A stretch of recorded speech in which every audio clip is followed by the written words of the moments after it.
but thick as you are. Pay attention. The shape of an L on your forehead.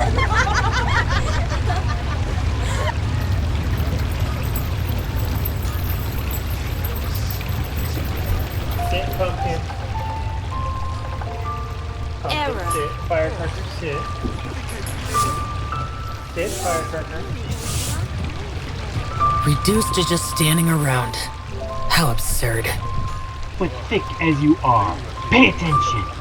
The shape of an L on her forehead.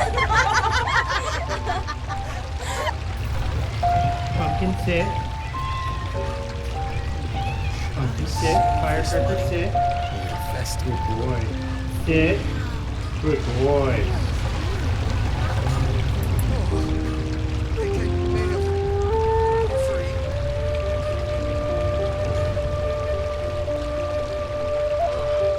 The damned will sooner die again than lay a hand on me.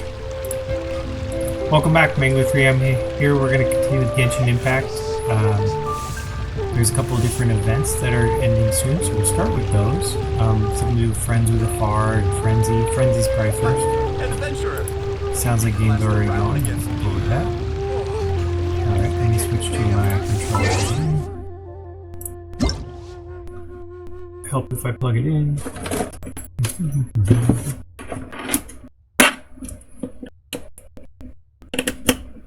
There we go.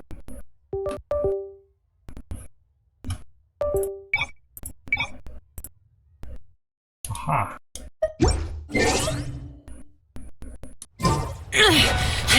Alright. Those memories. So dark. Alright, so this one we'll do Triumph Frenzy. This is sort of an action fighting one. I can't remember if we've done this one yet. Nope, no records. Alright. Available, a whole bunch of trial characters. We can do normal, we can do advanced. Let's start with advanced. Let's see if we can do that. Gets the most rewards.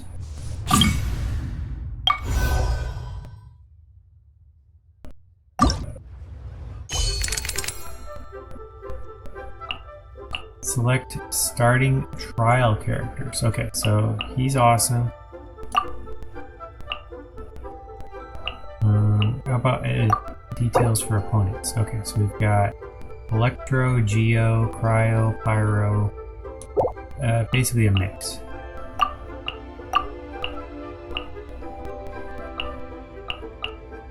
We'll do the first four.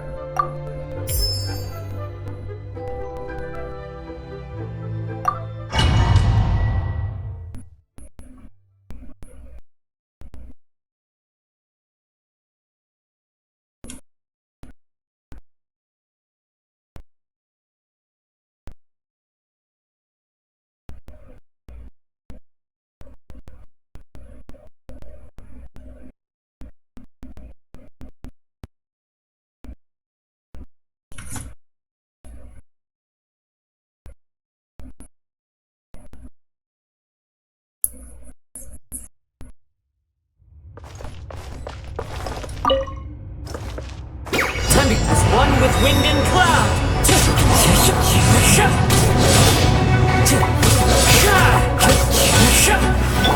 I'm always watching. Right here, right now, right here. Be sanctified. Settle down.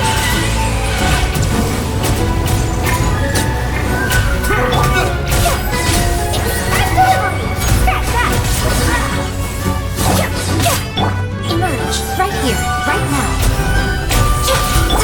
Wind strike. Time to go. Clouds high. The birds call. Emerge, right now. Emerge.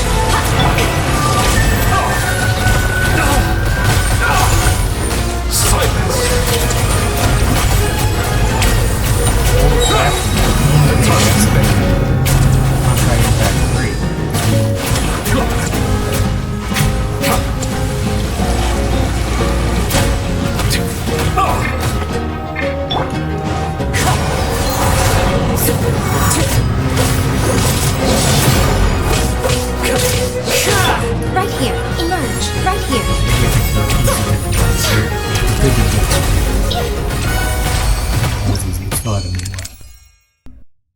Alright, so now we choose, oh, round 2. Okay, so it's more parts.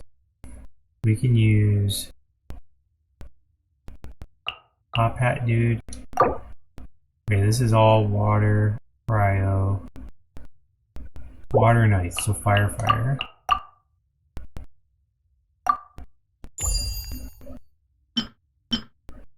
Oh, we added them to the list. Okay, so fire. Let's save this one and this one for later. We can use those same two at the beginning. There we go. Fires our main ones here.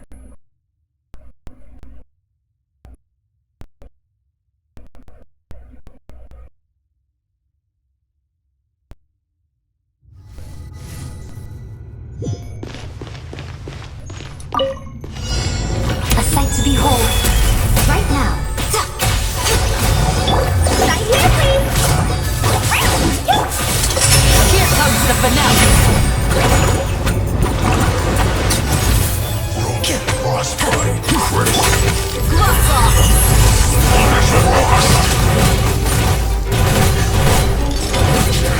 Freshness for the sun.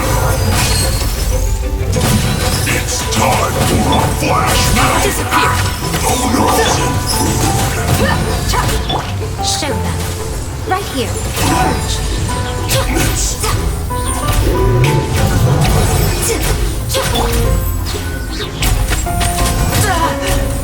And voila! Let's get it on! You're dead meat!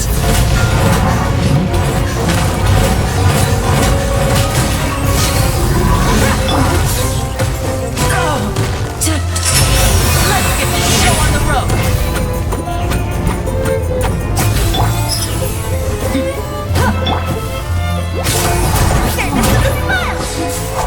Hello, let's get. And you give us some more. Alright, let's choose you and you.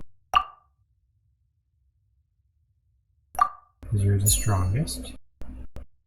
And the opponent details, we've got a ice or water, not sure which one, probably water, earth, and something else.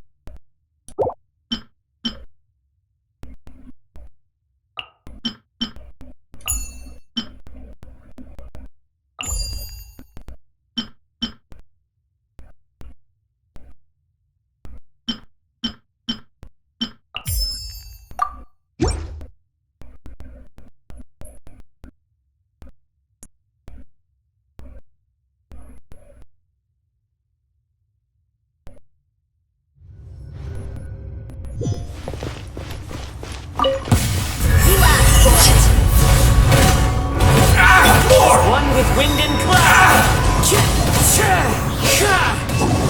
We'll strike! Stay cool. Face your Here comes the catch. Gotcha.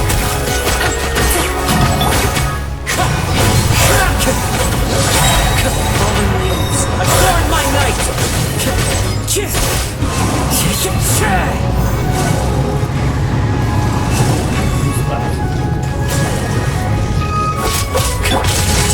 now. Quietly now.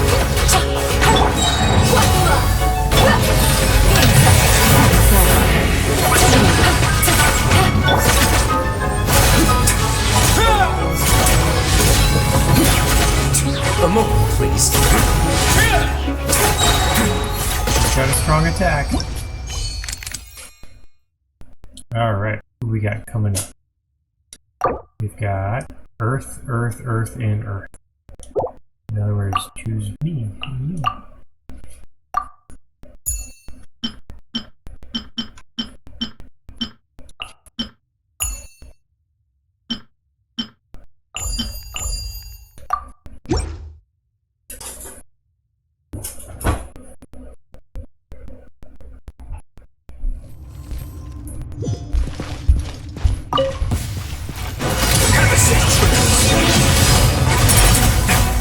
Be sanctified.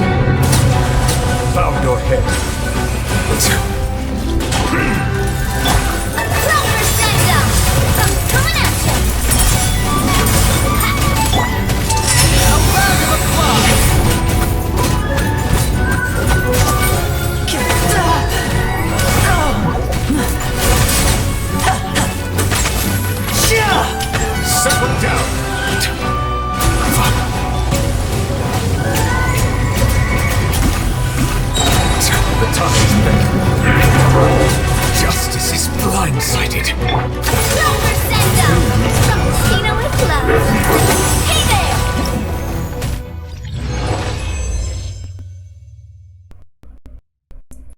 Alright, let's go for another one. Clean those rewards. Next round, we got Bleed from Above.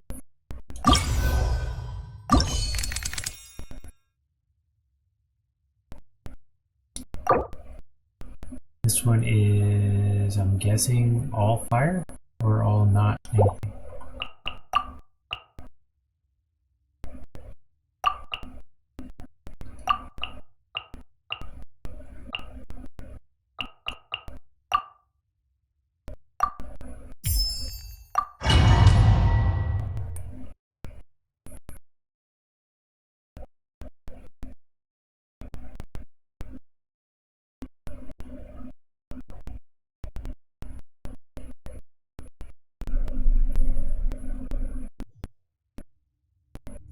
New character. This is the bird. You are not Lunge work. I'm getting sick of this retribution!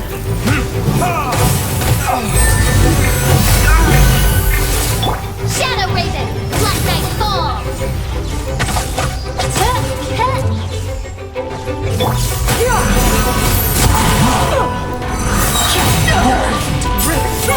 Make way for the Adeptus!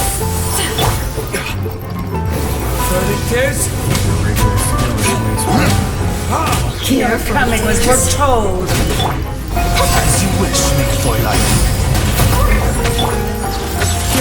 Dance with me!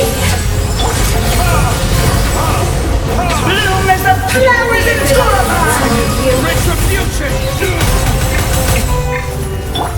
Process of elimination.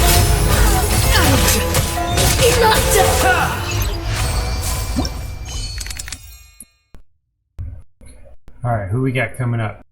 We got water, so ice would be nice. Electro and wind. Ice, ice. Alright, we might need a... Oh, we got water. They're water, so...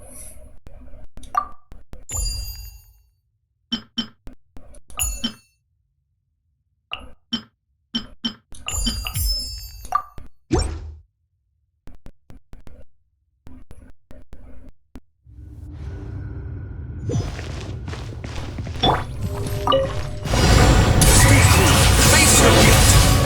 One now.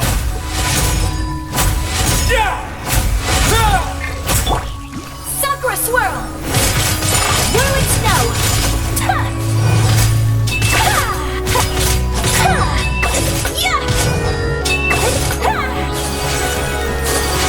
Take flight! Midnight Phantasmagoria! Can't run! Well, Oz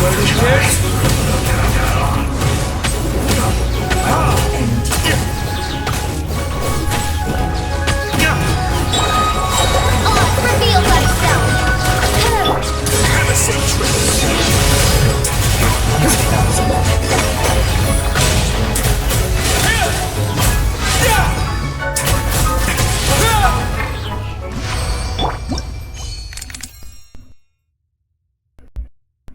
Alright, who we got? We got ice and something. Ice and electro. And water.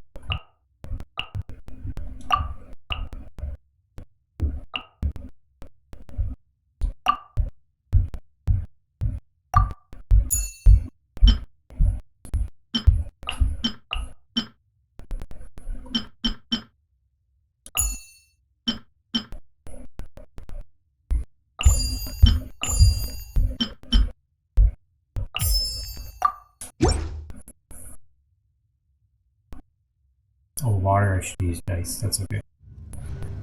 Okay. This is Gami. I'll do it, Bonsai!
Opponent results.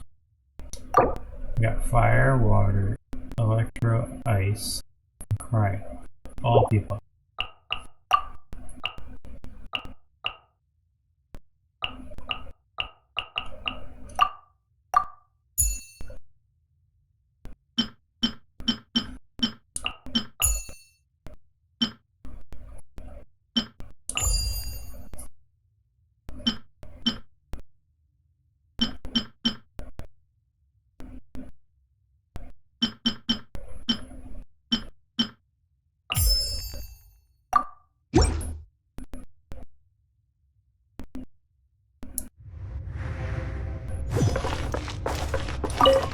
Clouds high, the birds call, wind strike. Embrace the ice! Whirling snow!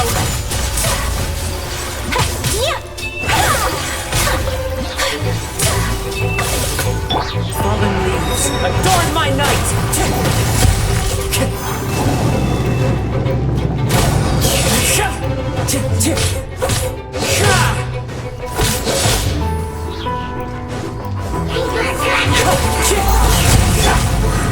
Sombra swirl! Take flight!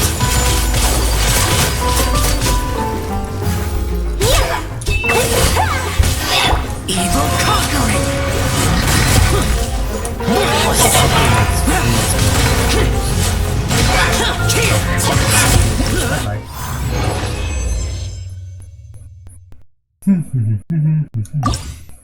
Cruise, nice.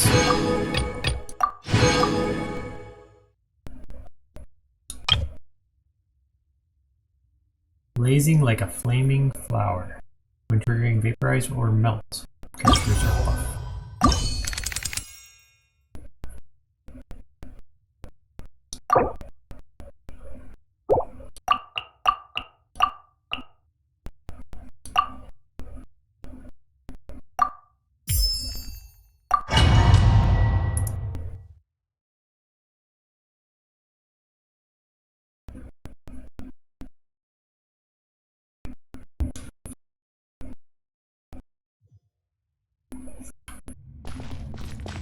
Seize the skies!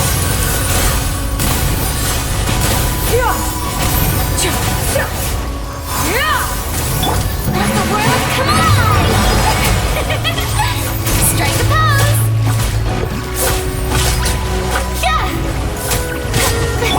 Gotcha!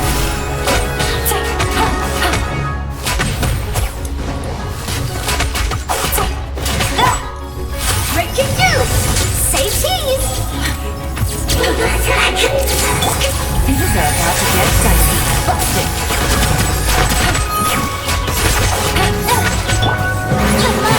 Coming song! How brilliant! Skyward! Straight out converter!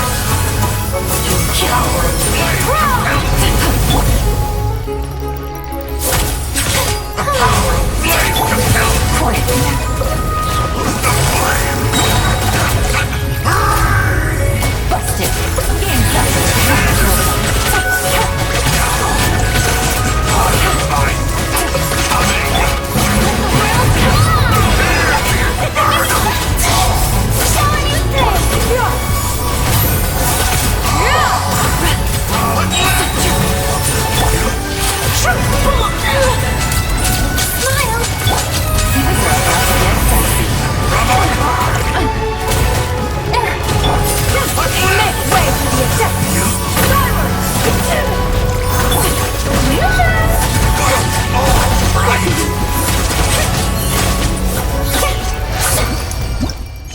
That took a while. Alright, who's next? We got Electro and Pyro. Electro is good with water. Ayaka's good at everybody. Oops.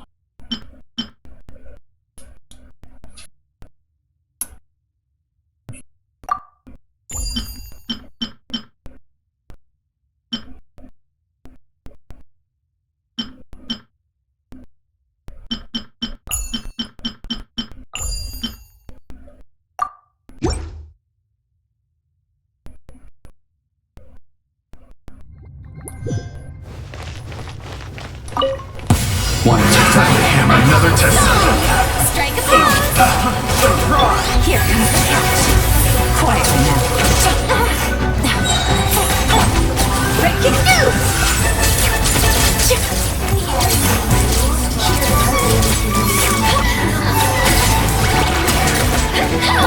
Let the world come alive! Shining off! Mind the deluge. Be still. Let me hold you.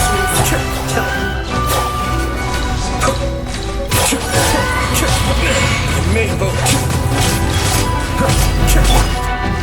Game's up. It's over. Prepare yourself. Busted. Time to shine! The show So begins! soon. No escape.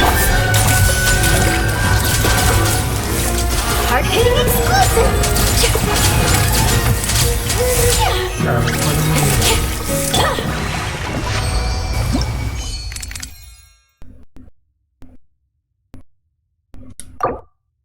Okay, cryo, hilichurl, animo, and some cryo basically.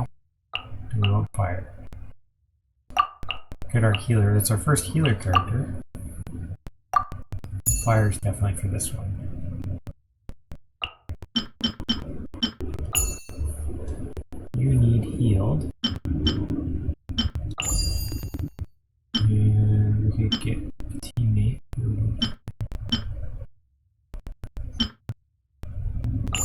If we freeze, then we can melt.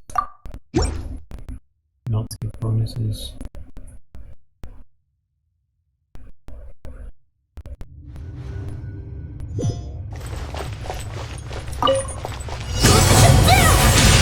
Time for a light show!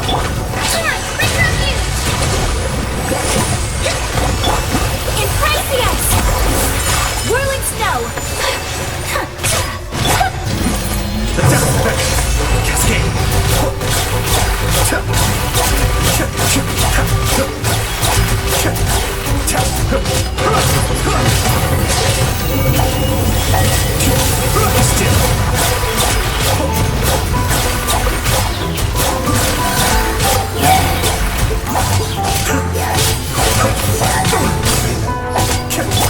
Fuse is lit!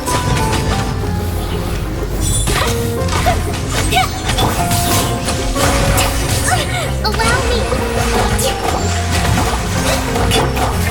Take flight!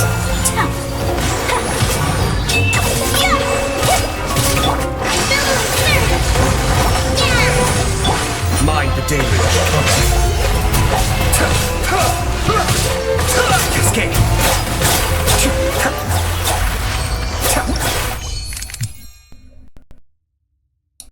Alright, next we got Thunder and Geo. So Geo and Water would be good.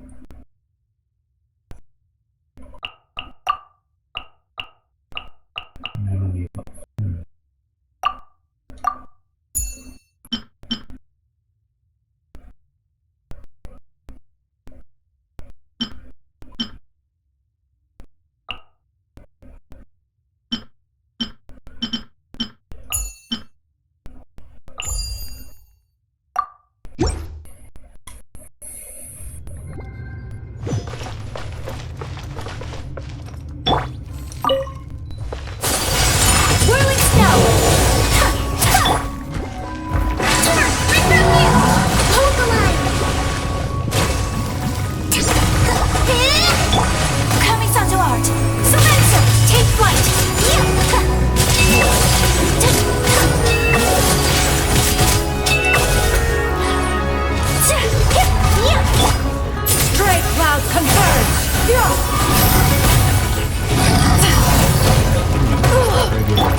think 2 left. Law of concentrated white light.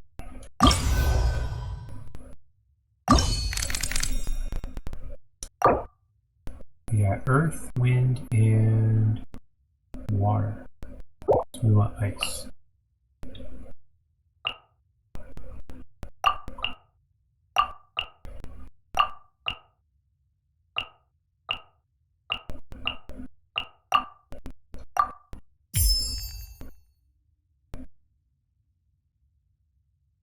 This will be interesting, so we don't get the standard ice to beat water.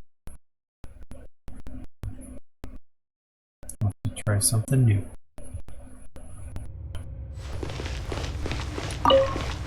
I'm always watching.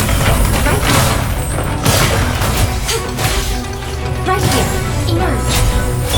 Hard to oblivion.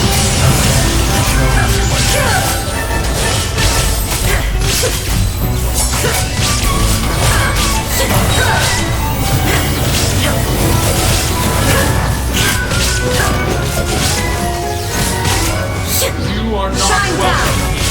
Now you shall perish!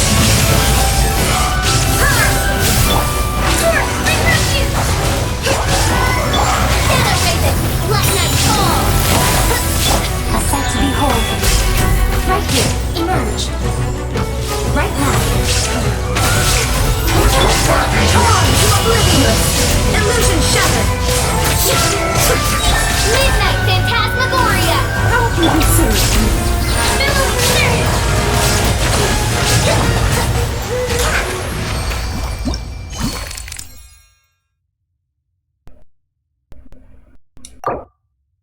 Water, thunder, and fire.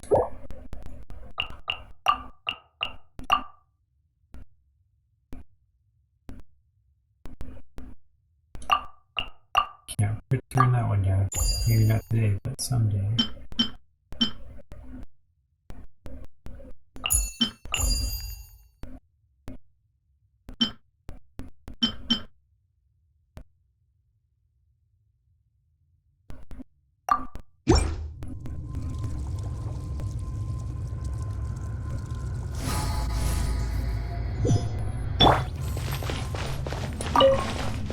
Vengeance will be mine!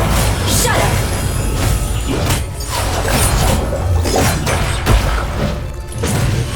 Crush! Huh? Yeah. Huh?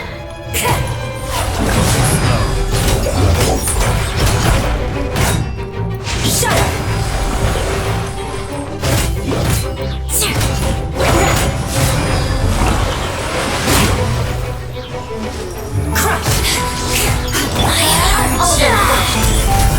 I'm ready. Emerge. Shut up! Inazuma shines eternal!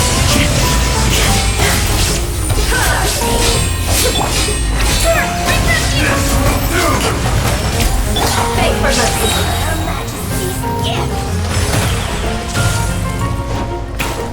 Freeze to the core! Crush!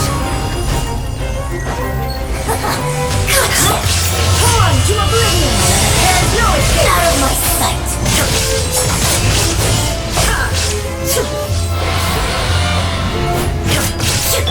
Allow me. Beg for mercy! Come on now. Right now. A sight to behold. Inazuma shines eternal!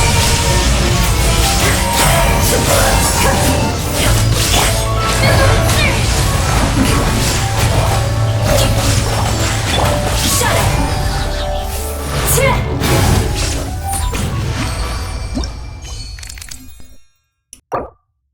There we got ice, water, wind, and earth.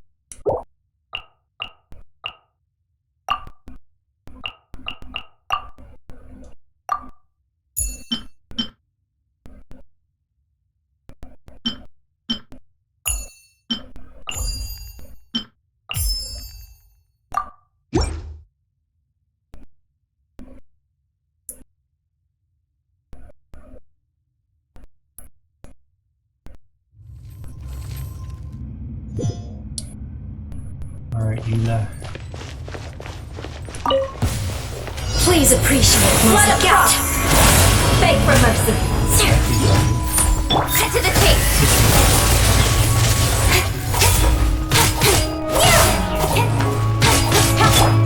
The Temple of Wisdom. The banquet is nearing its royal decree. Wish me well.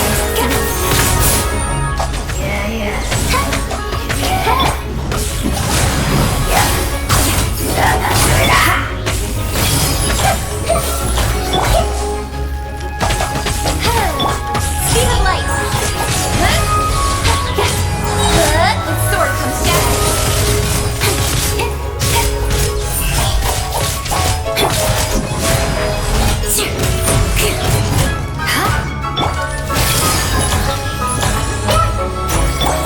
On, reveal thyself. Got lucky that time. Nowhere to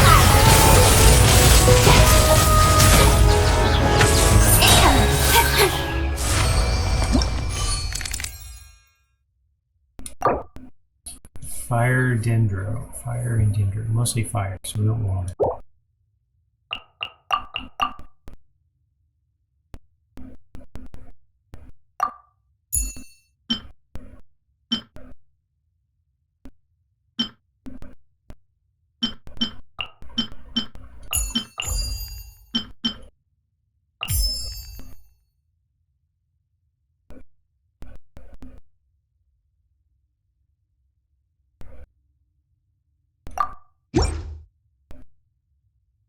Don't need dendro against fire. That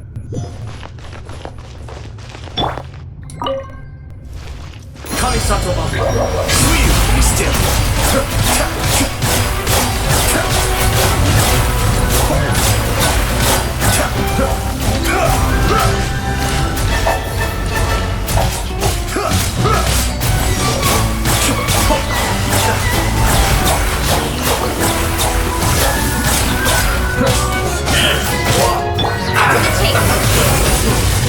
Classifying these. You need a Speed of light. Clouds high. The birds call.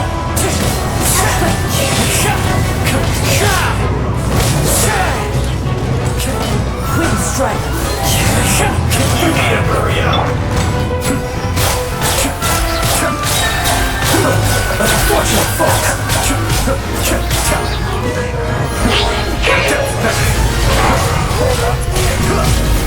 Time to get serious.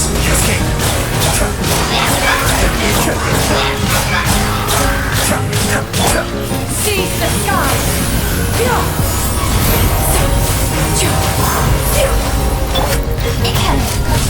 Got lucky that time. Nowhere to hide.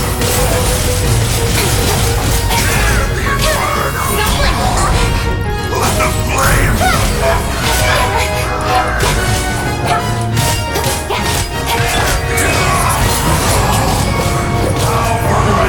Adorn my night. Be still.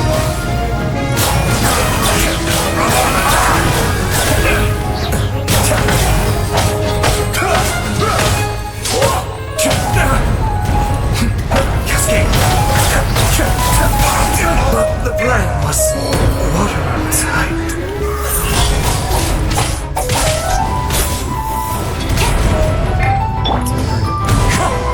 Never again.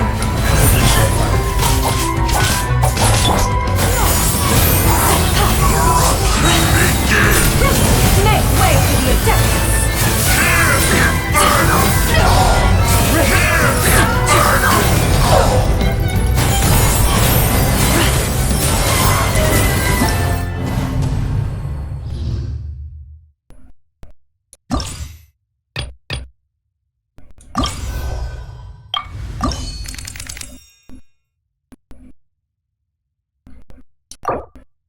just pick all the same things. Could have saved that water for the fire guy. So don't use her. I'll use her the first time, but after that, do not use her again.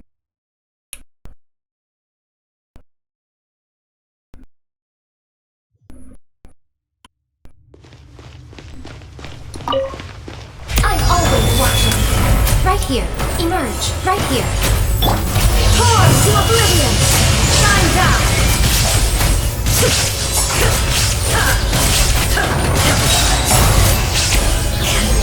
Welcome here. Hold the line. Terrified! Work time. No excuse for you back into it. Nothing lasts forever. Emerge. Right here. Emerge. Inazuma Shining Burst! There is no escape! Stand with me!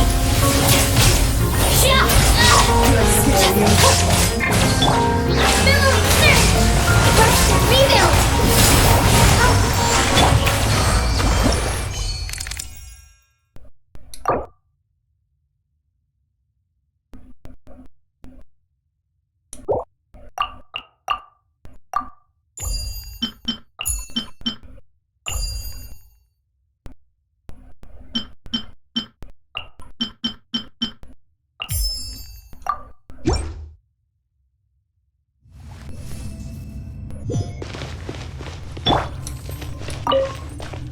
Freeze to the core! Must be crushed! Shudder!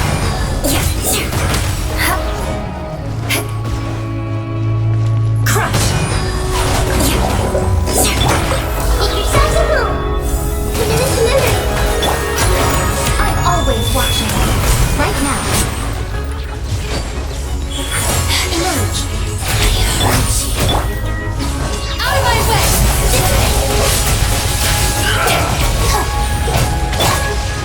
This isn't over.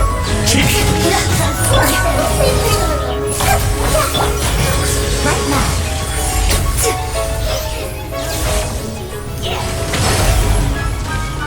Emerge. Shudder! Vengeance will be mine! Beg for mercy! Out of my... Nothing lasts forever. Right now. Right here. Right now. Terrified! Stand with me! Temple of Wisdom. Right here. Emerge.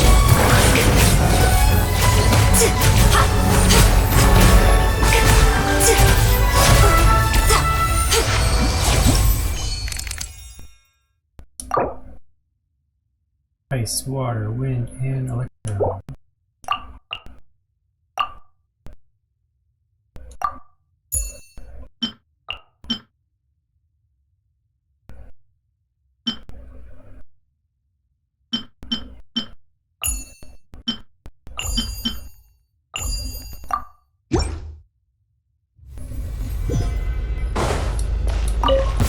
Freeze to the core! Shudder! Torn to oblivion!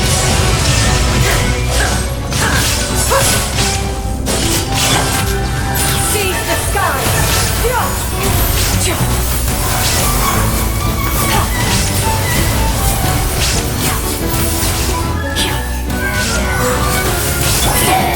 Make yourselves a room. Shine down!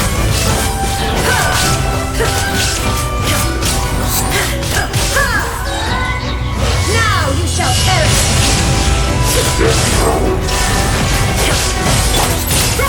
Make way for the attackers!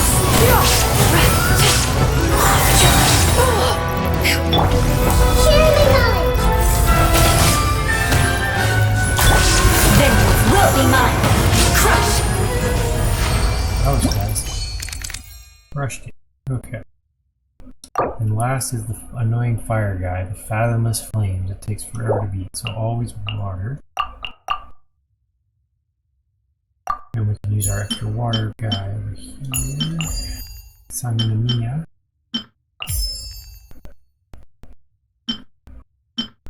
So he's Electro stronger. It's a tough one. Got 5 good characters, I can only choose 4. Kamisato Afar.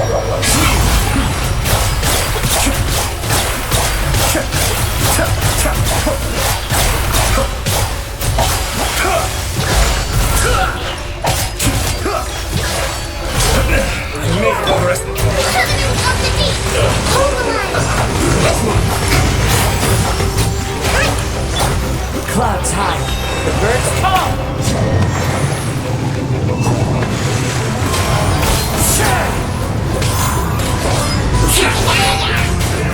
With the sword from shadow. Incoming. Rest and rebuild. Hold the line. Be still.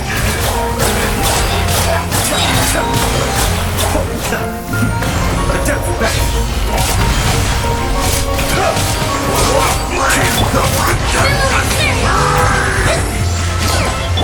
One with wind and cloud. Coming. Allow me.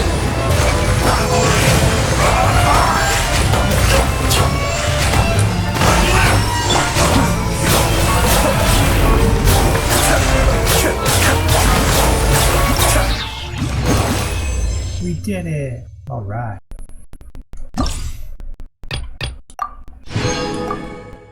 And the last round is Shimmering Tree Shadows triggers Dendro related reaction. Okay, so we want to go Dendro here.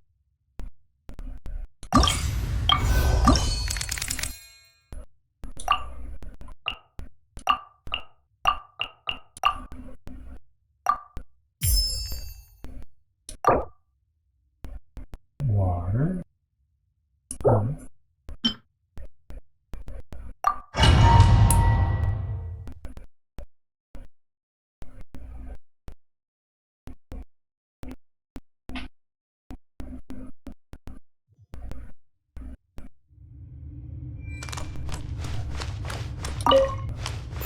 Temple of Wisdom. Grow, grow, grow. Let my name echo in song. Strike a pose. Like them all.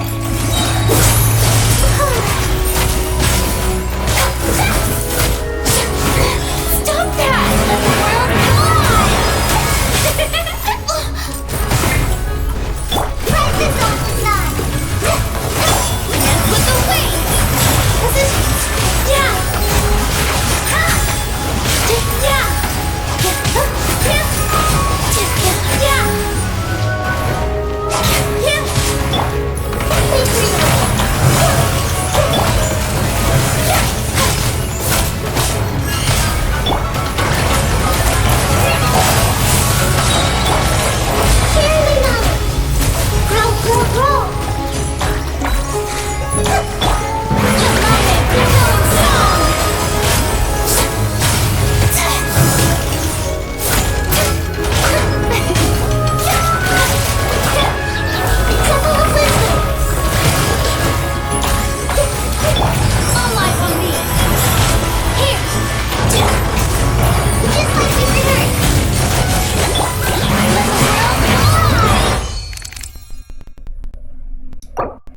Next we got Primal Construct Repulsor, Fire and Earth.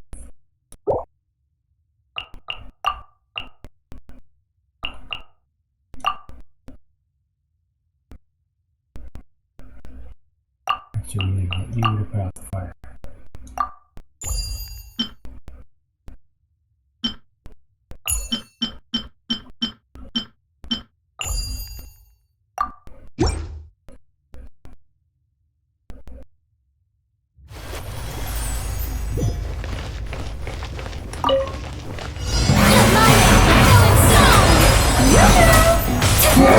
How dare you! Right this off the side!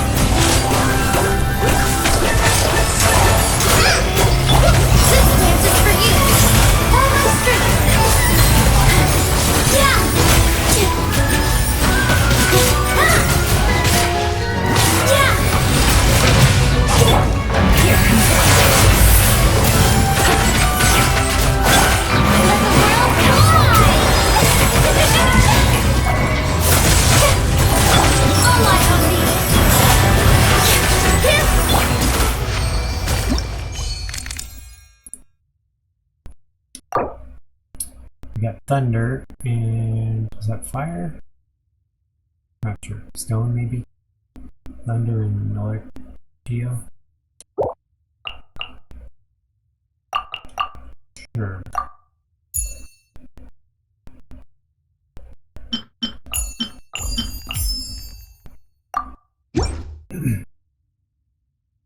Ginger all the way.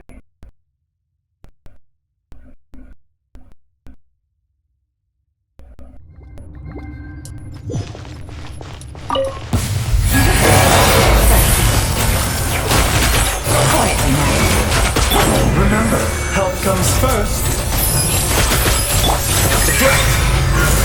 Here's one. Make yourself a move! The doctor was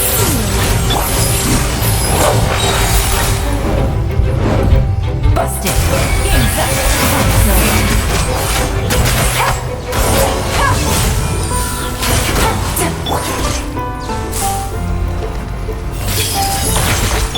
Seems like an emergency.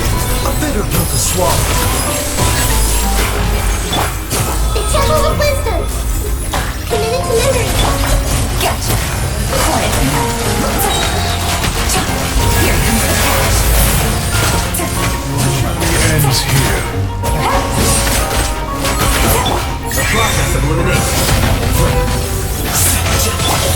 Sad. Your sacrifice is ready. Gotcha. The best method. Wind, fire, earth.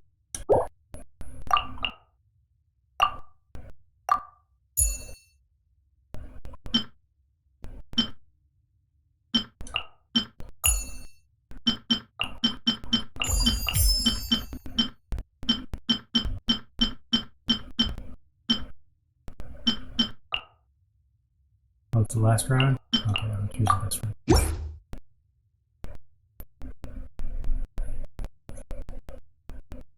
I was going to save him for the last round. It is the last round. The very last round and the very last round. Strike cloud confirmed. Through me, justice is served. Penance is due. Guilty. Stay condemned. Your penance is due.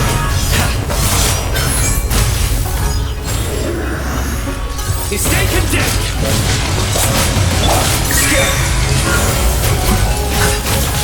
Nowhere to hide! Don't blink! Make way for the objective.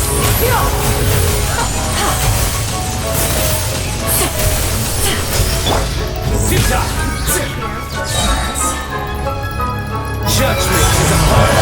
Your penance is due. With sword comes death!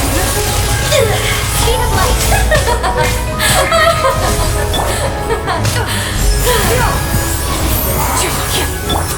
Dance with me. Seize the stars. Be a good audience, won't you? Nowhere to run.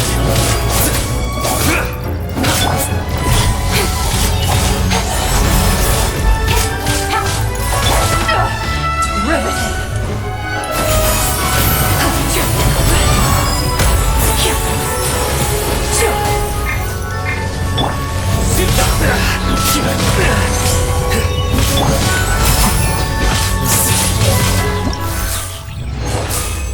Slow enough. Alright, select stage, grab our rewards. Double check. Yep, we got them all. Alright, let's get it.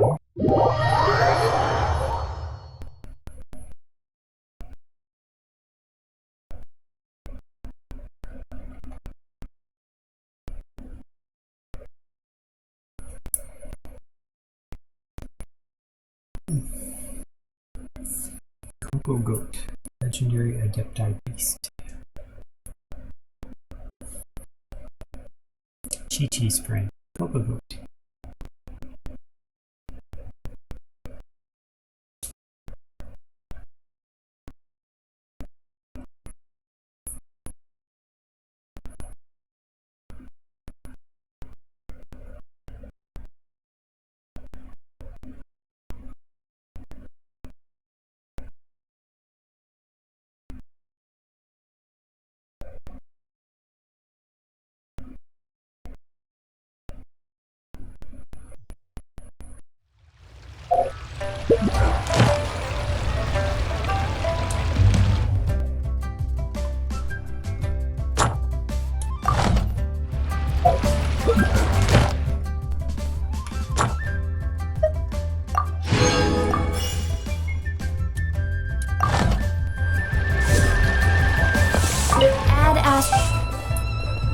Thank you for Add Astra.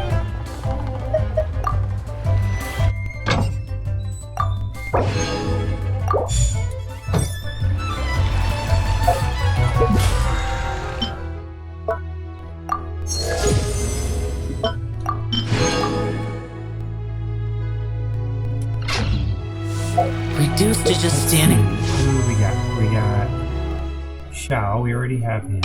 And Yamiko, we already have her. Let's not go for them for now. Round. How absurd. Actually, let's see if we nope.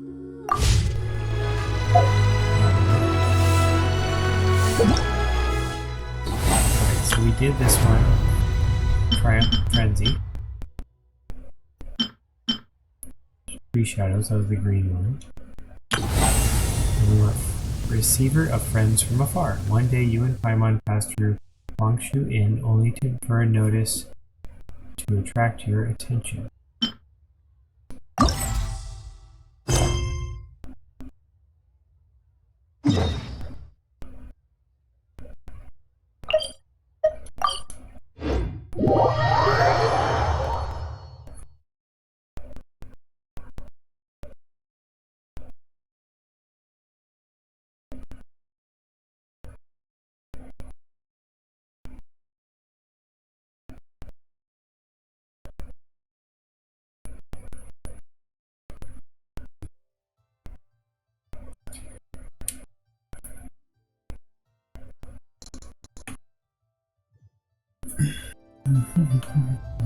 Let's go down.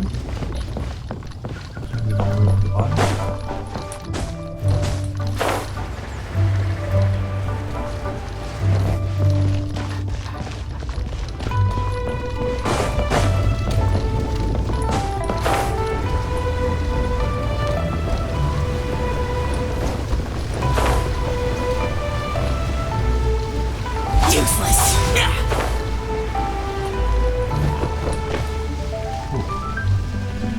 The sign.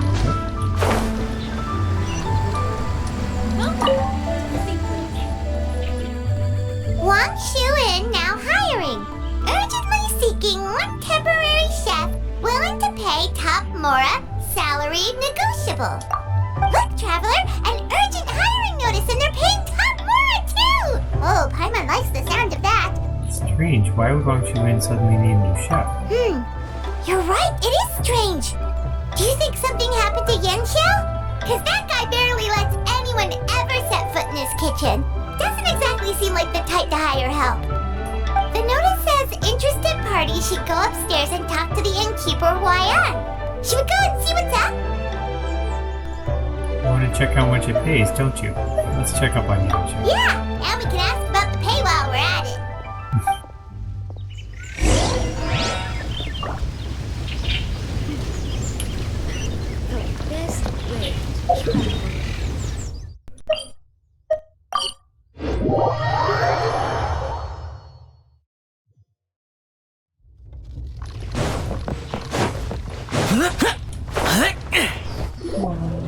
Boss, there's really no need for this. It's just a little burn, that's all. It won't get in the way of my work. Perhaps not, but continuing to work will only hinder your recovery. You need to rest for a few days. We'll figure something out. Huayan! Yanxiao! Oh? Traveler and Paimon! What brings you to this neck of the woods? We saw your hiring notice downstairs. And we decided to come check up on Yanxiao. I knew we shouldn't have posted that notice. It's really nothing to worry about. I'm fine. I swear. How kind of you. My thanks to you both. And thanks on Yanxiao's behalf too. There's nothing to be embarrassed about, Yanxiao. Just tell them what happened. Oh, all right. Well, basically, we had a lot of guests pouring in for the lantern rite. Things got busy, I started rushing, and I ended up accidentally burning my hand while plating a dish. That doesn't sound like you.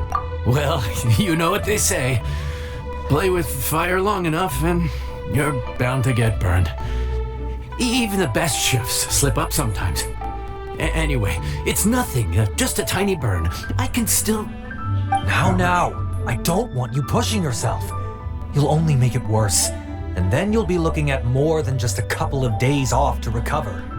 But the lantern right's only just finished, and we're still getting tons of guests. Now's not a good time for me to rest. But, plus, lots of the guests are visiting from other nations. We can't just bring in some random chef off the street. We have a reputation to uphold. I refuse to let someone else ruin the good name we've made for ourselves here. Listen to you. Anyone would think that you're the boss and not me. But he's not wrong. Yan Xiao was one of the favorites in the Masterful Chefs tournament. No matter how you look at it, his are big boots to fill. I don't mean to boast, but any chef of my caliber probably has their own restaurant to look after. It's not going to be easy to find someone who's got the skills and has the time to help us out. Looks like we might have to increase the pay we're offering even further. Do we know anyone that's a good chef and has the time to help out? Whoever could it be, sometimes the answer you're looking for is right under your nose.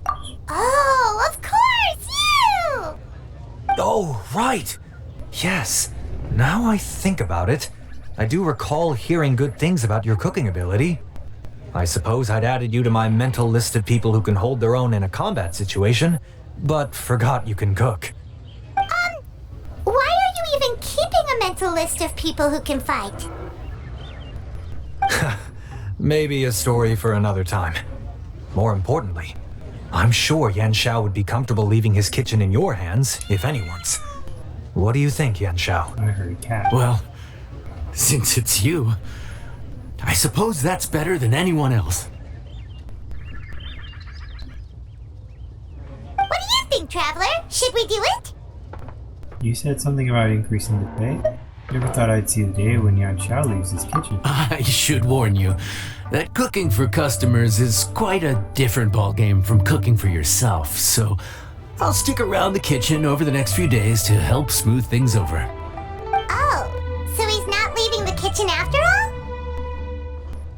I believe there's some spare kitchenware here at the inn. Boss, would you mind? Of course. I'll take care of it.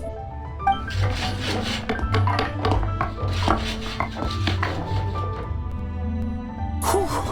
All done. Come, take a look. This was made with your measurements in mind. Your carpentry is incredible. You've missed your true calling. Ah, it's nothing.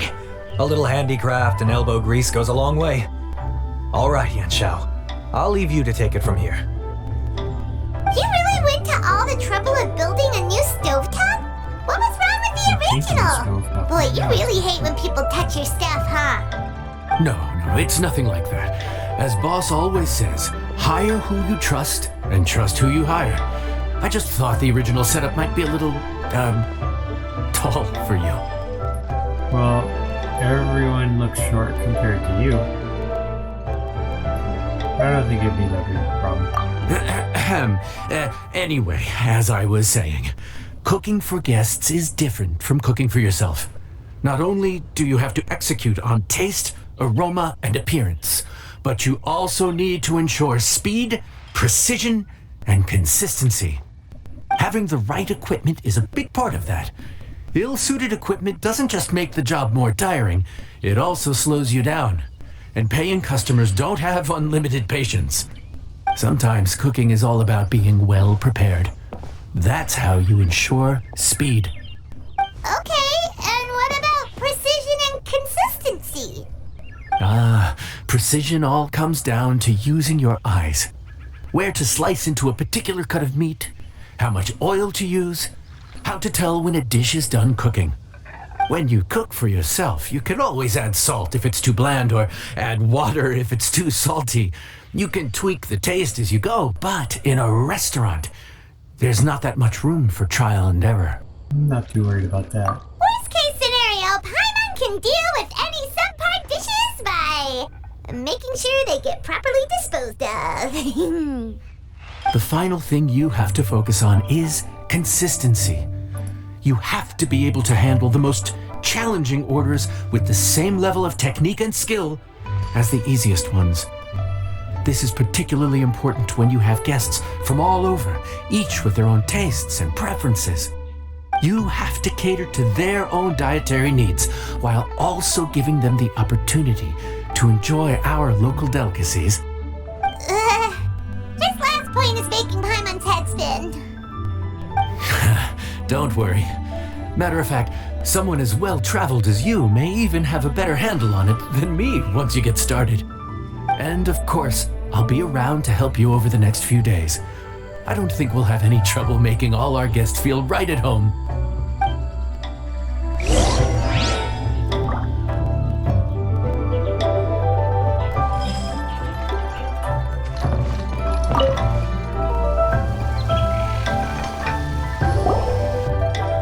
There's no time to lose, so let's get started. I imagine you probably have a good handle on the cooking side of things already. What you need to pay attention to is remembering each table's order. Try not to get them mixed up. Oh, Paimon's memory is like a steel trap. This is gonna be a cinch. At the end of the day,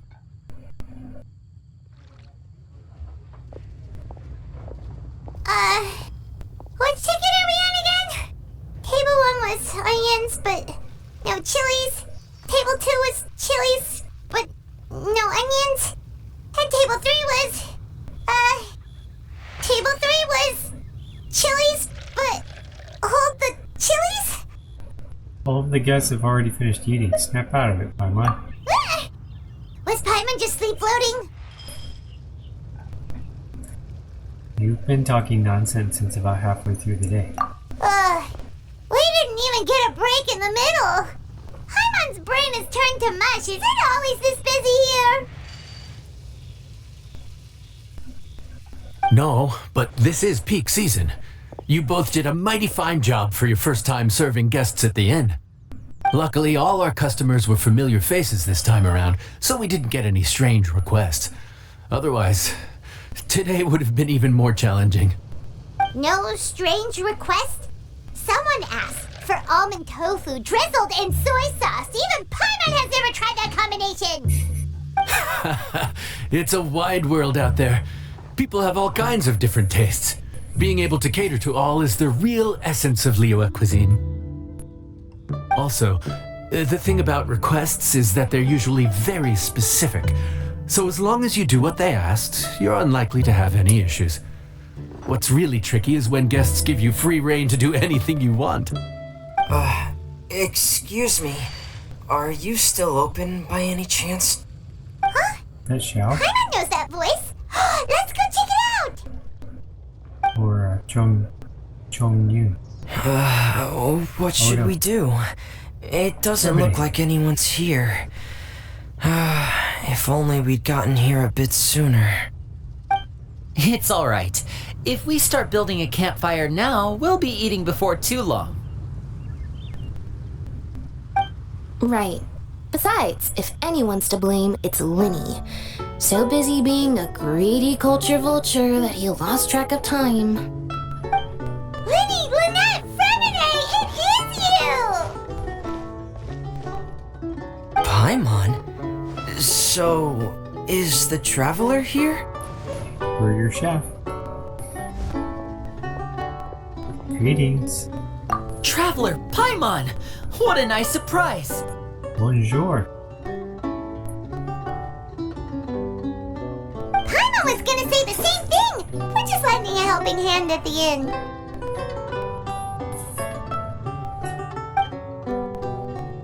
You fill the three of them in. Anyway, so that's how we ended up here. But what about you guys? Don't tell us. Father sent you on another mission? No, quite the opposite actually. We're in Liyue on vacation, and while we're here, I thought a cultural tour might be in order. Father said we deserve some rest after everything that happened recently. Otherwise, it could jeopardize our next mission. It's not every day we get this kind of opportunity. Linny thought it might be fun to spend some time in Liyue, especially since it's Lantern Rite season. And the cultural tool Linny mentioned? We could hardly pass up the opportunity to watch a Liyue-style magic show. Although, I think they call it conjuring here. In our time here, we've seen conjuring tricks incorporated into a Liyue opera show, and even a wushu dance. It was amazing. So, we decided to stay here for a few more days to see what other forms of inspiration this land might have in store for us. We visited Granny Roshin in Chingsa village not long ago, and today we continued our cultural tour in the area around here. In the end, though, we lost track of time. We haven't even eaten anything yet. And speaking of eating, as you know, seafood is a big part of both Liyue and Fontaine cuisine, but it's cooked very differently here. We simply had to try some local seafood after coming all this way. That's another reason why we decided to extend our trip. Oh, need any recommendations? What have you tried so far? Sushi is not cooked. That fish one with the misleading name. Sounds bland, but it's drowning in hot chilies. Oh, you mean blackback perch soup? You're right, the name doesn't give much away. It looked and smelled so appetizing that Lynette took a huge mouthful, blissfully unaware that she was about to set her mouth on fire. She could barely speak for the rest of the day after that. Luckily, that wasn't a huge adjustment for her. That was different. What? Aren't you guys hungry too? Yes. A little. Yes, I'm ready to eat. Traveler, I'm afraid we'll have to send you back to the kitchen now. No problem. What would you like? Good question. I doubt we'll be able to decipher the menu, so why don't you recommend something? You should be pretty familiar with our tastes. Okay, I'll figure something out. One more thing. Please, if you have a heart, don't make it spicy.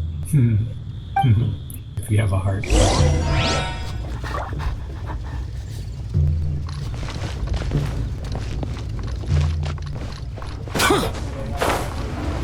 Useless!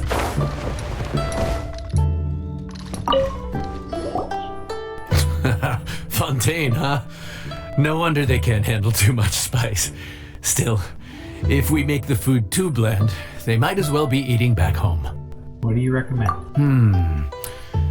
There's this crab and shrimp stir fry I know that could work. It's quite heavily seasoned, but it's a lot milder than it looks. It has a light but really satisfying flavor.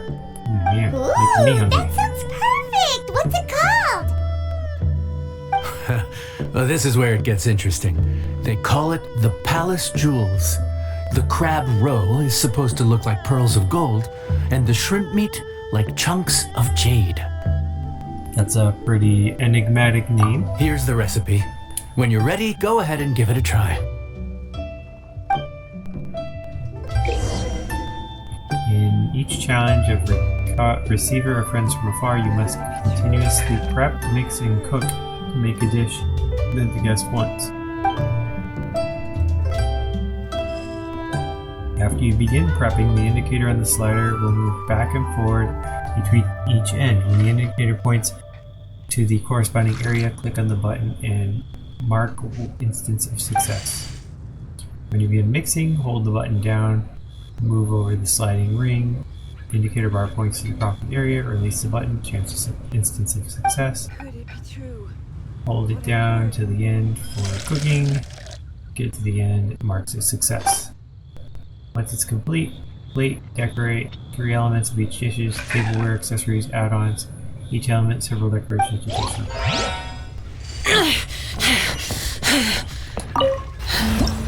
Those memories. So dark.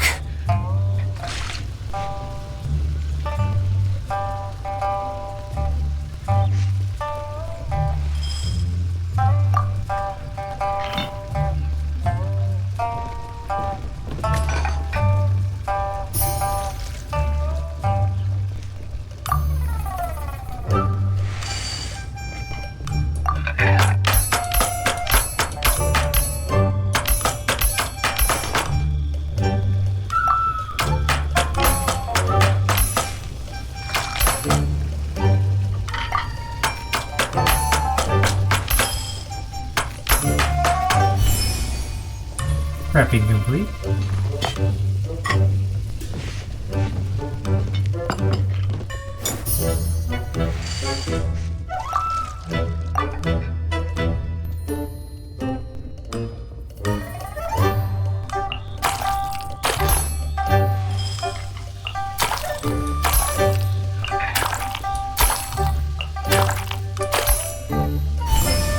Mixing complete.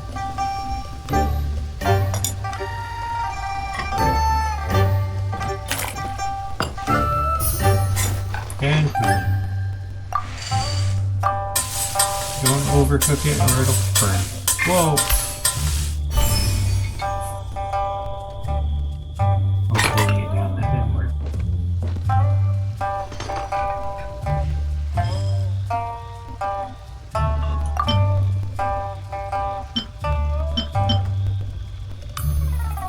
We gotta have jade.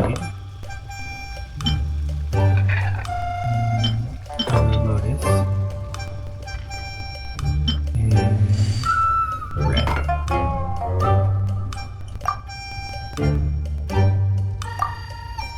All done.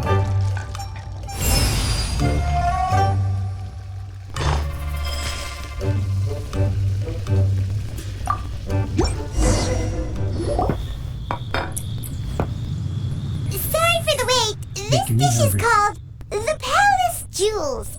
Enjoy. They're like, what the? That's disgusting.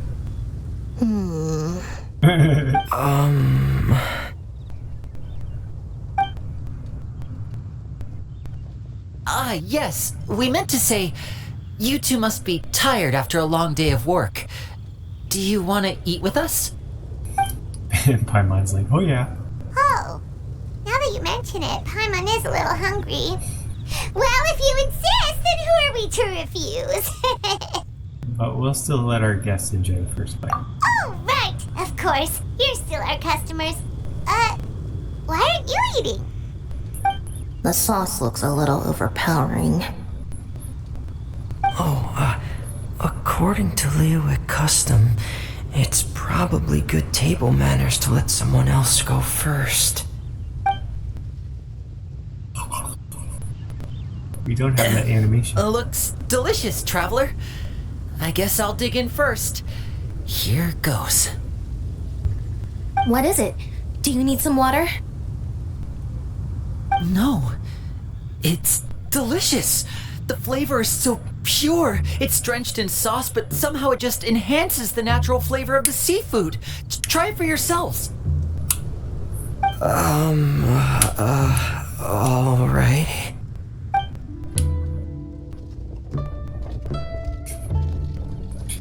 Frozen to their chair. Now they can say, oh, I'm full, I ate all of it. What is that? Crab roe? Yeah? You have quite the palate, Lynette. No wonder it pairs so well with the shrimp meat. I've never seen it prepared this way before. According to the creator, chewy crab complements succulent shrimp, making a spectacular seafood ensemble with a succulent flavor and luscious mouthfeel. The crab roe glitters like pearls of gold, and the shrimp shines like chunks of jade. Hence its name, the Palace Jewels. So that's where the name comes from.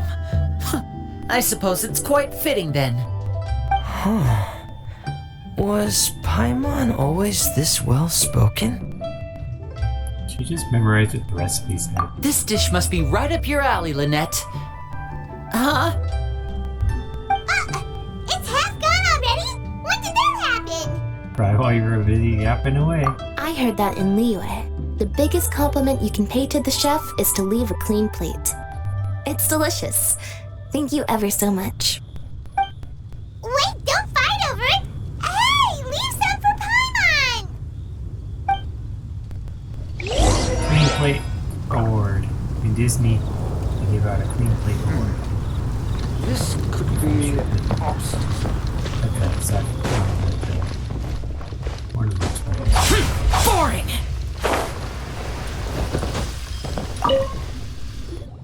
So your friends like the dish, huh? Well done. Not bad at all for your first day on the job. There'll be more to come, so keep it up.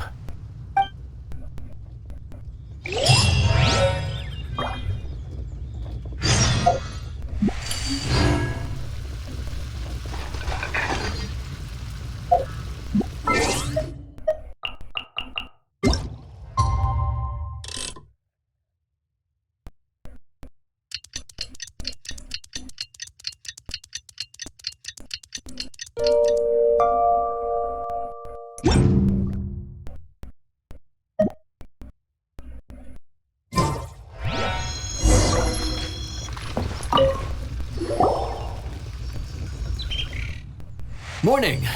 The boss tells me that both new and returning customers have nothing but good things to say about you. I have to admit, I was a little worried about throwing you right into the deep end, but it looks like you've got what it takes to handle the day-to-day here. So it should be plain sailing. Well, just as long as we don't run into any extremely picky customers with unreasonably specific requests.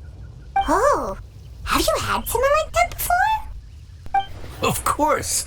The worst are those old scholars who have barely cooked a day in their life, but think reading a stack of books on the topic makes them the expert.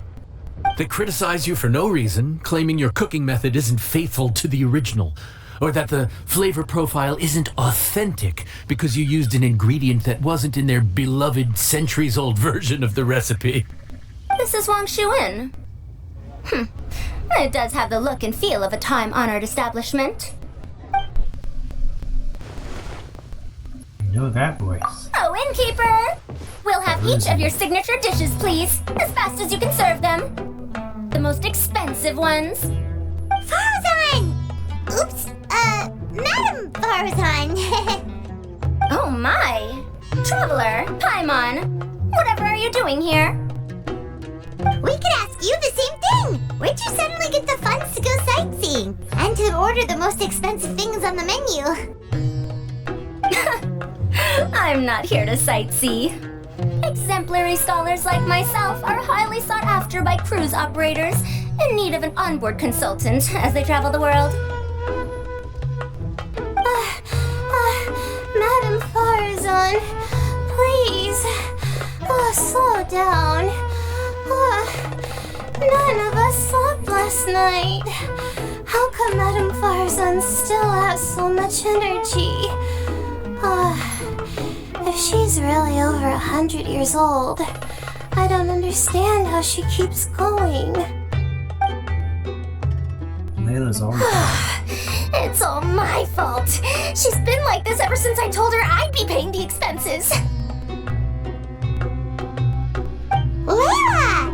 And Dory? Huh. Never would have bet on this combination. Why don't you all take a seat and catch your breath? We invite the three to sit and explain that you're Temporary helping out chef, the huh? women. Wow, no rest for the wicked. Well, if the chef here is trusting you to run his whole kitchen, then I've got no doubt we're in for some authentic Liyue specialties. So, why are you all in Liyue again? Something about being an onboard consultant? I got my hands on a new boat from Fontaine a while ago, equipped with cutting-edge navigation technology. If we manage to spread the word, it could have huge business potential. Right now, we're doing some test runs. We sailed from Port Ormos to Rito, then from Rito to Liyue Harbor. Next, we're planning to go to Dornman Port. Oh, Madam Farzan and me were hired to fine-tune the compass and other equipment. We sailed around the Sea of Calds all of last night to put the system through some stress testing. It sounds like illegal overtime. Overtime for which they'll both be fairly compensated. They're both here willingly. The contract is crystal clear on that. You really cover all your bases, don't you? Let Paimon guess. Paying the expenses is part of the compensation, isn't it?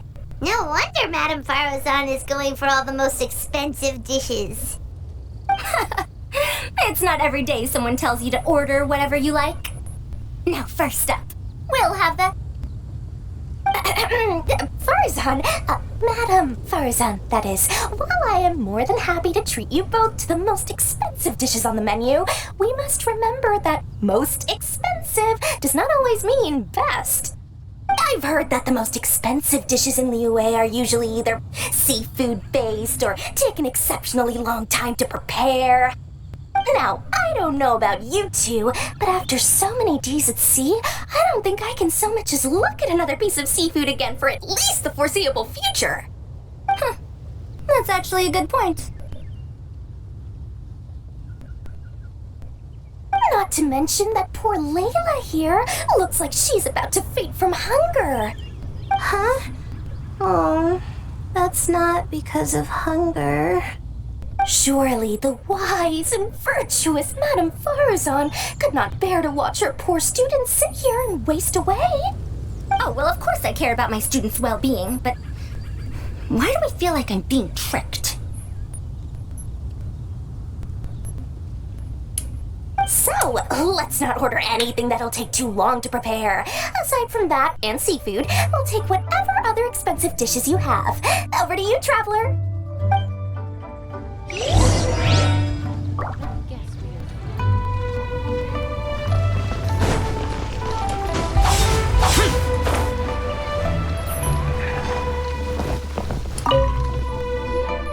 So, expensive, but no seafood, and nothing that takes too long to cook.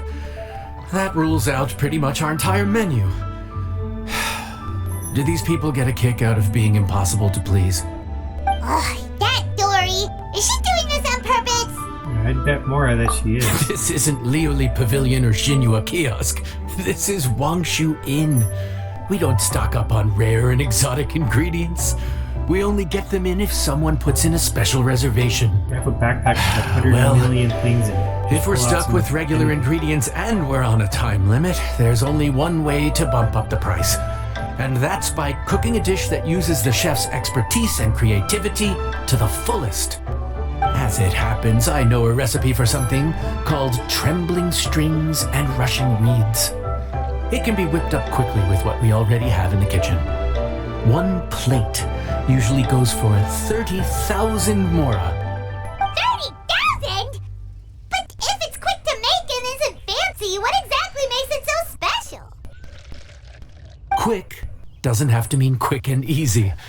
To perfect this dish, you need expert knife work and very precise control over the heat. You have to finely slice several different types of meat into fine threads, knead them together into strips, then gently stir-fry them in the pan.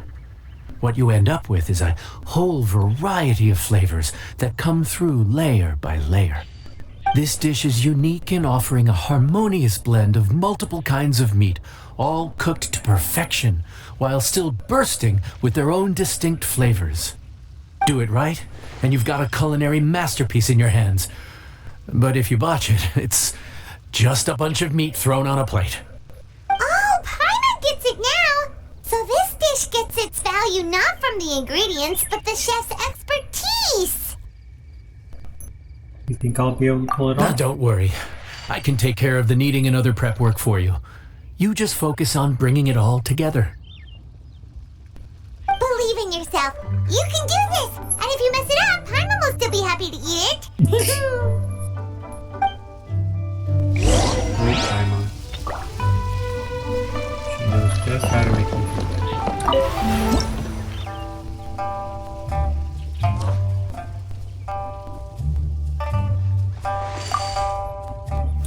Prep work, chop, chop, chop.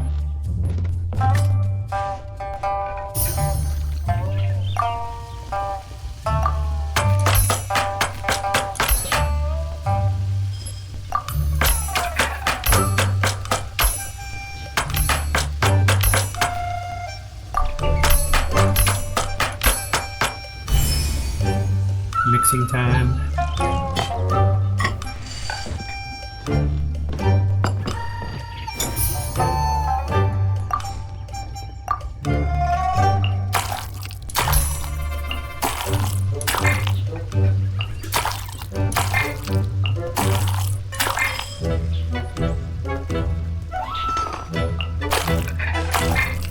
What's wrong?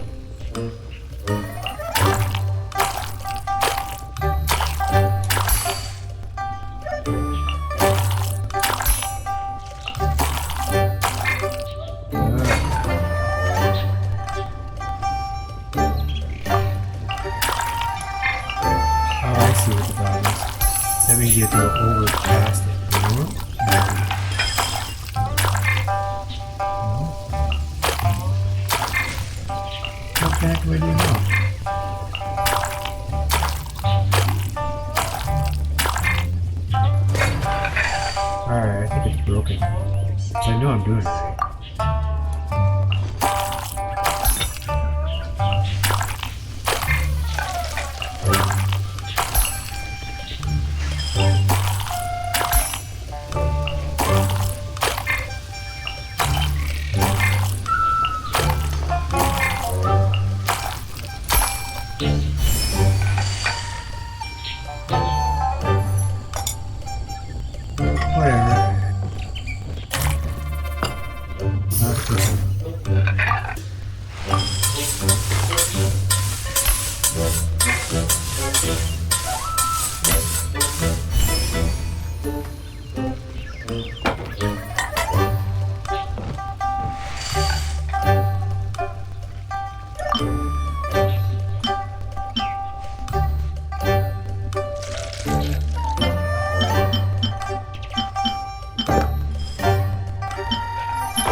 Penguins. Food's ready. Please enjoy. Ooh, smells delightful. Oh, we meant to ask, have you two eaten breakfast yet? If not, why don't you join us at the table? Another person asking us to join. Did Dory just offer us a free meal? I just ate. When did she become so generous? Let's not forget that the biggest business deals are always settled over a meal. Come on, come on, come on, sit down and join us. Everyone, dig in. This dish looks simple enough, and I did my research, so surely it can't cost all that much. Worst case scenario, maybe 10,000 mora? 30,000. This dish had better be worth working overtime all night for. Well, traveler, this is the moment of truth. Oh, so tired. So sleepy. I just want to eat up and get to bed.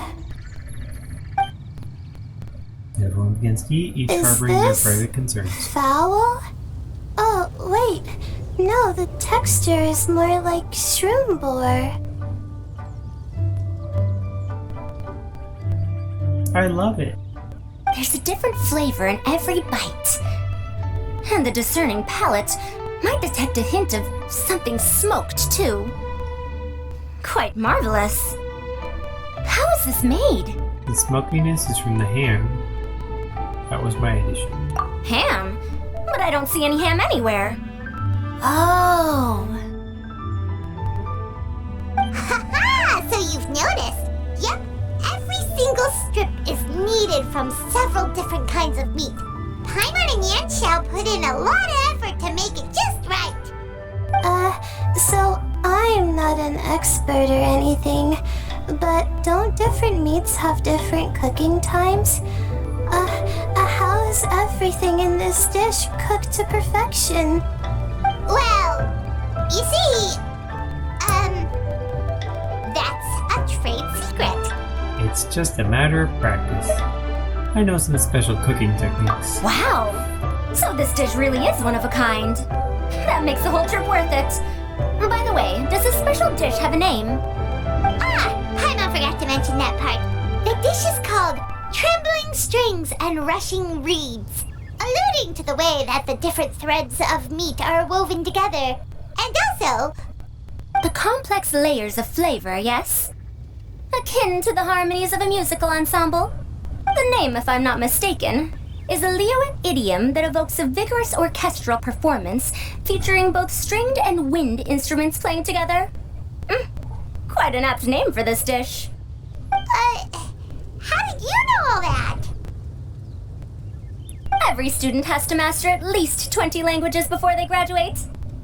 Wait, is that not a requirement anymore? Huh? Oh, that used to be a thing? Now they teach you how to use Google Duo. Paimon almost forgot that you're also from Harabatat. So, Probably. anyway, how much does this dish cost? Oh, Oh, don't worry, not too much. That'll be 30,000 more, please and thank you. 30,000?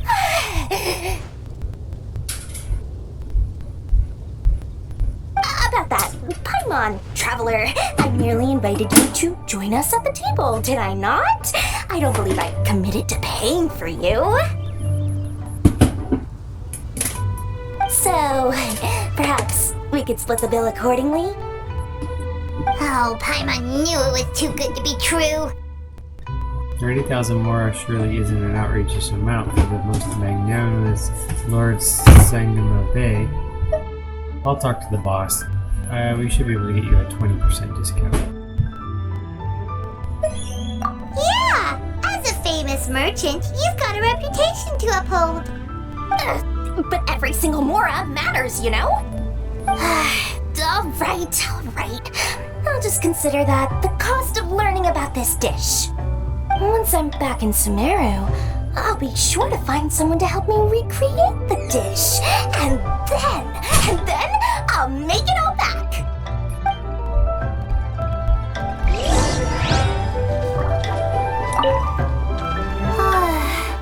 I feel so much better now that I've gotten some food in me.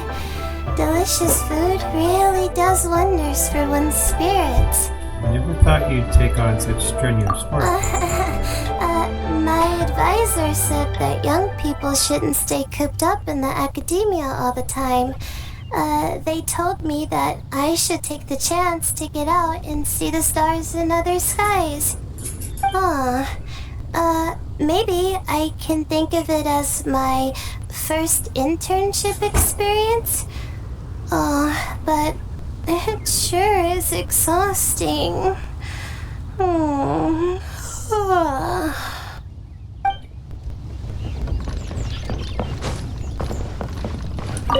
Now, how should I justify a high price tag for a dish without any fancy ingredients? Maybe start by giving it a fancy-sounding name? By the way, that whole spiel about no seafood and not taking too long to cook, be honest, you chose it to try to save money, didn't you? I should have known you'd see through me. Everyone was exhausted and seasick when I made the offer last night, so I figured they probably wouldn't be able to eat all that much today. Well, you saw how that turned out. I tried placing some limitations on the order to keep costs under control, but you still found a way around my schemes. That's what I get for not thoroughly researching the market beforehand. Hey, you're not even paying those too much of a salary. Just treat them fairly next time and don't be so stingy. You wouldn't talk Paimon. You freeload whenever you get the chance. Well, yeah, but that's why Paimon's qualified to talk about this.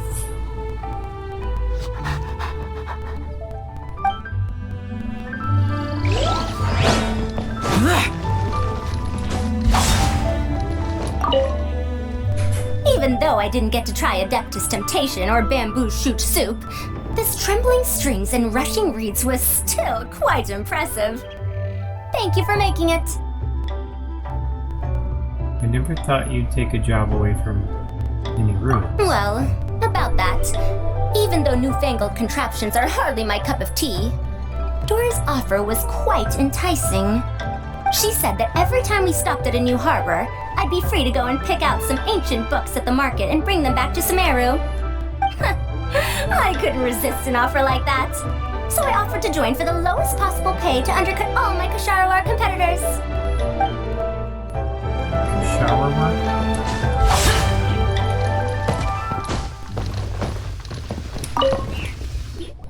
We're off to a good start this morning. Keep up the good work. I'm counting on you. You and Paimon work flat till closing time. Getting more recipes.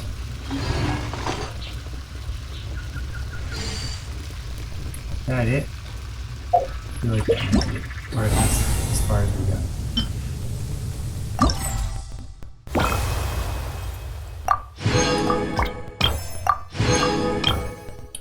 The other two have not been unlocked yet, so 1 in 3 days. So probably next weekend we'll finish this one. Alright, let's do this test run. We got a couple new characters. And by new, I mean if you haven't gotten them before and you want to try to get them.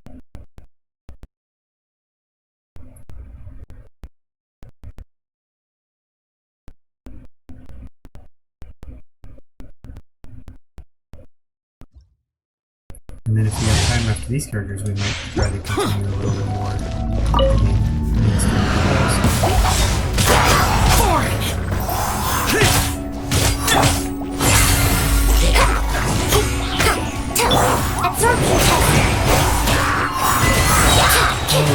Mark 2!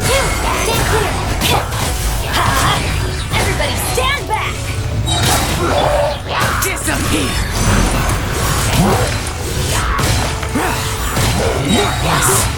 Here!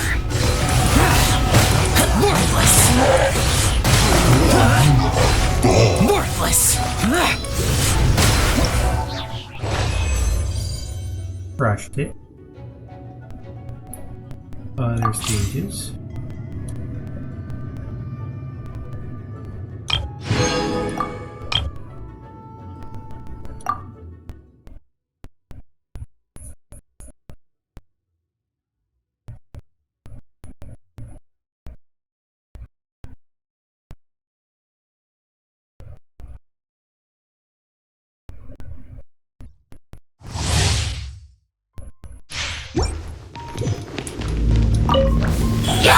Right now, right here.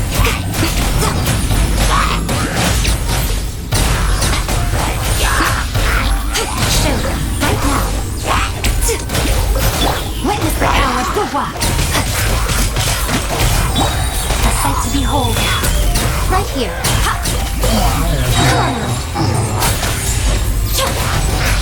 Just like we rehearsed. Hey, go away. Right now.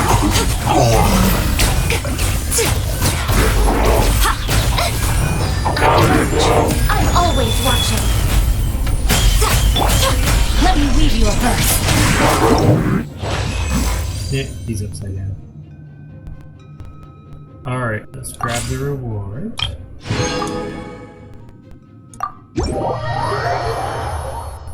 I'm gonna double check, see if we have Yaimiko. Thought we did, but I could be wrong. Pretty sure we do. She's not fully leveled up yet, as with like most of my characters, but maybe.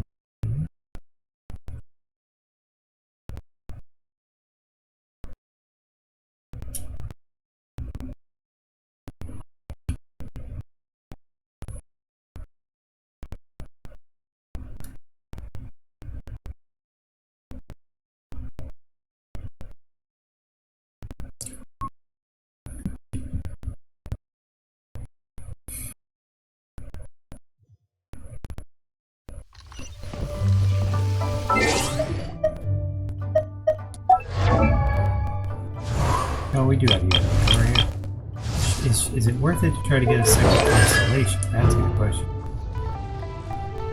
Restore 8 elemental energy for herself if I get that. And then if I get his, increases the cycling charges by 1. Those are pretty low. I don't think it's worth it. Those new characters, one tiny little slight. Pretty cheap. Okay, so we were gonna look for another main story quest after we finish those. So right now we got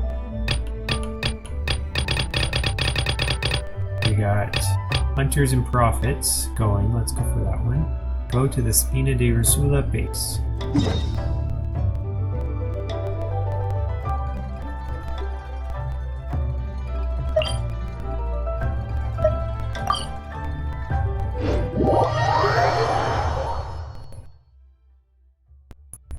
Under the sea. So many underground things in this world.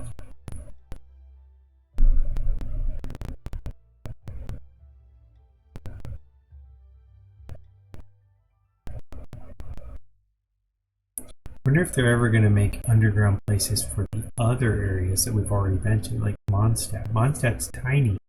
Is it going to make an underground Mondstadt? Same with Leeway. I wonder if that was gonna... Although Leeway's huge with the mountains and everything. Almost got like above ground. I guess technically Mondstadt has the ice mountains too. Someday I should go back and try to finish that one, that area. I kind of want to finish out the main quest and then we'll go backwards and try old quests and stuff. Because we're only like 30% done with all the quests overall. Got a lot to see, a lot to do. Alright, here we are.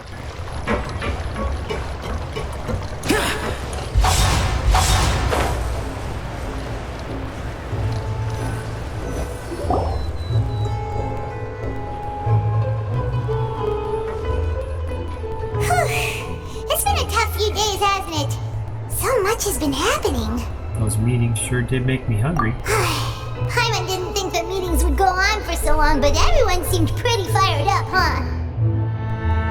Paimon thought they'd be at least a little frightened. Well, Fremine was, now that Paimon thinks about it, but everyone else just looked a little surprised. Do you feel more confident after the meetings, Paimon? Well... It's hard to say. Paimon doesn't have any experience with this sort of thing. But with you around, Paimon sure will do great. After all, you're the most reliable person in the world, aren't you? Is something wrong? Did you just pour some tea? Paimon didn't notice you doing that at all. No, I didn't. Then what's that? Paimon's never seen that cup before. Don't be frightened.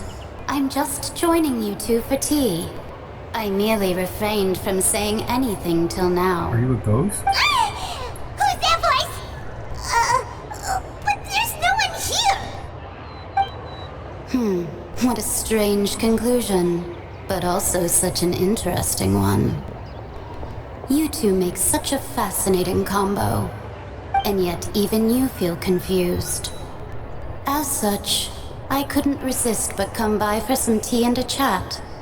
Who are you? What do you want with us? Consider me a passerby, just accepting a commission from my friend's disciple on a whim. Allow me to ask you, will Fontaine's prophecy come true? The prophecy.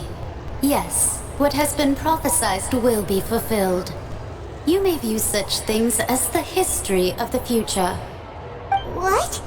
Then is there any way we can stop it? People call such things fate, and it is written in the stars. It cannot so easily be altered. There it is again, fate. So you've caught on.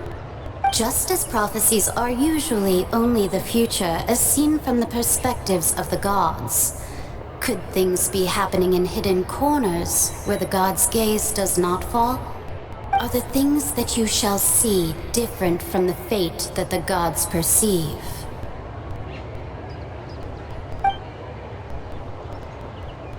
Dot, dot, dot. What is she talking about? It all sounds really impressive and important and stuff, but it also sounds kind of scary.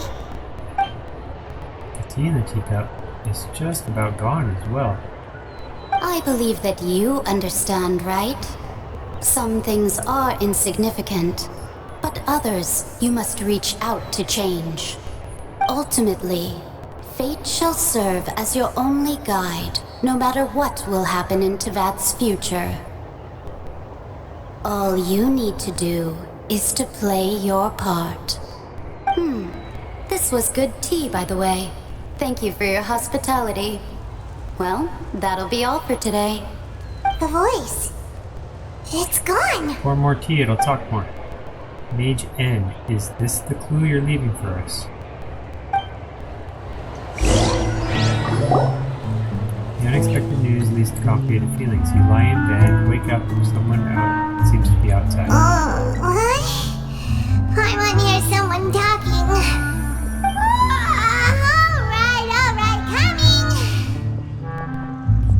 Getting more diligent, Paimon. Hey, it's you who's getting lazy, okay? Well, I see I've walked in on some lively banter. been these past few days? Fine, just fine. I went to take part in that Steambird panel. It turned out to be more interesting than I expected. Not all Fontanians are pessimistic about this. One journalist mentioned that sitting around and waiting for the end to come would be wrong, and that they should make their own rescue preparations. I agreed, so we had a brief chat with her. Did she have pink hair by any chance? Why, yes, it was Charlotte. You remember her, right? That daredevil journalist? I'm in full support of her view. Prophecies are very important, but how can people allow their lives to be commandeered by just a few words? That's right! Paimon's glad to hear something sensible for once. Ah, yes, about what we had discussed before.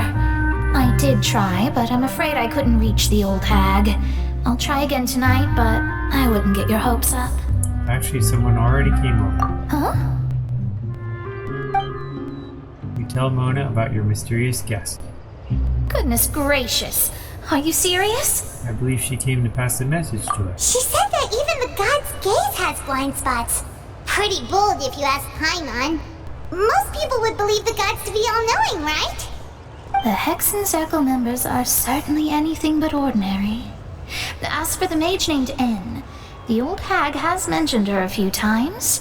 She said that N's sense of direction is incredible, and that she loves guiding those who are lost. But I've never met her, and if she were still alive, she'd be... well, suffice it to say that the hag's at least a few hundred now, and N's been around for longer than that. Whoa. The Hexen Zirko sounds like a scary group. But they must really stay in shape to live so long. Their abilities alone are pretty terrifying.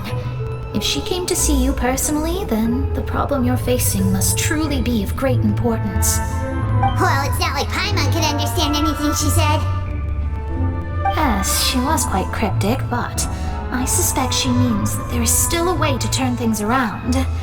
She didn't say when or what that would be, though, so... perhaps it is something that you cannot know right now.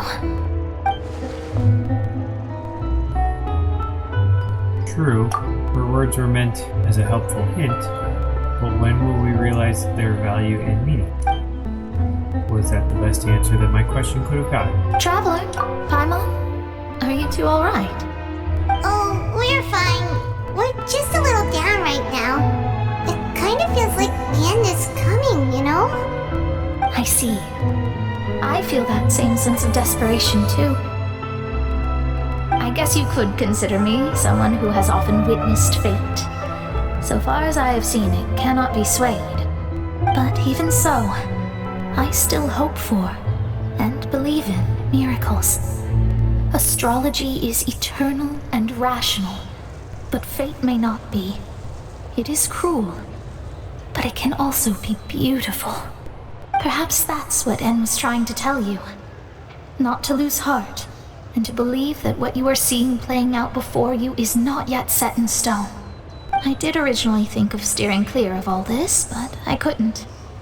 Even if this is all futile, I still wish to help everyone. If we don't struggle to the last, then how can we face the end when it comes? Huh. You do have a point. There I go, talking about astrological principles again. Sorry about that. The moment I start talking about work-related stuff. I need to get going. Don't worry about it, Mona, and thank you. It was worth trying to comfort you, even if only a little. I believe that you'll help those who are struggling in the same way I did. I suppose that might be why we always seem to meet by coincidence. Paimon feels kinda moved by what Mona said, but also kinda sad too. Hey Traveler, Paimon suddenly feels like going outside for a walk. Let's go. Let's walk around the city, shall we? There's a few spots we always like to walk by.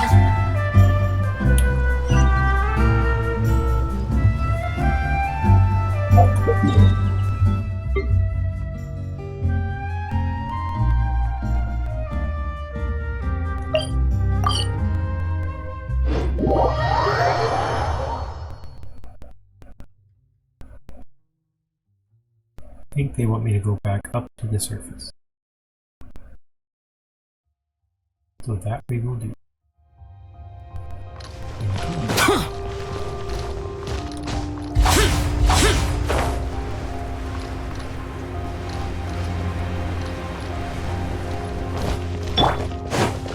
We're way behind schedule.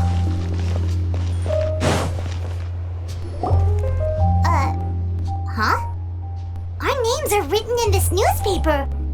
What's going on? Maybe we're famous? Let Paimon see! The underwater stronghold, the Fortress of Meripede, has continued in its noble autonomy, but that does not mean that others cannot interact with it. My recent attempts to enter the fortress bore little fruit. Huh. Guess Charlotte still hasn't given up on that. Thus, did an Outlander friend become the focus of this report? A blonde adventurer with their white fairy, legends trailing in their wake. It is said that this mysterious traveler once visited the underwater fortress. So while the fortress's interior remains a mystery behind closed doors, do not fear, for the tales of the traveler contain surprises in spades. Journalist Charlotte's biggest scoop yet, the Traveler's Trail, World Walker. Huh. Charlotte took so many awesome photos of us and we never even noticed her. She hasn't been able to get a hold of anything at the fortress, so since we're easier to find, she's using us as the subject matter instead? That sure seems to be the case. Ugh, seriously? Well, fine. Those headlines and photos do look cool, so Paimon will forgive her this time.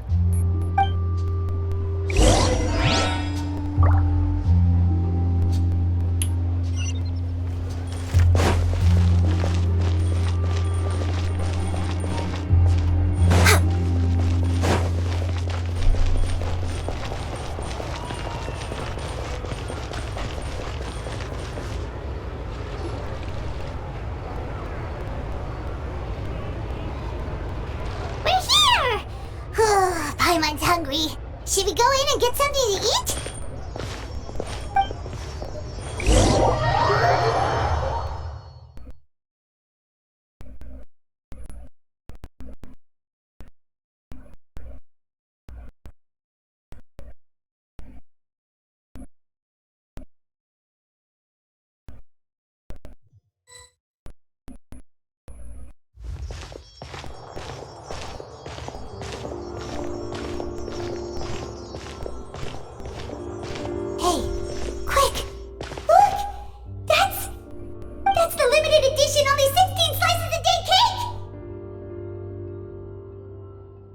Hasn't already sold out for the day? It was so delicious the last time we tried it. Despite the tense situation we were in, let's give it another go. I'm sure it'll be great.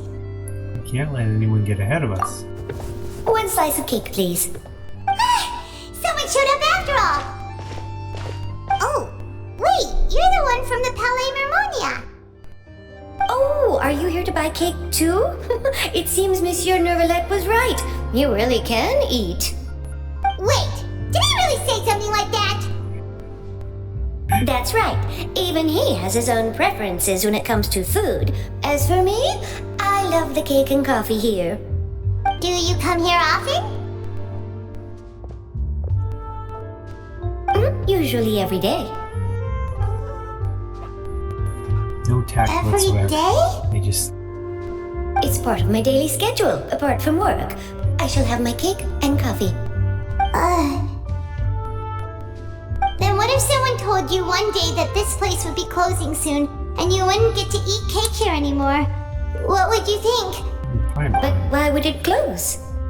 Well, Paimon doesn't know either, but maybe the waters will rise tomorrow. You know, like in the prophecy. Oh, the prophecy. To be honest, I haven't paid much attention to that. No, still, even if there'd be no more cake tomorrow, that wouldn't keep me from having some today. No, it's the same for eating in general. You might not be able to eat tomorrow, but if you can do so today, then you should carry on. That's what people call living, you know. Huh. Don't be sad. Excuse me, could I have 2 more slices of cake to go? Oh, those are the 2 we were gonna These grab. 2 slices are for you. Oh. Sijuin said that this kind of expression you're making is what humans call being sad. Oh, you know Sijuin? I sure do. She was born before me, and she sometimes comes to the surface to teach us things about humans. Trust your elders. If they're She born said before that you, they humans are automatically know creatures more. that are saddened easily, yes, and you can only lift their spirits by feeding them delicious food. So please try the cakes here. I've got something else to do, so I'll be going now. You two try to stay in a good mood after eating, all right? Bye.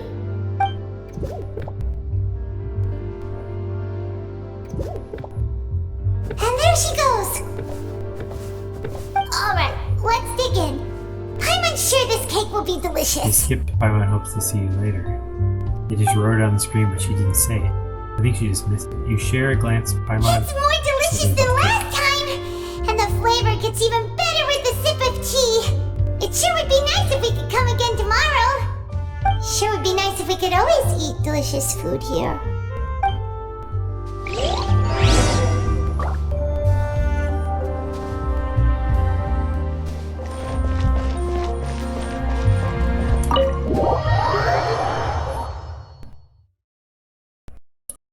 Paimon's kind of getting set.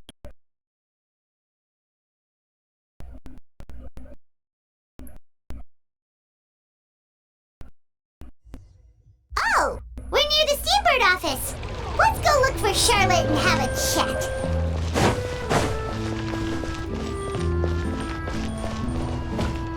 Let's see her. Who's all you got here? Wow! If it isn't the Traveler and Paimon! Oh, have you seen the article I wrote about you? Ha! You've got some nerve. You just used us to make some quick mora. Can we negotiate a profit split? Oh, you needn't worry about that. I heard that you were in Poisson some time back, so I sent you a letter to discuss just that. It appears you didn't receive it, though. It's all right, though. I've set aside the amount intended for you. I've even set the table with some food. Really? Oh, you're the best! Paimon eating in every scene. You're almost a little too easy to win over, Paimon. If I were a journalist with ulterior motives, you'd be in trouble now, you know. Oh, Paimon knows you're not like that. Still, what brings you here all of a sudden? Were you looking for me? When Mona mentioned you, we thought of coming to see you at work.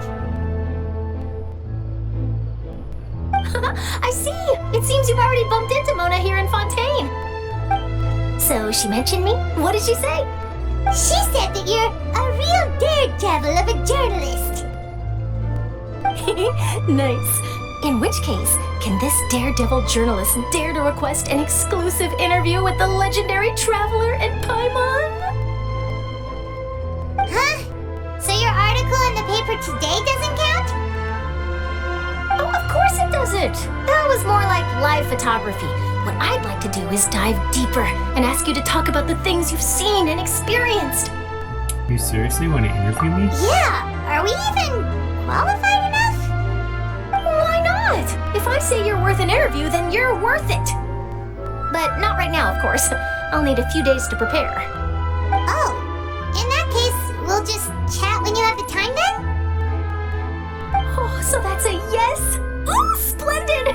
I'll tell the editor-in-chief immediately. I'll have to apply for lighting, a venue, some props, and...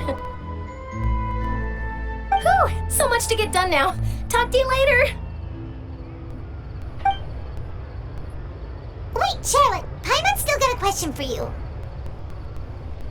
And what's that? If, just for example, Fontaine were to be flooded tomorrow, what would you do today?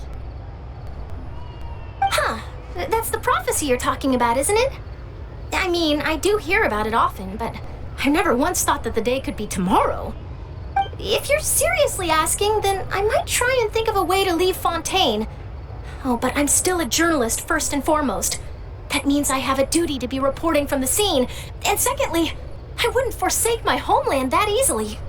From what I've seen, most people don't know what they'd do should the worst come to pass. In truth, it might be better just to behave like normal rather than worry over such an end. So in all likelihood, I'd probably still be prepping at the office for that interview of ours. I know what you're thinking. That sounds a bit sad, but I've always believed that it's best to do what you enjoy. Just think about it. If this nation really were to be suddenly destroyed tomorrow, but I still successfully finish an exclusive interview with a truly unique person, then the story I would wind up writing would truly be timeless. And then do you know what I'd do? Well, I'd write that story, send it for printing, and use messenger pigeons to get copies out to the various nations as soon as possible. I'm not a dreamer, nor am I a workaholic, but I do love my job, and I'd be proud of leaving such an article behind. I guess you could say that I was born to be a journalist. But anyway, that's my answer. And on that note, I'll get back to my preparations. Similar to Layla. That's so nice. All of a sudden, Paimon actually kinda envies her. Anyway, let's go and take a look at the sea, shall we?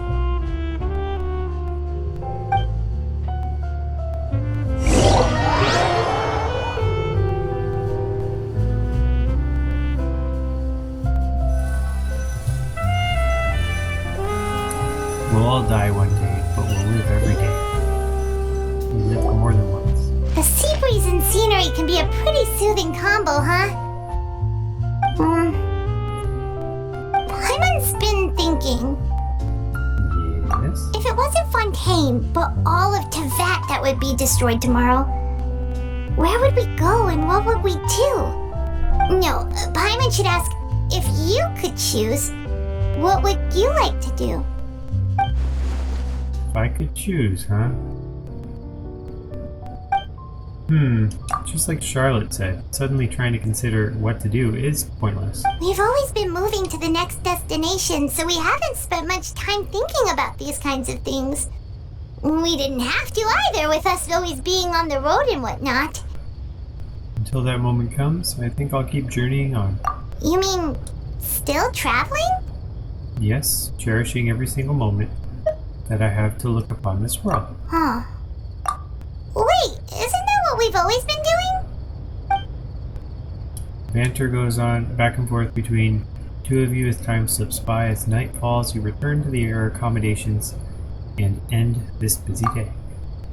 The next few days are just as calm. Charlotte comes to find you and conducts the interview at the Spina di Ursula's safe house in the Fleuve Sender. Navia, having finished her business in Poisson, even drops by to take a note with the two of you. Take a photo with the two of you. All goes well. Show me the photo.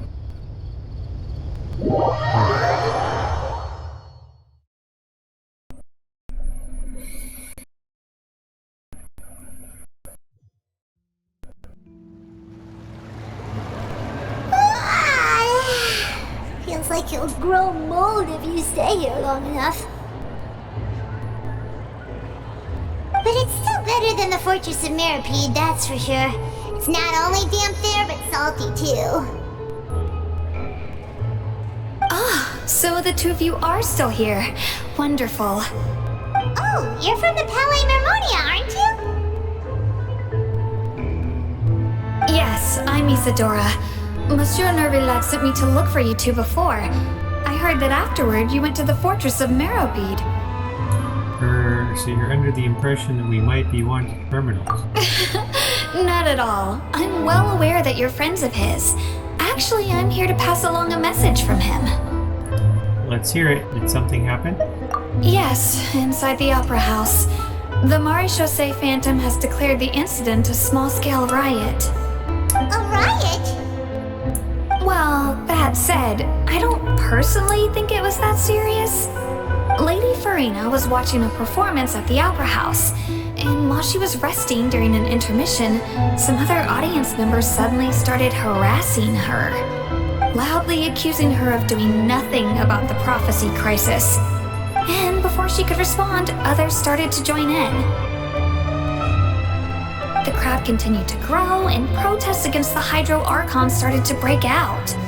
So people have started to put the blame on Farina. Guess they finally found an outlet for the pressure they've been under due to the prophecy. I agree. People will naturally rely on gods, as is customary. But the moment people feel threatened, gods are also the first to be blamed. So what happened after that? Is Farina okay? Seeing that the situation was spiraling out of control and that further argument was pointless, she claimed that she'd gotten tired of this and left in a hurry. The Marechaussee Phantom had their hands full maintaining order and did not catch where Lady Farina had gone. Only when things had stabilized did we realize that she had gone missing. So, you mean she's still missing? That's right. The Marechaussee has dispatched many people to search for her, but we don't have any leads yet. That said, I don't think there's much to worry about. She is a god after all. Even if she were to fall into the hands of rioters, what could ordinary people do to her? I understand the situation. Good. Monsieur Nervillas sent me to tell you about the situation, but he didn't say anything else. Don't worry, this is more than enough to go on. Thanks for keeping us informed. Ah, is that so? Well, alright then. In that case, you two take care. I'll be heading back to the Palais now.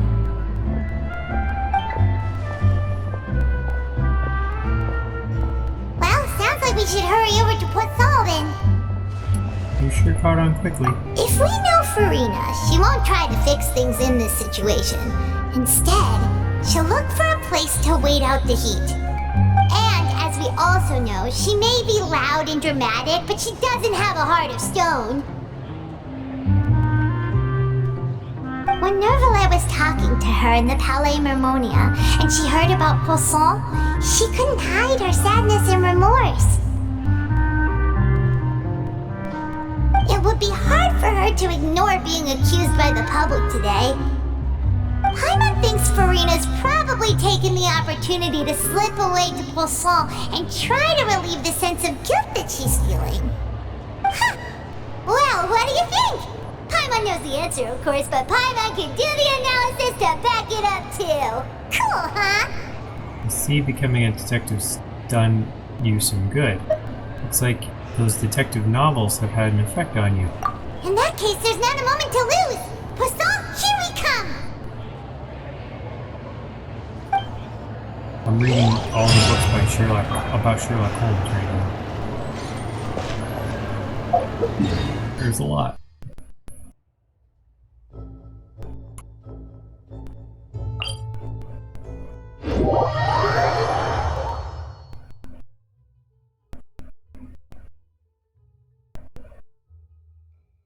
And all the Pickwick papers. There's a lot of those too.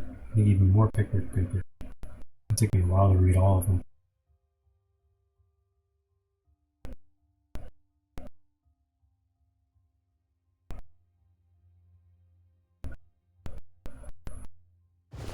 This place looks deserted. Guess all the survivors must have evacuated already. All that's left here are signs of devastation. Could Farina really be here? Well, let's try to find her as soon as possible. Is that a fish? Oh my gosh. I fell like a rock.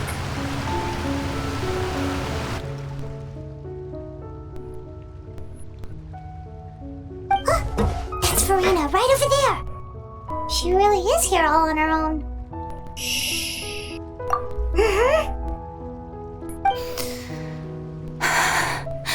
Should I just give up? This is all meaningless. What was meant to happen did happen after all. Everyone's dead. I'm sorry. I'm so sorry. Give up, Farina. There's no point in holding out. I'm sorry. But what can I even do other than to repeat meaningless apologies over and over? Farina. Who's that? Don't worry, Farina. It's just us.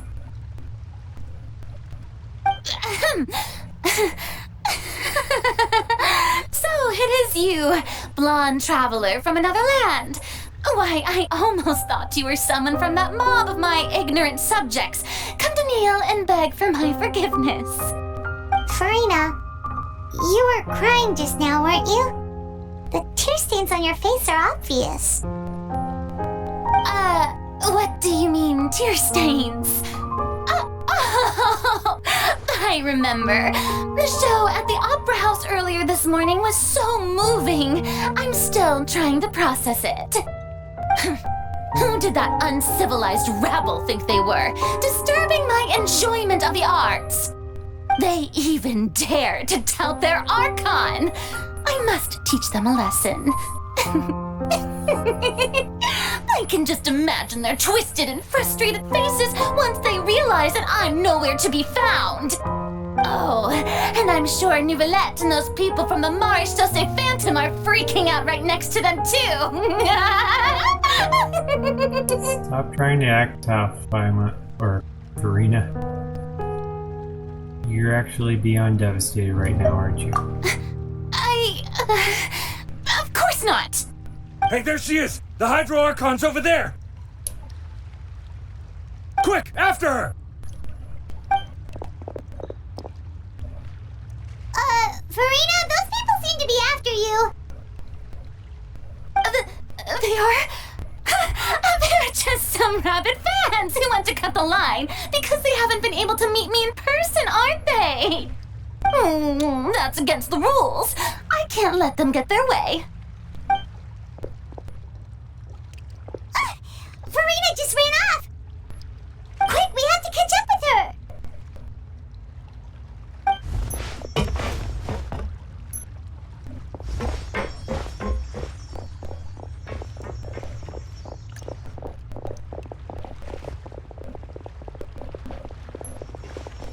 Catch me if you can.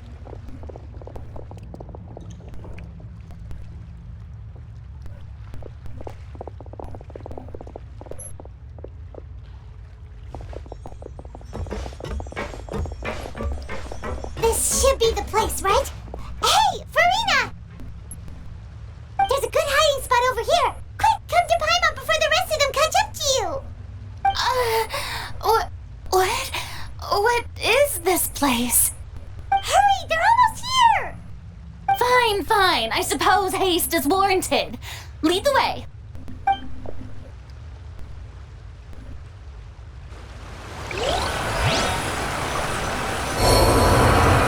I did die from the fall.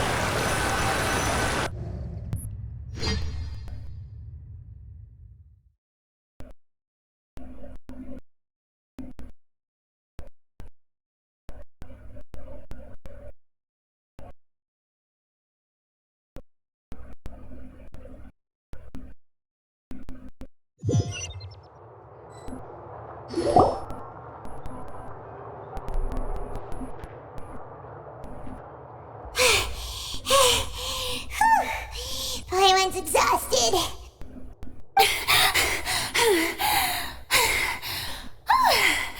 I'm so tired. I totally thought they had caught me.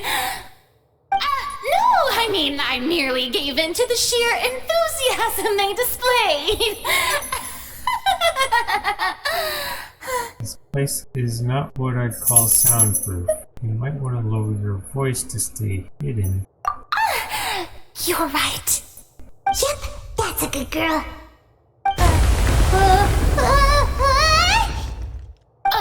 What's happening? The ground's shaking. Is it an earthquake? Another disaster that struck, I suspect. Yeah, a quake of this kind preceded the flooding in Poisson, didn't it? It can't be. It's happening again. Well, there's no need to worry too much about that. Nouvellette's made some emergency plans, so the evacuation should go a lot smoother this time. Yeah, I hope you're right. But the people of Poisson, they've already... Has Farina finally reached her limit? Now that she's talking about her actual feelings, she's starting to look far less stiff.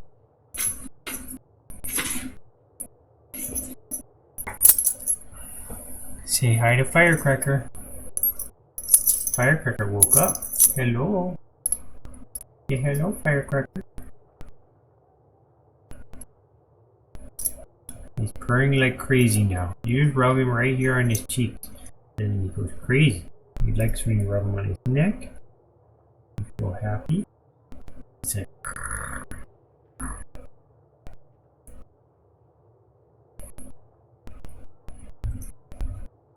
You see the Firecracker?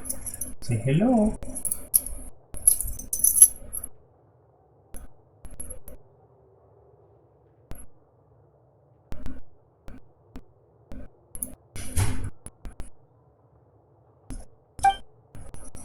You begin to talk amongst yourselves as Farina slowly calms It's true. down. I've been investigating the prophecy for hundreds of years. I once had informants all over Tevat, searching for clues and feeding information back to me. I've tried all kinds of ways too to hold back the sea. Anything to keep the coastline from advancing. But all my efforts proved to be futile in the end. Really, the truth has been clear to me for a very long time. We cannot make an enemy of the divine. No matter what we do, the will of the heavenly principles will have its way, and the prophecy shall be fulfilled. But even then, you still haven't given up, right? Give up. I do love the sound of that phrase. It would mean finally coming to terms with fate, but also for me to finally be free. But that would also mean that all hope would disappear. Indeed.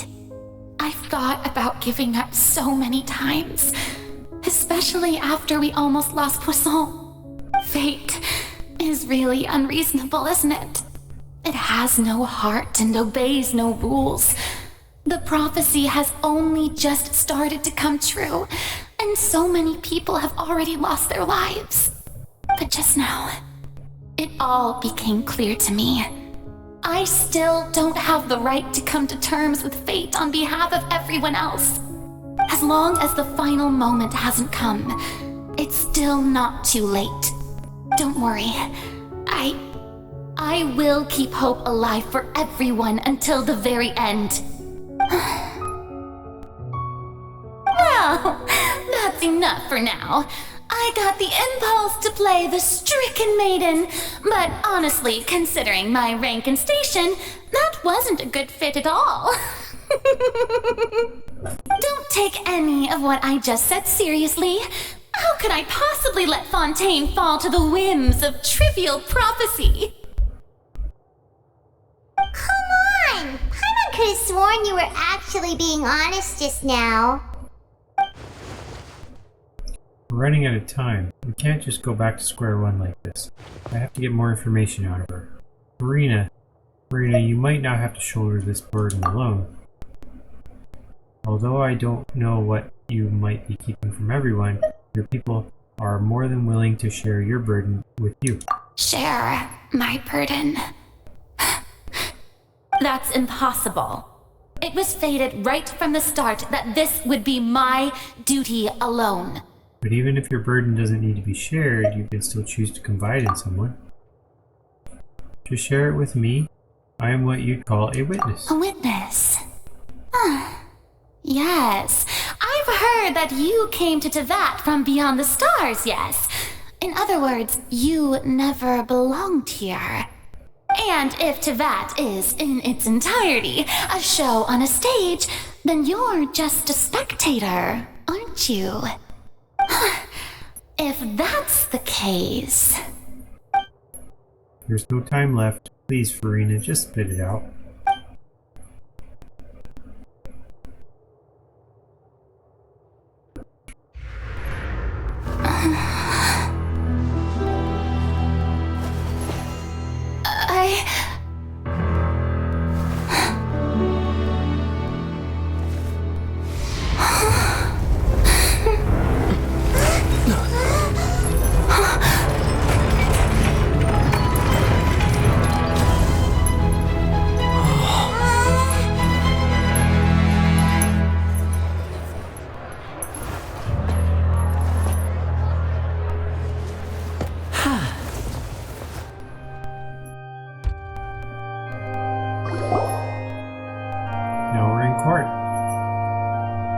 good flashbacks to this in the other event.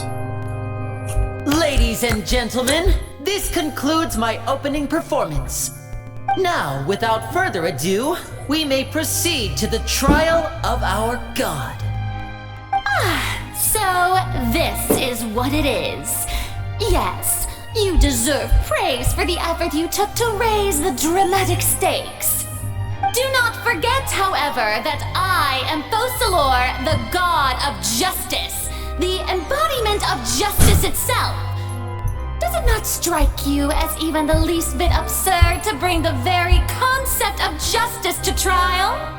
May I interpret these words as your refusal to stand trial? In that case, you will have the opportunity to defend your honor through a duel. You would draw your blade against a god? I see. It seems like you have made up your mind.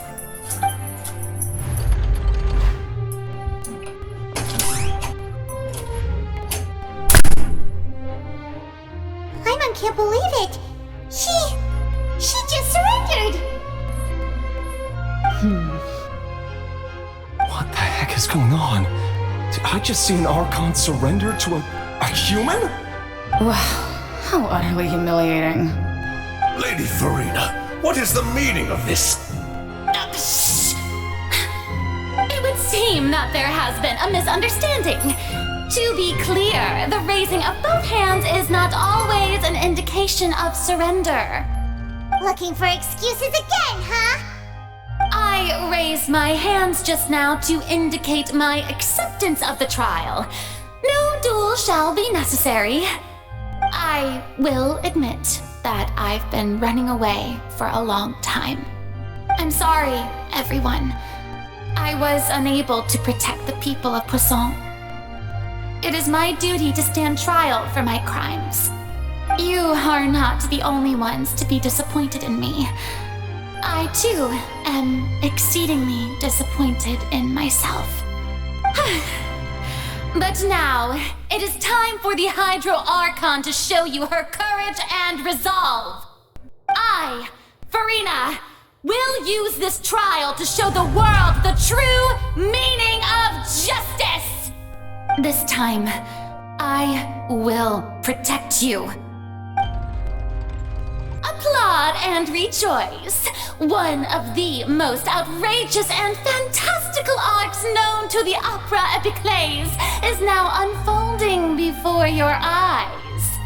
Mark my words, this shall be one of the most exhilarating and brilliant shows ever to grace the stage of Fontaine! The trial of the Hydro Archon, Fosalor, will now begin! Woohoo! Oh, now we're making history! Why does it feel like Farina just took over the whole thing? Like, come on! Didn't she just get forced to stand trial for her crimes? Also, even though she's still acting super dramatic, she is taking this seriously this time, right? All right, then. Who will be my opponent in this trial? The court asks the prosecutor to please take the stand. Thank you, Your Honor. Is that so? Very well. Then please speak, witness of Tivat, my accuser and fated opponent. We were so close to getting her to tell us the truth, and it still turned out like this in the end. It's okay though, as long as we can defeat her in court, we'll still have a chance to figure everything out.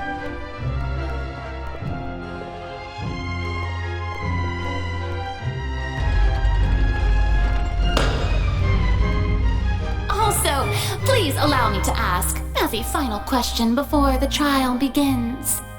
Just how much work did you do to force me onto this stage? Well, we did do a lot of prep after the meeting that day.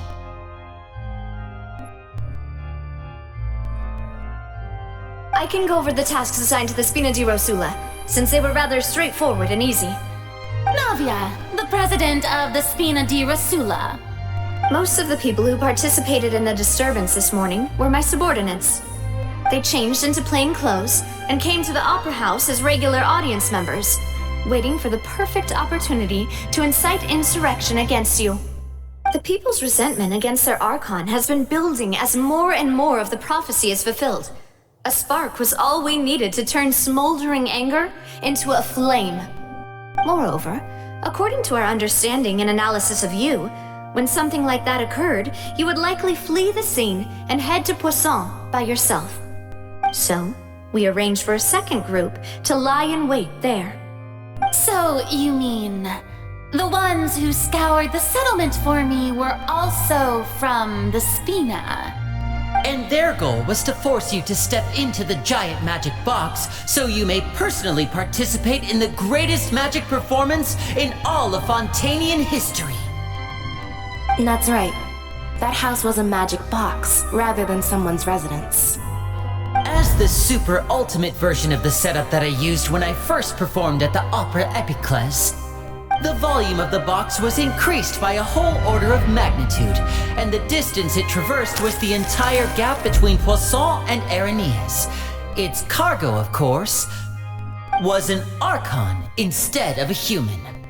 My thanks, Farina. Without your help, we could never have pulled off such an extraordinary performance. You're welcome? Of course, this performance was only made possible with Father's support. The House of the Hearth spent a massive amount of labor in Mora to pull this off. We had to select a location, construct a giant magic box, dig a tunnel, and open up a path through the water. It was a lot of work for all of us. So, in other words, the earthquake that we felt within the giant magic box was just a normal tremor from the transportation of the whole house? That's right. It wasn't a sign of another disaster to come. Sorry about that. We deceived you back there. Then, I can guess Nervilette and Cloran's parts. You gathered a crowd, prepared a stage, and made sure that the champion duelist would be immediately ready for a fight. Also that as soon as I appeared on the stage, the trial may commence without a hitch. Am I right? Yes, that is correct. Well, Clorand, I must commend you for your courage. Only the most outstanding champion duelist in all of Fontaine would accept a duel with an Archon without flinching. Thank you. As for you, Traveler, I suppose your role was to keep me distracted with conversation once you found me in Poisson. You'd make sure that I didn't notice anything amiss before revealing yourself as my prosecutor once we'd arrived onto the stage. Nope. Oh? My mission was to give you one last chance. We hoped that you'd share your secret with us before the box arrived onto the stage. Is that so? Then I suppose I must have missed my final chance. It's fine. It matters not. What's done is done. The stage is already set, so there's no reason to disappoint the audience. Let's see this trial through to the very end. Yeah, the only thing we can do now is to judge the Hydra-Archon. Still, I can't help but be a little bothered by that conversation earlier. What did Farina want to say to me right before we arrived onto the stage? Sir Prosecutor, please allow me to pass this along. This is a document that Miss Charlotte applied for and received permission to share with you during the trial.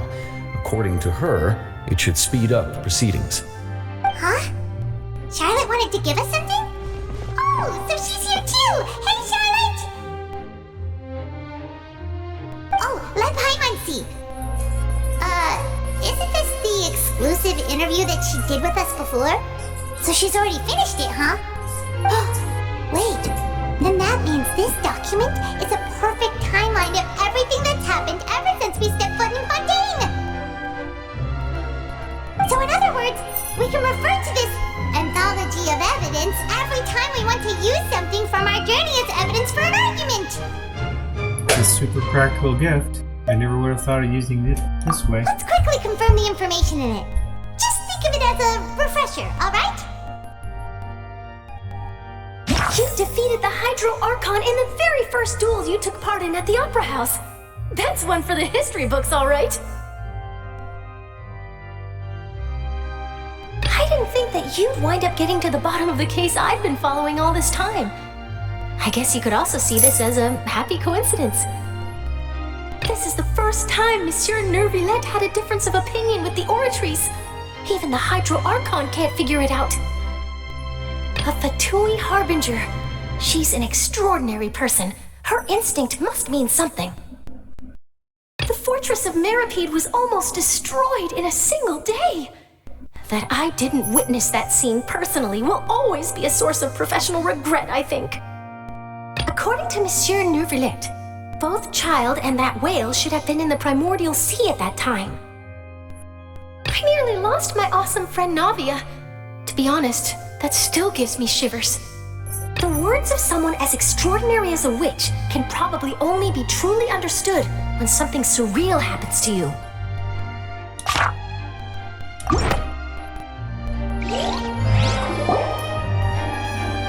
The prosecution and the defense are both back. in position. It's The trial Firecracker. shall He's now back. begin. Come to me, Come trial. on, Nervillette. There's it no you? need to Are you the repeat all guilty the one? unimportant legalese. Just I don't fast wanna be forward here. to the part where the prosecution lays out my offenses. Was it you, Mr. As Firecracker? the defendant and the lead actress of this performance, I still haven't even been informed of my supposed You know it was guilt in all of this. You know it was you because Of you're trying to course, get away. it is only natural for humans to struggle to understand the actions of a god. However, you will need more than that to convict me of a crime. That's true. But my charge here is unrelated to your conduct as an Archon. Instead, I would like to charge you as a fraud who's never been the Archon in the first place.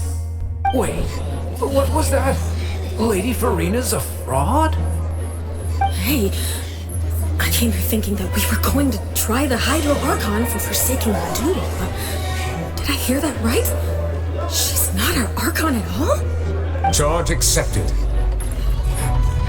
No, like I knew it. Lady Farina, do you plead guilty to the charge?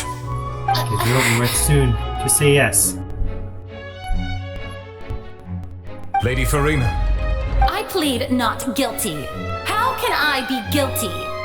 There is no way that I, Focalor, otherwise known as Farina de Fontaine, a member of the Seven and the Regina of all waters, kindreds, peoples, and laws of Fontaine, could be anything other than your true Archon. Yeah, even though Lady Farina can be rather eccentric, isn't it going too far to doubt her very identity? Yeah, I've never questioned her identity either. Sure, Lady Farina can be super irresponsible, but what grounds does that prosecutor have to make such a huge claim? I have cause to believe that common sense will prevail in this case. Many of the members of the audience have known me as the Hydro Archon ever since they were born. There would be no fooling their memory. See? Even the Oratrice has decided to show me its favor. Are you sure you want to commit to a charge that will never be upheld? If you wish to drop the case, I can promise you as the God of Justice that you will not have to face trial for making a false accusation. We will treat everything that's happened as a dramatic spectacle and move on with our lives. What do you say to that? An argument with near impossible odds, huh? We have to not only refute Farina's claims, but also overturn the long-held beliefs of the people. People only see you as their Archon because that's their long-held belief. Well, I tried to give you the chance to surrender. If you must persist, then let me ask. If you believe I'm not the Archon, then what manner of being do you think I am? Human. And if I was not the Archon, then how did I manage to live for over 500 years? Got to think carefully. what do we know to be special about Farina exactly?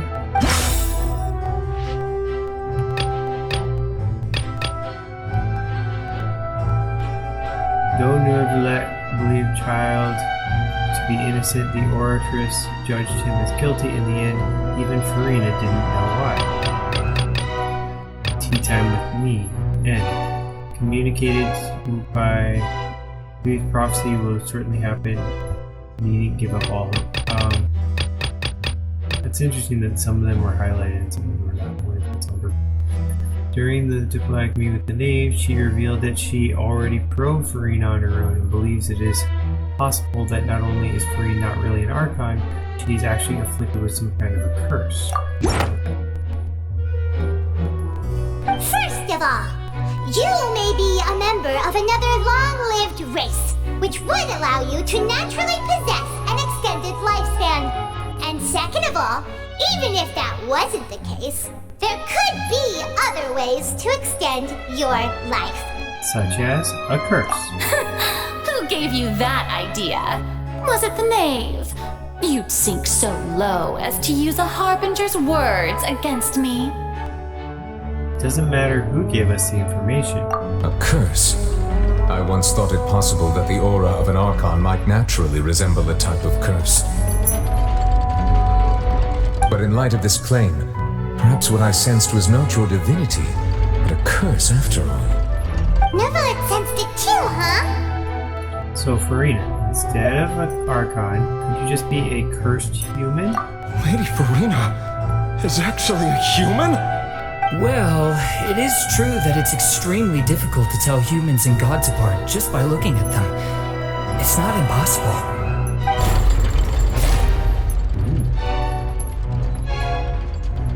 Well, don't start celebrating too early now.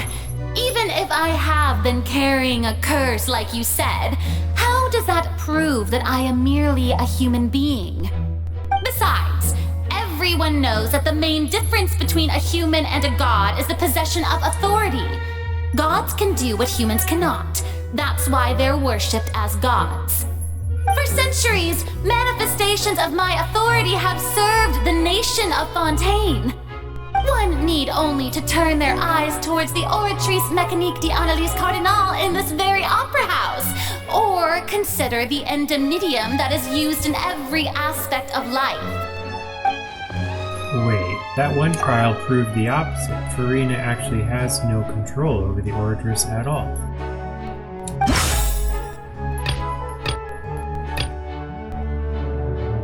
Oratrice judged him as guilty in the end, didn't know why. You tried to reference the Oratrice, but weren't you as confused as all the rest of us when the Oratrice declared Child to be guilty without any proof? Otherwise, you should have come up with a good explanation for that by now. Didn't I make myself clear at the time? The decisions of the gods are naturally difficult for humans to comprehend.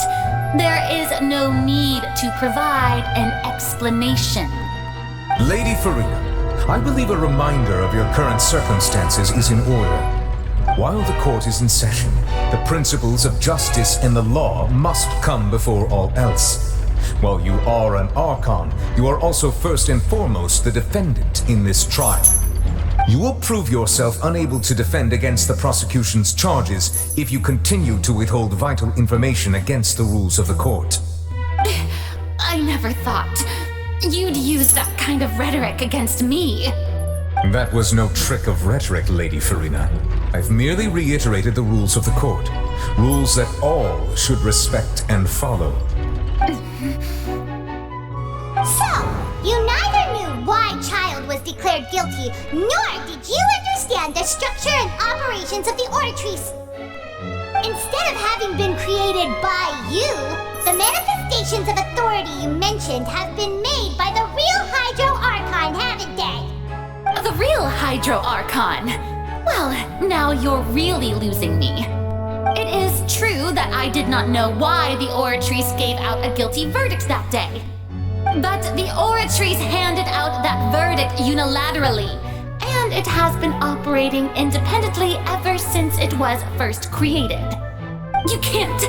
You can't argue that just because a divine creation is flawed, that the god behind it must also be no god at all. She's still throwing out all kinds of excuses. Seems like she's confident that we won't be able to produce proof that she has no power over the Oratrice.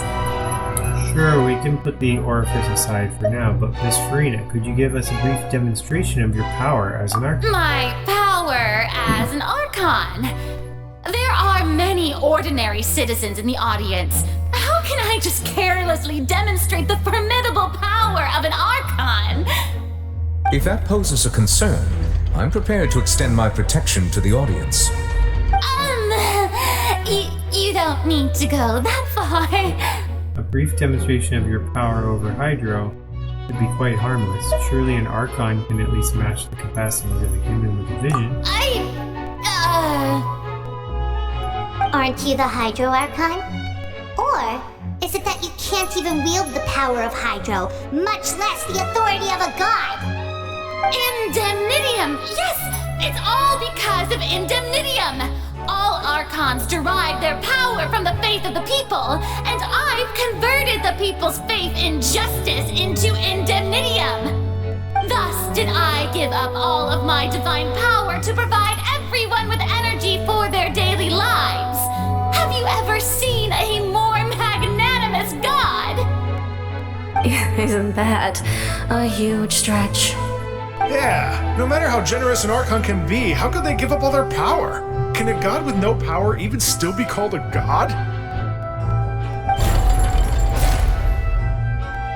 It seems like nobody's buying Farina's excuse. One more, we got her. Hey, come now, everyone! Please don't stare at me as if I was a liar! I'm still the same Farina you knew, right? The one that you loved! Shouldn't you want to believe in me? Please? You've got to believe me! If what the prosecutor said is true, she really has committed a grave offense. Did she deceive all of us? And all of our parents and grandparents too? And all of our ancestors? Ever since they were born? Enough! That's enough! Tell me then, if I'm not the real Hydro Archon, then who is? If you have no evidence of another Hydro Archon's existence, nor can you find anyone who can back up their claim to be such, then what grounds have you to say that I'm not actually the real deal? Wow, she came up with yet another argument. How can we refute her now? Seems like she really doesn't want to give up. If we can't provide proof that she isn't the Archon, we can try to prove that she's just a human, and if she's only human...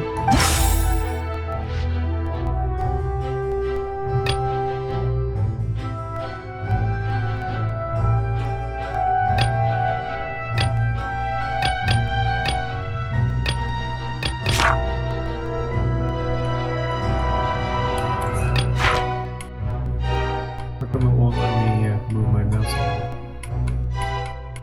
Am I losing power here?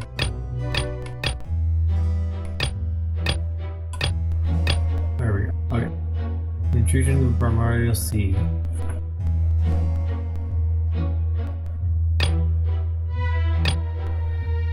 Navia falling in the seawater. Only the protection of the dead members of spirits prevent her from resolving. Ooh.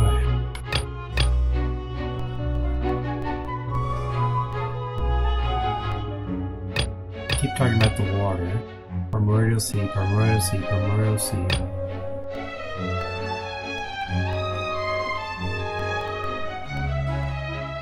Let's pick the primordial sea, I guess.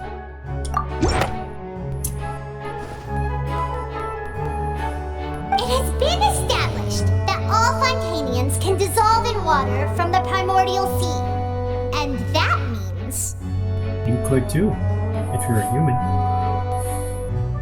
Since you insist on claiming to be a god and not a human, then there's a method that you can use right here and now to eliminate all suspicions of you being the latter. Miss Miss Navia, please apply to serve as a temporary attorney for the prosecution before addressing the court. Though you act in partnership with the prosecutor, you must still adhere to proper procedure. Super sorry, Monsieur Chief Justice. I swear this really will be the last time that I'll speak out of turn. Now, I've brought some seawater from Poisson. As everyone knows, a massive flood struck the area not long ago, taking many lives, including those of some of my closest friends. So, Miss Farina, would you dare to touch some of this seawater? If we are to believe that you are indeed the real Hydro Archon, touching this seawater would have no effect on you. All it should do is strengthen your case. But if you don't dare to touch it, then we would have basically proved the reverse.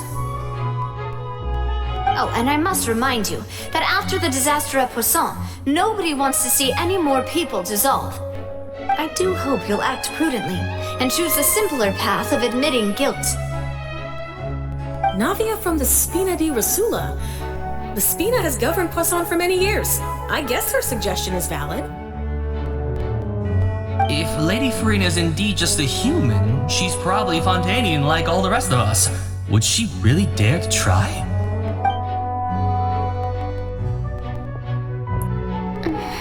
She's not going to touch it. She's not going to.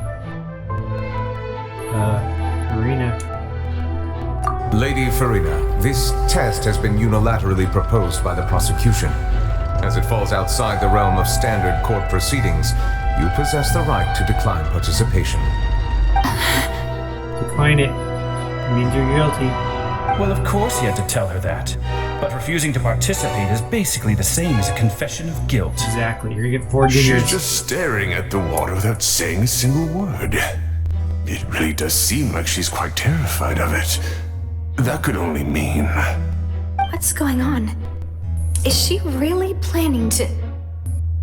that's not what we thought she would... You should have used regular water, and she wouldn't touch it anyway. Due to the inherent risk of the test, Lady Farina, you may... She's wearing a glove. Hey! She actually...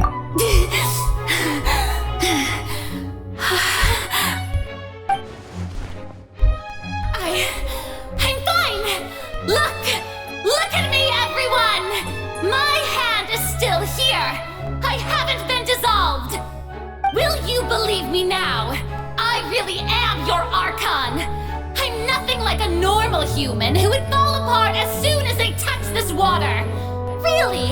Was this not the most obvious thing in the world? Miss Seedwing? If you're present, Miss Seedwing, please come forward and attend to the defendant. Seedwing? Don't be nervous. It'll just take a few seconds. Let me see. That should be enough. Please announce the results of your evaluation to the court, Miss Seedwing. As everyone doubtlessly saw, Miss Farina was displaying symptoms of hyperventilation and flushed skin. These indicate that she was experiencing the adverse effects of exposure to primordial seawater. The extent to which she was affected is the same as other humans when exposed to primordial seawater of a similar concentration. Ooh, thank you, Miss Seedwing. Lady Farina, you may return to the defendant's stand. Wow, wait, she's got guts. What did she just say? I didn't get dissolved! Shouldn't that be enough to prove my innocence? Well, considering your tendency to run from your problems, we did originally prepare a direct sample of the seawater around Poisson. However, after extensive discussion, we exchanged it for a sample that is not concentrated enough to dissolve an actual human. After all, on the off chance that something entirely unexpected might occur, we don't want anyone else to lose their life to the sea. Yeah, so out of regard for Farina's life, you secured a low-concentration sample and asked the head nurse to serve as an expert witness. It's a great thing that the direct sample wasn't actually used. Farina could have... I can't believe... You... But what's really going on here? Farina can't have not known the consequences of touching the water as a human. it's too unlike how she usually acts, unless it's actually more important for her to keep up her facade than to save her own life. But hadn't she given up on everything a long time ago? Listen to me! Listen to me, everyone! Please don't give me such cold and disdainful looks! What happened just now didn't prove a single thing! Think about it! How can you conclusively prove that an Archon can't also be affected by the primordial seawater? Also, if I was really just a human, why would I dare to just put my hand in that kind of water? First, you'd rather not be alive. Sad, pathetic. Please, everyone, anyone, just listen to me. I swear, I really am your Archon.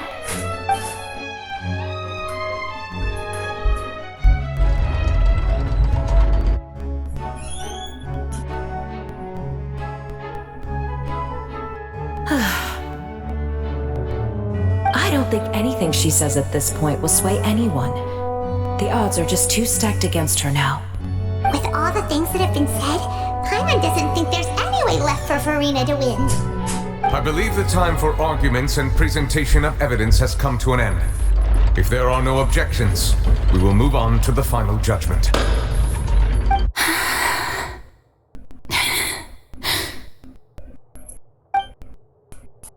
I don't think anything she says at this point will sway anyone. She's too stacked against her now.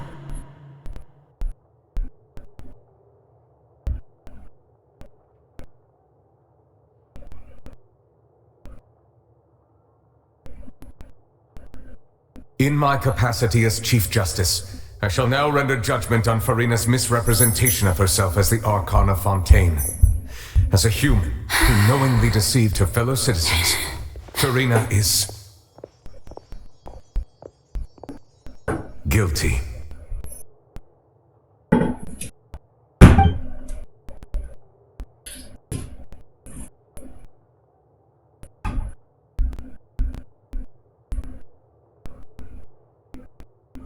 We shall now turn to the Oratrice Mécanique d'Analyse Cardinale to render the final verdict on the charges.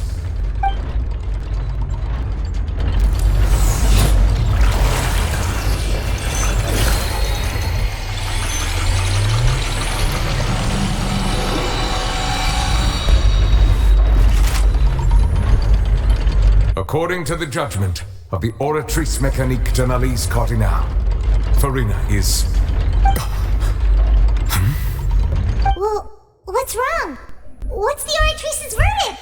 It can't be. Did the Oratrice just declare Farina to be innocent? No.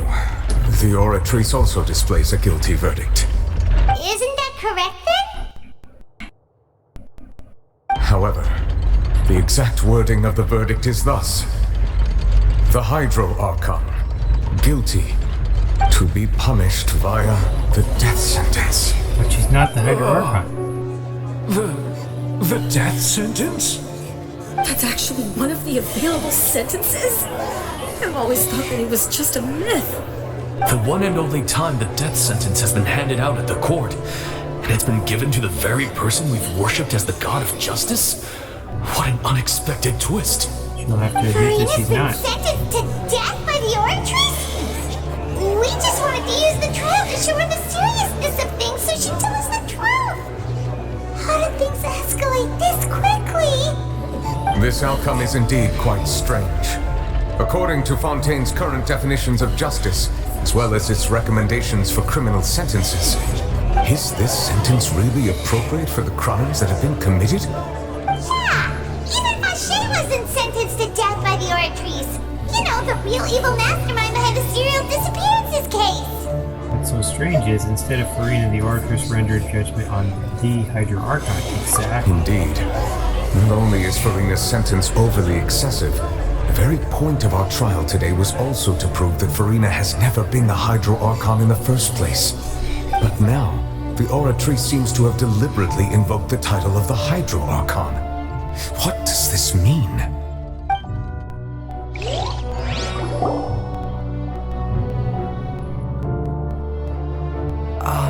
Excuse me.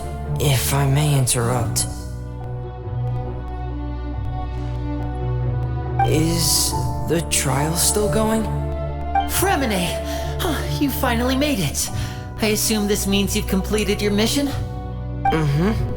Any mission Father assigns to me will always be top priority.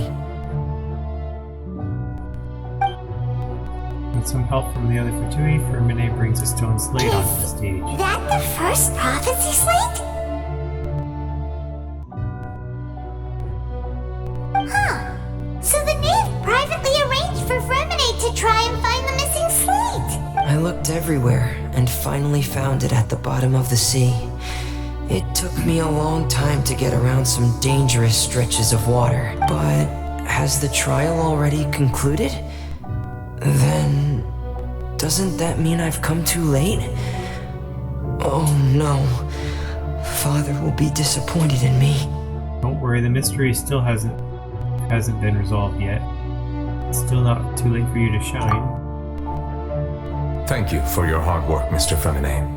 Please allow me to review the record left on the slate. Traveler, I believe that you have already seen the other existing slates. I would like you to come here and confirm their contents.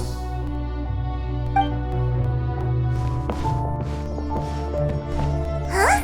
So what do you see? What is it? This looks like the previous Hydro-Archon releasing her divine power, turning the Oceanids into human beings. I believe I've now made sense of the Hydro-Archon's crime. It has to do with Fontaine's lost history. Huh? Isn't the Hydro-Archon just guilty of deceiving her people? Oh, wait, no, that's Farina, and we've already proven that she's not the Hydro-Archon. So when you say Hydro-Archon, do you mean the real Hydro-Archon we've been kinda talking about? In truth, everything that you've encountered in Fontaine up until this point can be traced back to the contents of these stone slates. However, I'm uncertain as to how much sense they currently make to you. An association between the contents of the slates and the events in real life. Okay, let's try to recall the contents of the other 3 stone slates. Paimon will do her best to help you remember.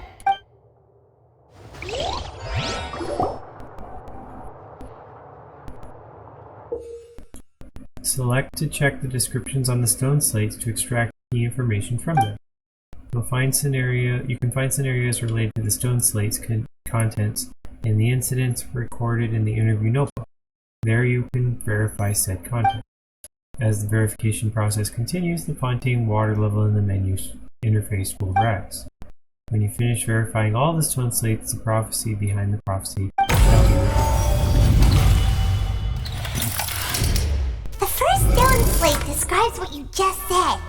It seems to show the previous Hydro-Archon using her divine power, and then the Oceanids turn into humans. Does that mean that Fontainians are transformed Oceanids? Oh, Paimon wasn't expecting that. But if Oceanids can turn into humans, then perhaps this process can be reversed as well. With primordial The water. second stone slate shows Celestia floating in the sky, and the Hydro-Archon and her people worshipping it together. But the heavens still brought judgment down upon them. This must be the point when the Hydro-Archon and the Fontainians were branded with their original sin. Does this mean that the original sin and the Hydro-Archon sin are the same thing? The third slate shows the Hydro-Archon seeking into the sea surrounded by many people. That reminds Paimon, didn't we also watch that happen to someone else? Well, the fourth slate is the prophecy the Fontainians have been talking about. People dissolving into the sea, the Hydro-Archon crying on her throne, and so on. The cycle. We didn't believe that such a crazy disaster could happen at first, did we? But after that incident, it was just a question of when and not if.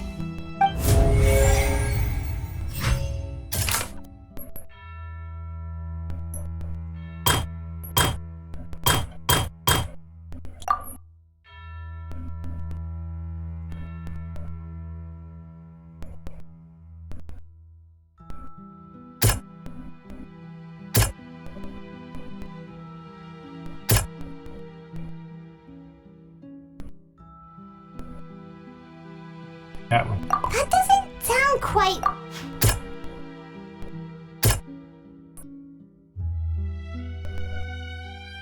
That doesn't sound quite...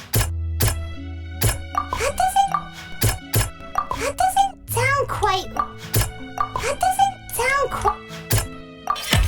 We know from the case of the serial disappearances of young women that Fontanians can be dissolved in primordial seawater. Right. And the first stone slate tells us that long ago, the Hydro Archon used her power to turn Oceanids into humans. This might be the reason that Fontanians can dissolve.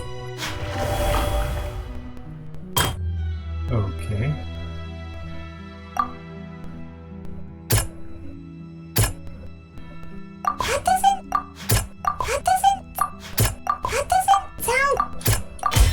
Perhaps what is about to take place has all happened before. The true sin of the Hydro Archon that Nervalette mentioned, and the original sin cast down on the people of Fontaine by Celestia, as recorded on the stone slates.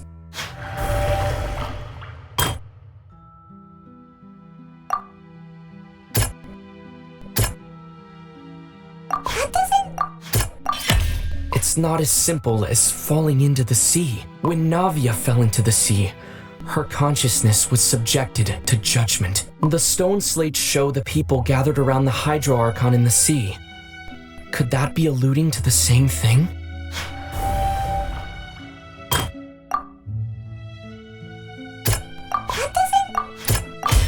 The prophecy from the stone slates found its way into society, but not many people believed it at first. The fortress of Meropide was nearly flooded with primordial seawater, which we know can cause Fontanians to dissolve.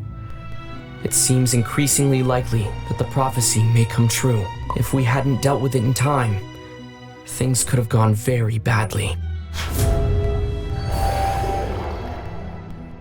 They'll dissolve into the primordial sea but won't cease to exist. Their essence will flow in the seawater, converge, and take the form of an Oceanid. The Hydro Archon was sentenced to death in court, shocking everyone present. Perhaps this means that her sin was actually Fontaine's original sin. Navia fell into the water inside those ruins, and she nearly dissolved. She was surrounded by the people of Poisson in a court within her consciousness, and was forced to take part in a trial meant to make her stay. The eruption of the primordial sea at the fortress of Meropide was the surest sign that the prophecy was about to come to pass no matter what. The stone slate's contents can all be verified by recent events. If we combine what we know together, loads of truths should come to light.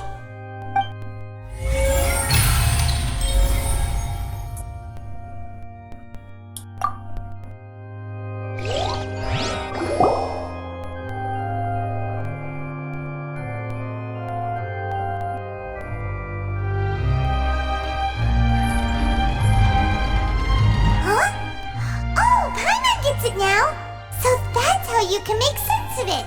But then it feels like we're going to have to share some truly shocking revelation. Let's hear them. First slate reveals that Fontanians are not real humans. Incredible! Linny, did you hear that? We're not real humans. All Fontanians were originally created by the late previous Hydro Archon, with Oceanids as their basis. The evidence for that can be found in how only Fontanians could dissolve in primordial seawater, and how all the girls Vacher dissolved were also turned into Oceanids. Oh, and according to Navia, when she was about to get dissolved, she also saw everyone gathered around for a trial, all of them in the shape of Oceanids. Indeed. Second slate reveals that the crime of the Hydro Archon was her creation of Fontanians from Oceanids. Yeah, and it follows from the content of the first slate that she probably angered Celestia by creating humans without prior permission. That could also explain why the Oratrice judged the Hydro Archon to be guilty. It's to account for that ancient sin. The Hydro Archon's true sin was creating us? And yet, after many hundreds of years, The Hydro Archon's creations have turned around to try to judge the Archon within the Opera Epiclese. The twists of history are often the most unexpected of all.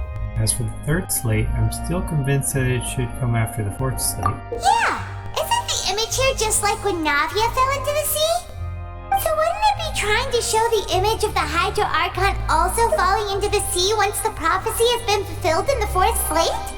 The fourth slate depicts the fulfillment of the prophecy as it's already widely known. In the end, the people will all be dissolved into the waters, and only the Hydro Archon will remain weeping on her throne. Only then will the sins of the people of Fontaine be washed away. Did Paimon get all that right? You've made some keen deductions. Makes sense now. I must say, given how much you still don't know, it is impressive that you've already managed to connect so many pieces of the truth. However, while you were able to decode all the information on the slates, they've also been etched with an additional layer of hidden information using a different power source. When we were at the ruins, I tried to decipher the hidden information recorded in the slates. But since we only had 3 slates at the time, I was unable to come to a full conclusion. Now that the slate collection is complete, I shall make another attempt to decipher the narrative recorded within. If everything goes well, we should finally be informed of the unadulterated truth.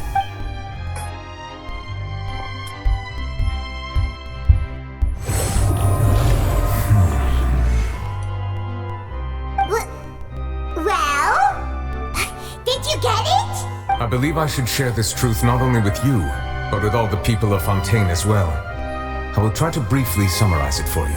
Your hypotheses regarding the origin of Fontainians and the sin of the Hydro Archon were both correct. In the Fontaine of old, the previous Hydro Archon sensed the yearning of her Oceanid familiars for life on land.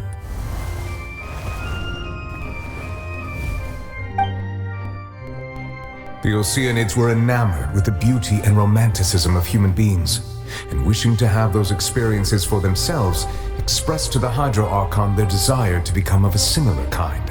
However, even though water as an element is intricately linked with the power of life, the Hydro Archon, as one of the 7, did not possess the authority to create a new form of human life. Not one to give in, she eventually found a way to create permanent humanoid bodies for her familiars by appropriating the power of this planet's primordial sea.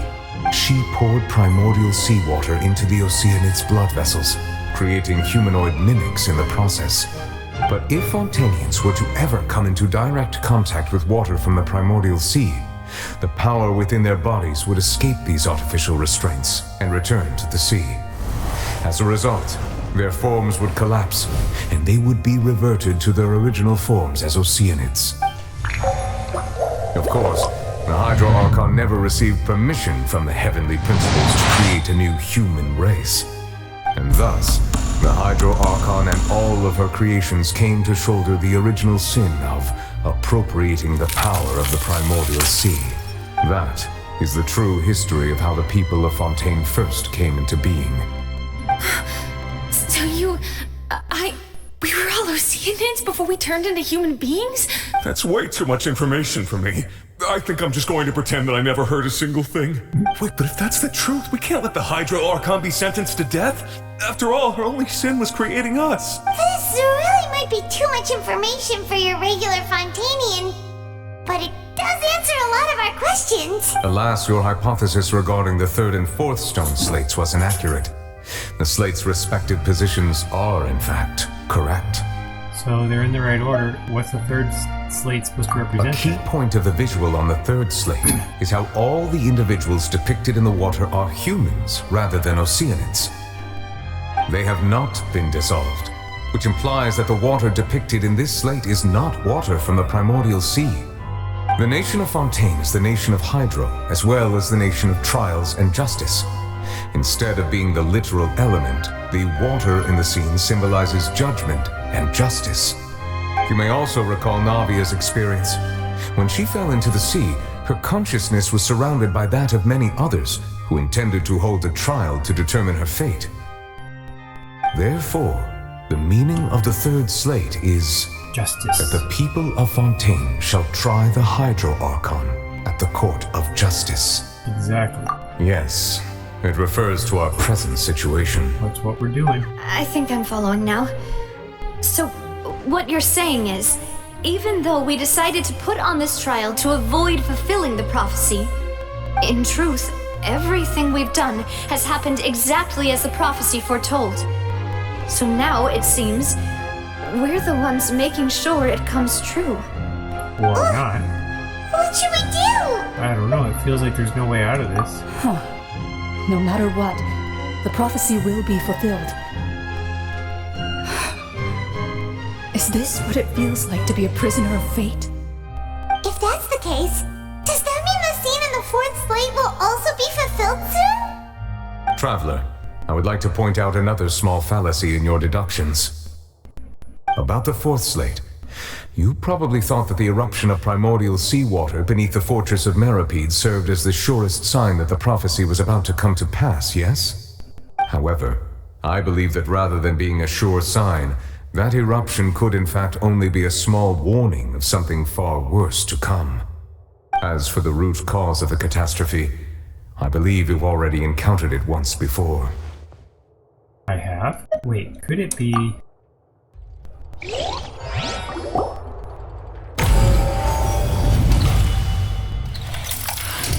This eruption is just a small warning of the things to come.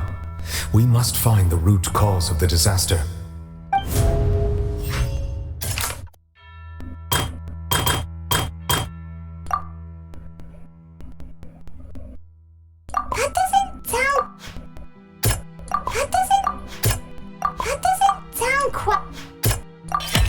It was both dream and reality. If we're talking about a true culprit, that could only be that thing inside the primordial sea, right? The truth, the original sin, the trial, and the root cause of the disaster.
Teamwork.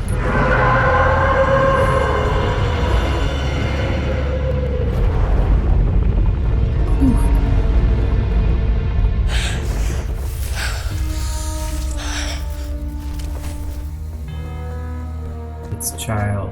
He's back.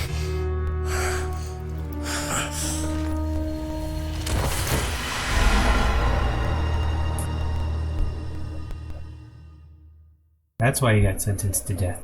He was trying to save that guy from defeating That was him. way too close! How did that thing just burst into the Opera House? Wait, was that the huge whale you saw in your dream? That's right, I'd wagered that it's also the one Child saw when he was young. So we've met it at last. I understand very well why it has chosen to make an appearance here. That whale does not belong to Tevat.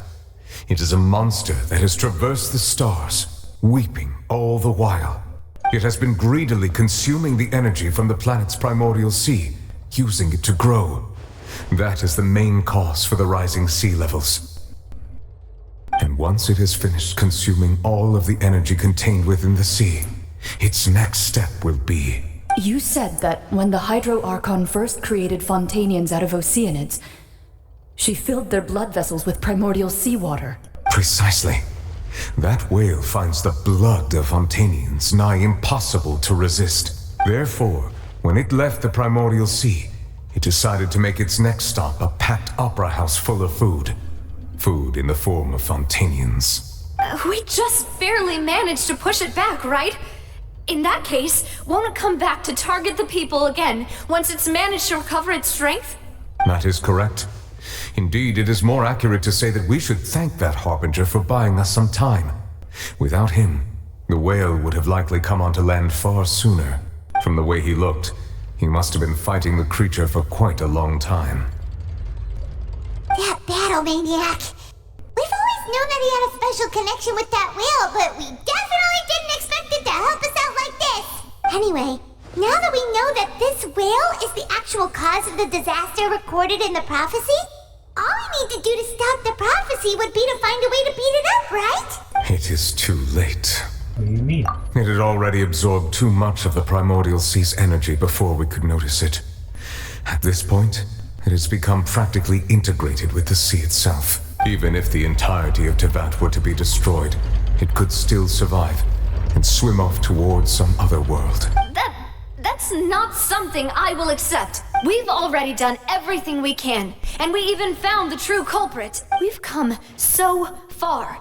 You can't just tell me that the last hurdle is some impossible foe. That's just not fair. Indeed. That's not how a grand performance should end. I'll fight it to the end. No matter what. So the prophecy will be fulfilled no matter what, huh?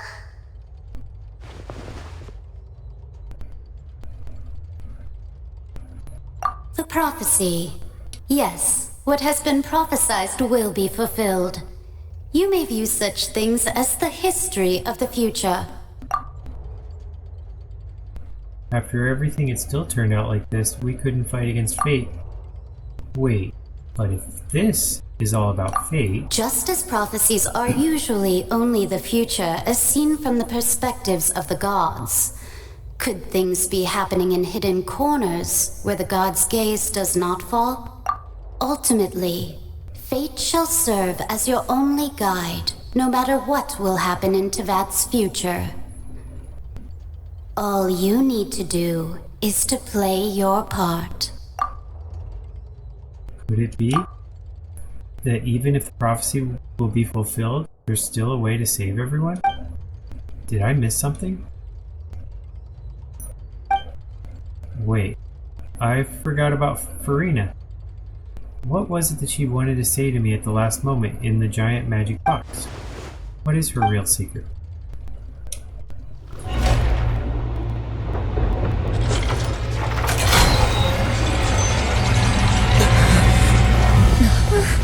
What's happening with the aura trees? I believe it is preparing to carry out the death sentence.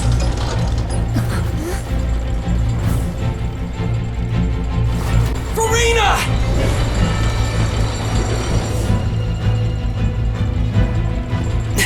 No, I still need answers. What a jump.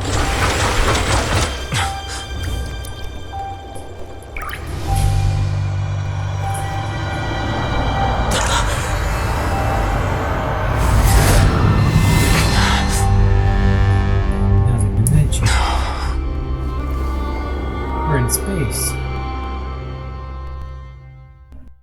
That sword's right above her head.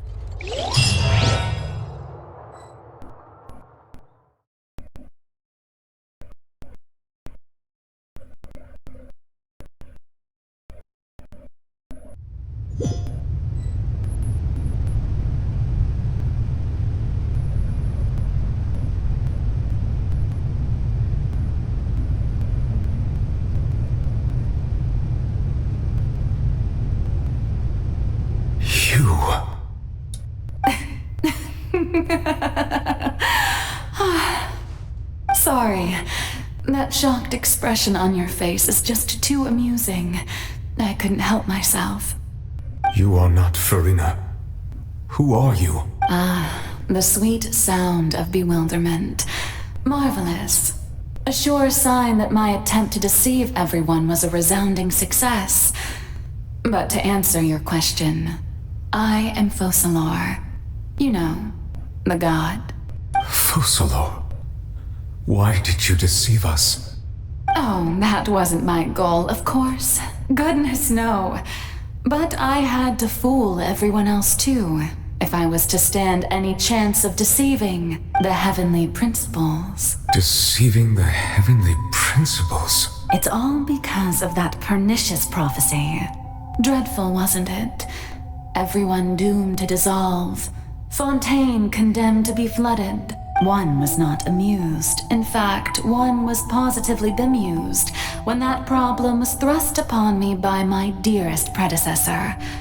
That's the former Hydro Archon Egeria, for the uninitiated. It hardly gets more disastrous than a preordained national catastrophe. Now does it? She knew full well that the prophecy would surely come to pass, and as one of the seven, she also knew full well that one defies the heavenly principles at one's peril. So yes, as you have no doubt surmised, it was a rather impossible situation that I found myself in. I spent a terribly long time mulling it over, alone on the ocean floor. And I was almost growing barnacles by the time I finally realized there was only one possible solution to this confounding conundrum. I had to outwit the heavenly principles, allow the prophecy to be fulfilled, ostensibly at least, while saving everyone at the same time. I'm a genius, I know. I can only assume that's why Egeria chose me as her successor. Although, looking back now, it was hardly the inheritance one dreams of. Between the task of saving the nation, the quotidian duties of the Hydro Archon, and not to mention the original sin of creating a new race of humans, I dare say she left me quite a colossal mess to clean up. But one can only play the hand one is dealt. I did not choose this, any more than I chose to be one of her Oceanid familiars. So you were also once one of the Oceanids, transformed into a human by Egeria's hand? Yes, I was. I always dreamed of becoming human. And I still do. Even now. In my eyes, to be human is to be part of the greatest opera ever known. After becoming a god, I separated my divinity from my body and spirit, leaving behind only a self that was as naive and bewildered as my past self on her first day as a human being. The me you see before you now is that divinity. And the human counterpart I left behind, I named Farina. She could feel joy, sorrow, and everything in between. She could be as vain and conceited, or as meek and vulnerable as she wished. Her strengths were of a kind only a human could possess, as were her shortcomings. But in my eyes, Farina's humanity was what made her perfect. She was perfectly human in every way. The person I always wanted to be. Anyway, so then I cursed her. All part of the plan, of course. The plan to deceive the heavenly principles. Do you still remember the final scene of the prophecy? The Hydra Archon alone, weeping on her throne. In order that the prophecy might appear fulfilled, I invited Farina to be an actress, to play the part of the Hydro Archon in the prophecy, under the curse I placed on her. So long as I, Fosalor's divinity, continued to exist, she could not die. But nor was she free to live her life in the pursuit of happiness. Instead, she was forced to take the stage in the opera house, to embrace the role of leading lady, to forever play the part of the god from the prophecy, all to create a deceitful appearance of that prophecy coming to pass. I suppose now you probably understand why your court is called the Opera Epiclese. But Farina is only human, isn't she? Even though she has had a long life, her mind is no stronger than that of any other ordinary human being. I cannot begin to fathom what she has had to endure. It must have been torture for her. It has indeed. And although she is, in a sense, me in human form, I most definitely owe her an apology for it. It's been 500 years, and all along, she's been playing her part in the most unimaginably long, unbearably lonely, and agonizingly painful opera of all time.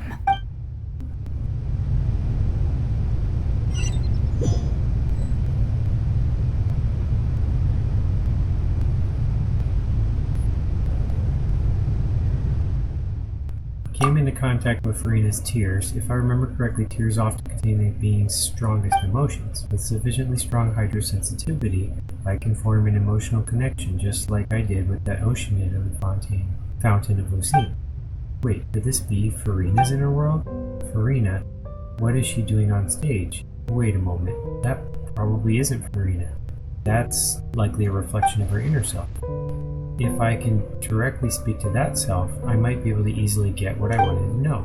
I came here for answers. Either way, the opportunity is not to be missed. Let me try talking to her.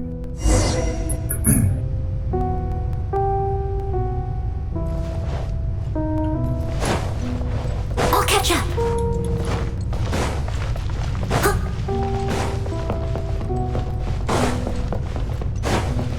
Feel her because I fight somebody. Just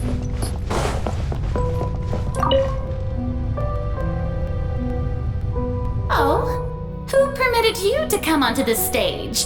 Now, I understand your admiration for my august self, but I must ask you to keep to the rules. Farina? All right. It is not my intent to reprimand you. There is no need to state your name. Just be off with you. Do not distract me from my performance. But I don't see an audience here. Oh, do not jest. Can you not feel it? I am Focalor. The eyes of countless Fontanians are upon me. I must, at all times, display the utmost elegance and nobility. Something's off. There's no getting through to her. Even in her heart of hearts, she's still playing the role of the Hydra Archon. What sort of resolve must she have that even her inner self and subconscious would be such an impenetrable defense? I have to find a way.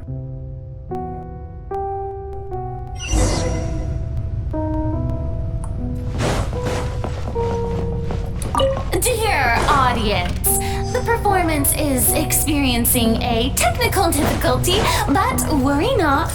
The guards shall resolve it soon. It is effective.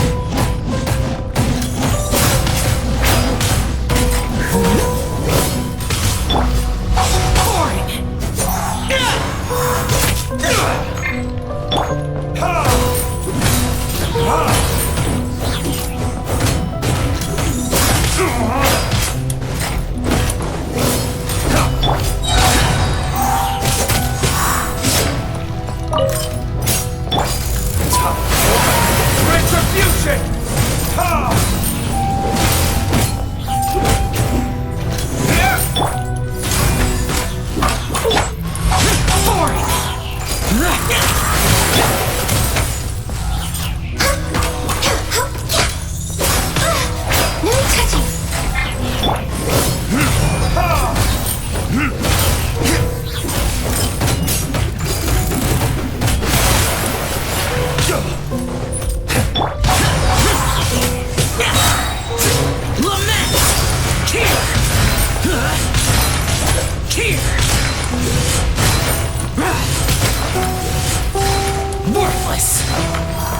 Hey, what gives?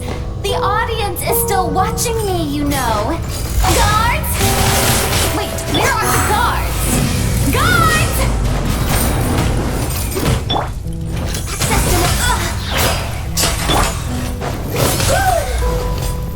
I must leave no stone unturned.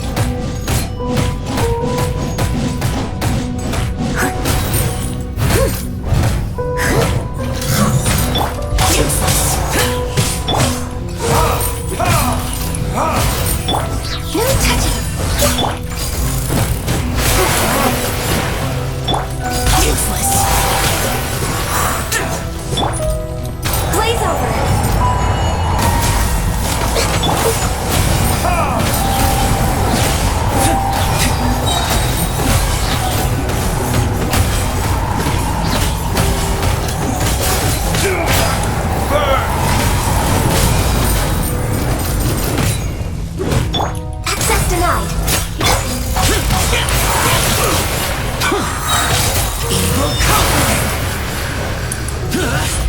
Here! Worthless! Here!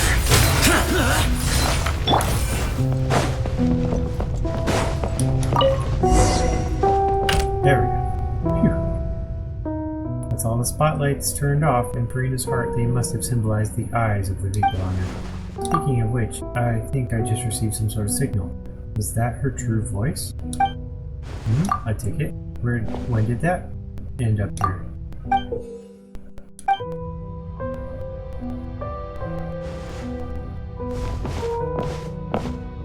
Either way, looks like the show is about to begin. In that case, show me how you truly feel, Farina.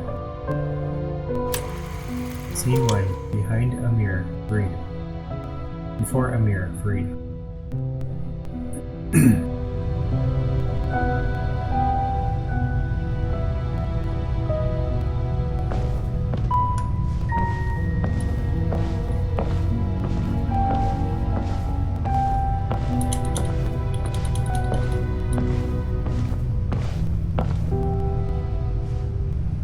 Farina. Farina. Huh? Who's that? Who's calling me? Where are you? Be not nervous. Be not afraid. I am before you. Wait a moment. You're near me? How can this be? Mirror you, huh? You know what? That's not bad. Let's go with that. Mirror me? What do you wish to say? The prophecy. Have you heard of it? What prophecy? Oh, wait. I know. I think. I don't know why, but it's in my head somehow. The people will all be dissolved into the waters, and only the Hydro Archon will remain, weeping on her throne. Only then will the sins of the people of Fontaine be washed away. Oh, very good. You know it well. What's going on? I can't seem to remember anything clearly. The only thing I know for sure is this prophecy. Will it really come to pass? Yes, it will. And that is why I've come to you. Disaster will come to Fontaine sooner or later. Things will develop just as the prophecy declared. There is no escaping it. But doesn't that mean everyone will die? I'm a Fontainian just like them. Will I dissolve too? Oh, don't worry. Magical meetings exist in this world precisely to give people a chance to turn things around. It is the reason why you met me today. I will tell you how to save everyone, but you may have to suffer somewhat. Oh, so there's still hope after all. Goodness, you frightened me. You spoke so much and with so much certainty. As for the suffering, well, I will admit that the first thing that came to mind was, why do I have to be the one to suffer? But if the prophecy will come true, I'll also die anyway, right? So if I've already met you as my magical meeting in this world, if there were scales, with all the people of Fontaine on one side and my pain on the other, is it not obvious where the scales should tilt? You truly are the perfect human. My ideal. I suppose this would also be the justice that belongs to you. Huh? Don't worry, it's nothing. Listen well. Fontaine has just lost its Hydro Archon. I need you to play a role. That of the new Archon. Play as a god? That's right. You must begin a never-ending masquerade. You must never let anyone suspect your identity. If you can keep it up, then I shall have my way of defying this prophecy. But should your identity be revealed, then all hope will be lost. But how will I do this? A human assuming the role of a god without being exposed. Don't worry. What you must do is not to turn yourself into a real god. You simply need to play the role of a god as humans imagine them to be. Being a human yourself, I'm sure you already know what such an entity would be like. Remember, your true challenge will not be pursuing divinity, but contending against humanity. I'm still not sure I understand, but I'll try. I'll try to do this. So, how long am I going to have to play this role? To accomplish this mission, you will have to stay on the stage for many, many years.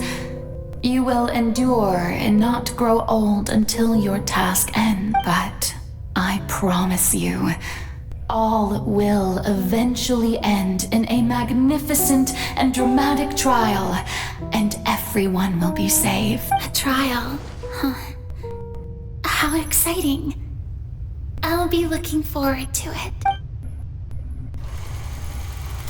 Scene 2, accession speech, Farina.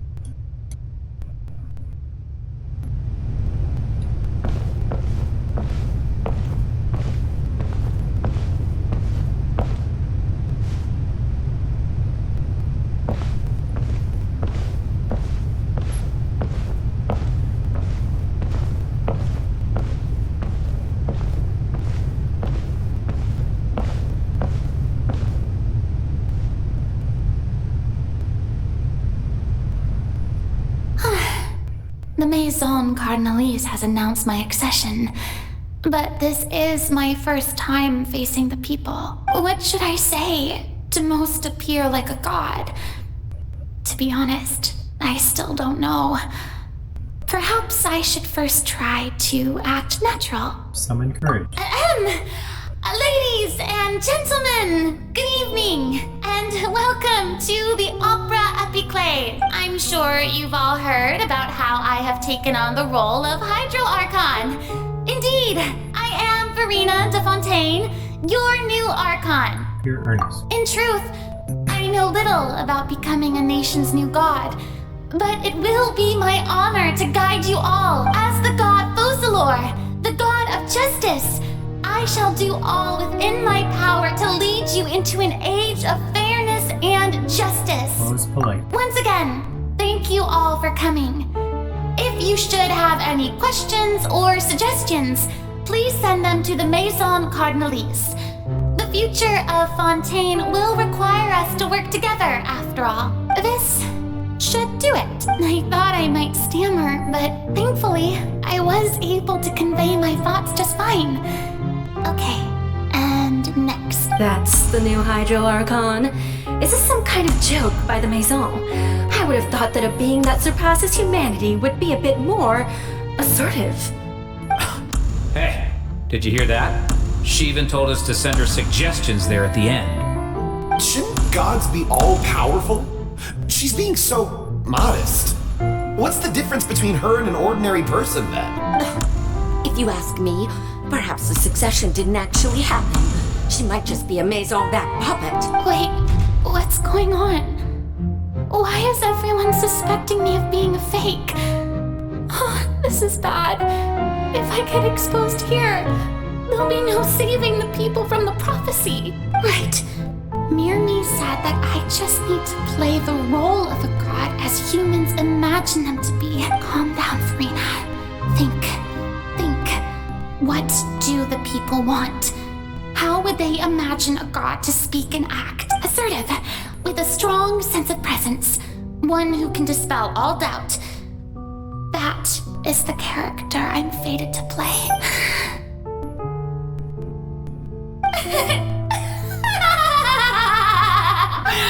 Oh, very good, my ones such as you are deserving of my rule. Now, I was wondering if some weak puppet were to one day come onto the stage and claim ownership of this opera house, would the children of Fontaine follow them?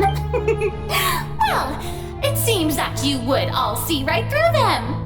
Having passed my test, you are qualified to witness wondrous trials alongside my august self.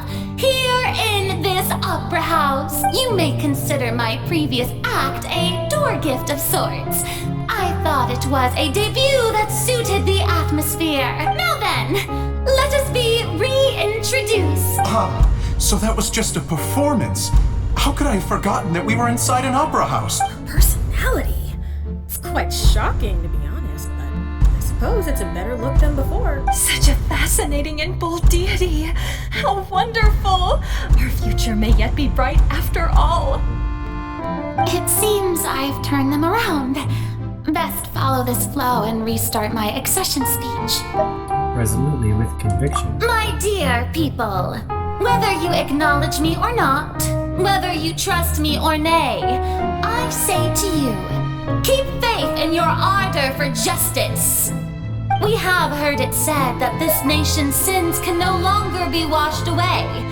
Well, I say that justice is most fragrant when it blooms amid sin. Turn up the drum. The scales of justice should not weigh heavy in the hands of its God. On one side, it must carry fairness and justice. And on the other, praise and applause. May law be the prayer on our lips. May judgment be our worship. Let us light the fires and drink to the future of Fontaine! End speech emphatic. There is no trouble in this world that justice cannot solve. All that is needed is for you, my people, to believe in it, heart and soul. So long as I, the Archon Focalor, stand within the Opera Epiclese, so long as I stand before the Oratrice, I shall even judge the gods of this world!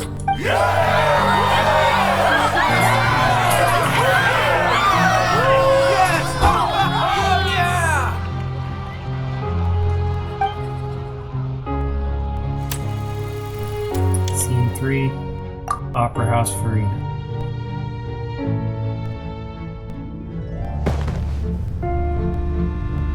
Alright, let me see if I can end this. Running out of time here.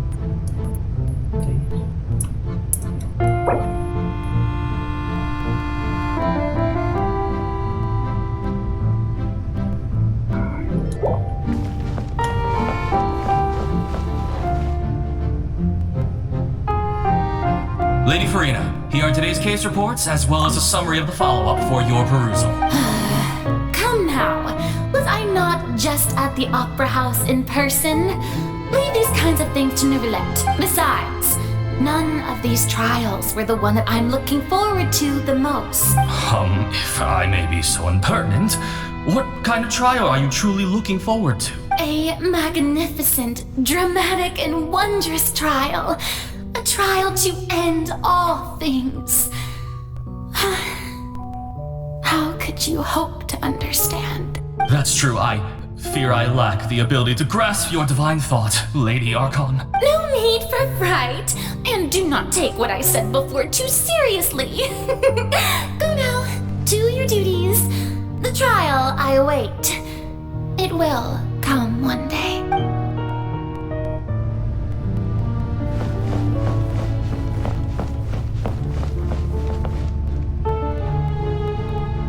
Lady Farina, I don't know what to say. Thank you for agreeing to see me. No need to thank me. Or rather, thank your own sense of perseverance instead.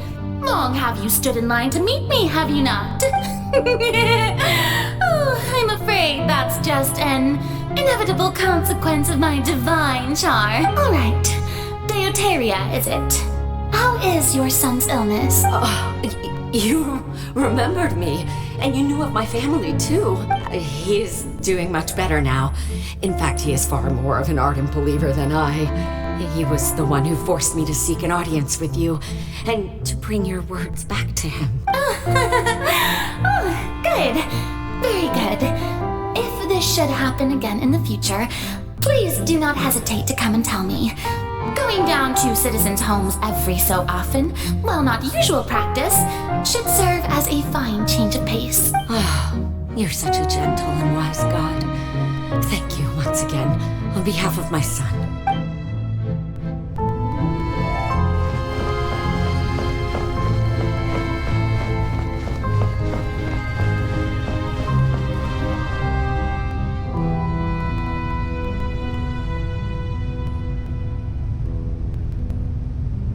Lady Farina, here are the latest hydrological reports. As for the specific parameters you asked to take note of, I'm afraid things still don't look good. I see. It's as I thought then. As your god, I did already expect this, but I wanted to see how far your human wisdom would allow you to analyze it. All manner of signs indicate that the prophecy will still come to pass. Forget it. That's not something you need to worry about right now. Well, as I understand it, the Fontaine Research Institute is also trying to find a way to counter the rising water levels. Really? Have they found anything? I'm afraid that they haven't found any effective solution thus far. Is that so? Well, no wonder. This issue has reached the realm of the gods after all. Still, their spirit is praiseworthy.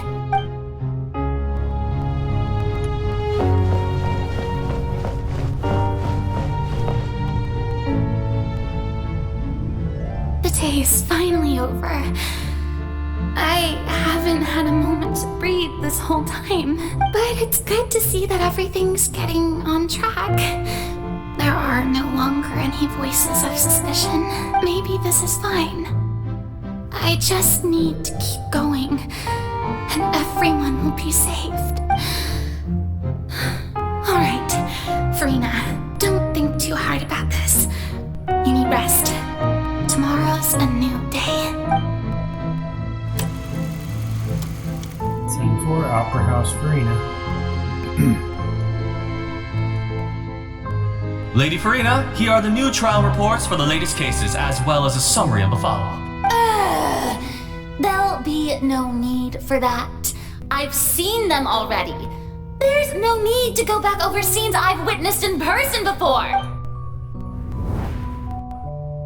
Lady Farina, I've waited so long for this chance to see you in this manner. Indeed, my dear, loyal citizen. This joyous moment is an honor for us both. Lady Farina, we're detecting significant hydrological anomalies near Poisson. Understood. Keep monitoring. Keep me informed should anything come up at the Institute. I don't think I let anything slip today. I must show the people that there is nothing to worry about. I just don't know when these days will end.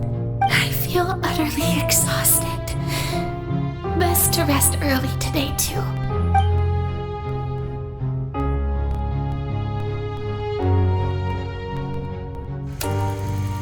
Scene 5, Opera House, Farina.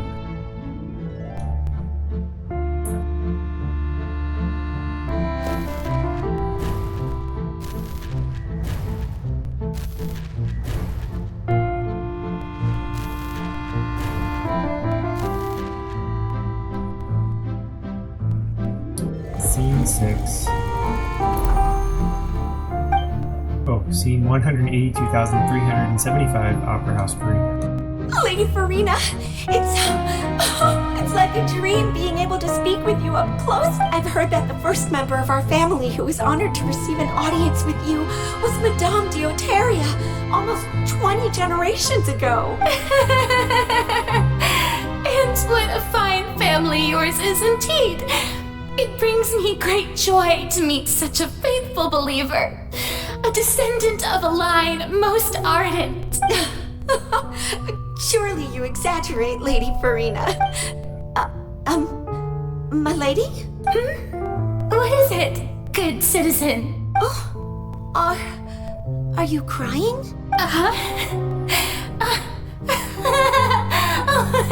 Really now? I didn't even notice. This must be the overflow of hydro from my person. Well, can't quite help being the god whose dominion is the waters, can I? No wonder. No wonder. A manifestation of your power, then. Oh, Archon, I am honored to have witnessed it. Honored indeed. So interminable.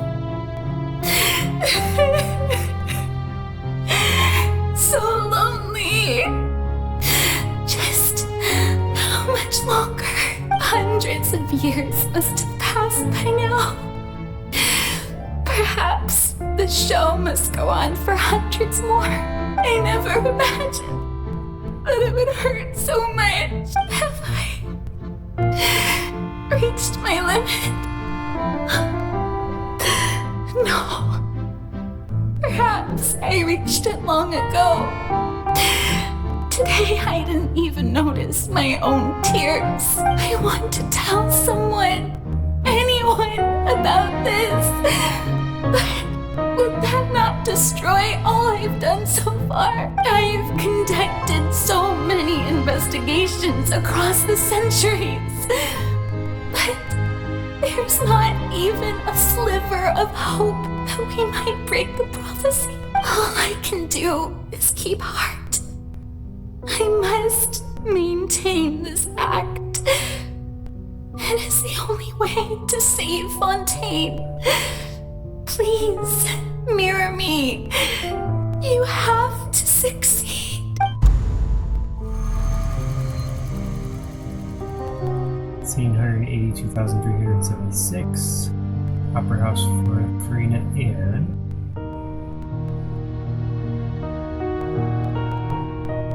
Farina, you don't have to shoulder this burden alone, although I don't know what you might be keeping from everyone.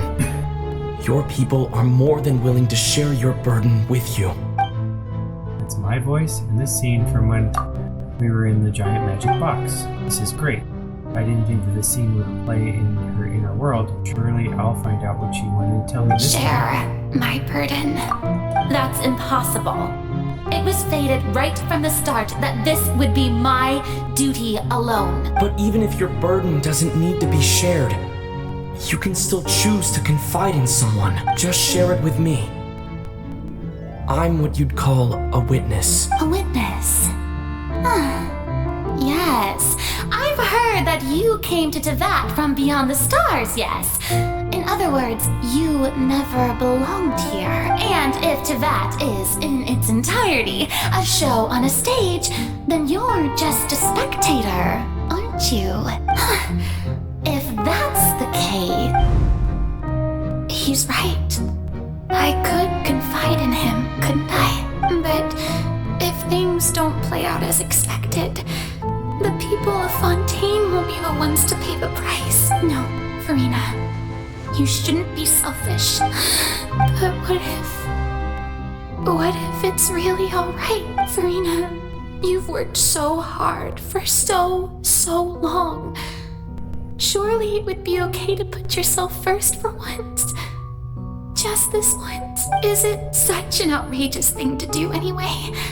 To find someone in whom you can confide your frustrations and sorrows?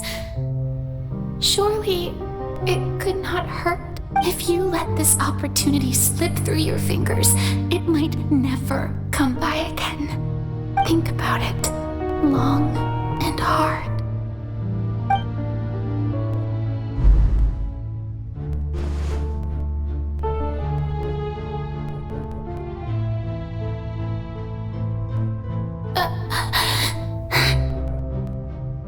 No, I have nothing to say.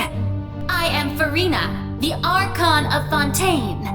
Everything will surely get better. All you need to do, dear spectator, is to witness my performance until the curtains fall.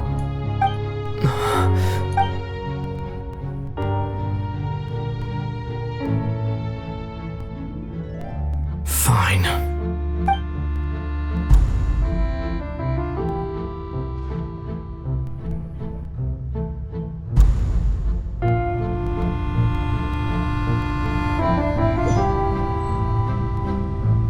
So even Farina doesn't know the truth? You've never once let her in on the full plan? Yes, it had to be done. To deceive the heavenly principles, you must first deceive yourself. She did very well. If she had let her resolve falter even once in these 5 centuries, Fontaine would have been doomed to the most tragic fate. It seems that trusting humanity was the right decision after all. I believe that I understand how your deception works, but that is only half the truth, is it not? How would you build on this foundation to save the people of Fontaine? That is the most important thing. Ah, good. Of course, the Iudex of Fontaine has pinpointed the crux of the issue. I'm sure you've long sensed that the Oratrice is no simple machine. Yes? I've always suspected that it had its own consciousness. And Lenny did mention that he heard a human voice within the core chamber. It now seems that that person was you, hidden within the machine all along. Am I right? And then I became one with the Oratrice, taking Fontaine's gnosis with me. Yes, it would seem so, wouldn't it? Alas, your understanding of this device still lacks sufficient depth. In truth, it is no enactor of justice. It is, in fact, a device created to kill the god of justice. I beg your pardon? Oh, you have it. And to be more precise, not only will the Oratrice take down the god of justice, it will also take down the divine throne upon which she has been placed. I mean, did you think I would be the sort to enjoy peaceful repose while Farina suffered? My work over these last 500 years has been to constantly accumulate indemnitium within the Oratrice. But really, some have already discovered that only a small fraction of the energy generated by the device was ever used to provide power to Fontaine. The vast majority had to be accumulated to enact this death sentence. It was all a part of your plan then? Both the trial and the sentence? Indeed. This power, accrued over 5 centuries, could have sustained Fontainians for millennia had it only been used for that purpose. Almost all of it has now been stored within the Oratrice, but only power of this magnitude could hope to destroy the Hydro Archon's divine throne, shaking the rules established by Celestia and breaking through the institution that is the Seven. So the Oratrice's call for death was for neither Farina nor Focalor, but for the Hydro Archon. The destruction of that divine throne. If I do not misunderstand your intent, you must be... returning what's rightfully yours to you, of course. In other words, this was all done to return the authority of the Hydro Archon to the Hydro Dragon of this planet. Ooh. He's now in charge. Under Valette.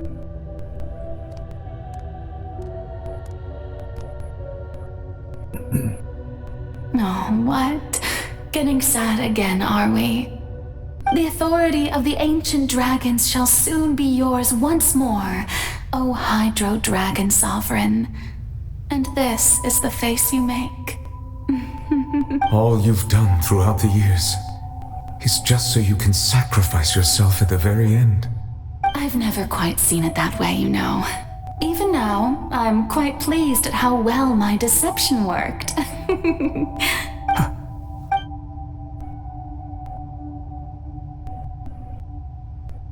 Hydro Dragon,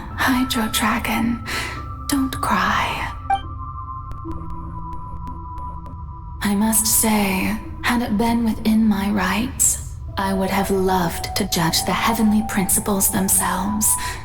Were they not guilty of essentially the same crime? Egeria stole the power of the primordial sea. And the heavenly principle stole the power you ancient dragons possessed. I, for my part, am the god of justice.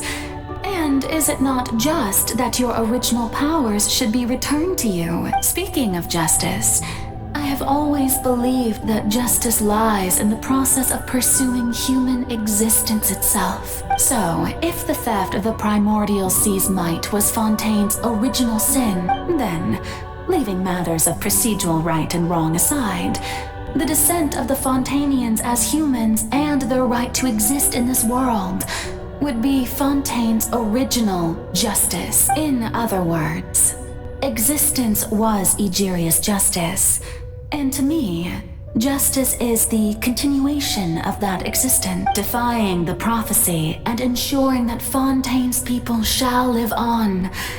That should be the justice enthroned over all others. At this point, we, whether it be myself or all other Fontanians, have shouldered the burden of this sin for far too long. Iudex Neuvillette, the highest judge in our land, when you regain your full power as an elemental sovereign, what verdict shall you pass upon us? So when I was invited to the court of Fontaine to serve as Iudex, I see now that that was your idea too, at last. I now understand the true purpose behind this position. In the beginning, I was uninterested in human existence. But these 5 centuries of living alongside them have gradually brought about mutual understanding between us. And I have even attempted to feel as they feel. You are a devious one, Fussalor. Things being as they are, surely you know that I could never declare them to be guilty. Aww. The hour of my execution is almost here. For the sinner, the curtain call has come. I know I may not sound it, but faced with death, I find myself a little afraid.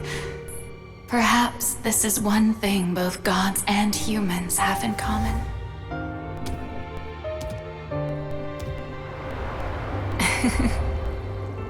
Farewell, Neuvillette. I hope you've enjoyed the part you played these 500 years.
Thank you, Serena, for all you've done. From this moment on, please live happily as a human, just as I wish we could.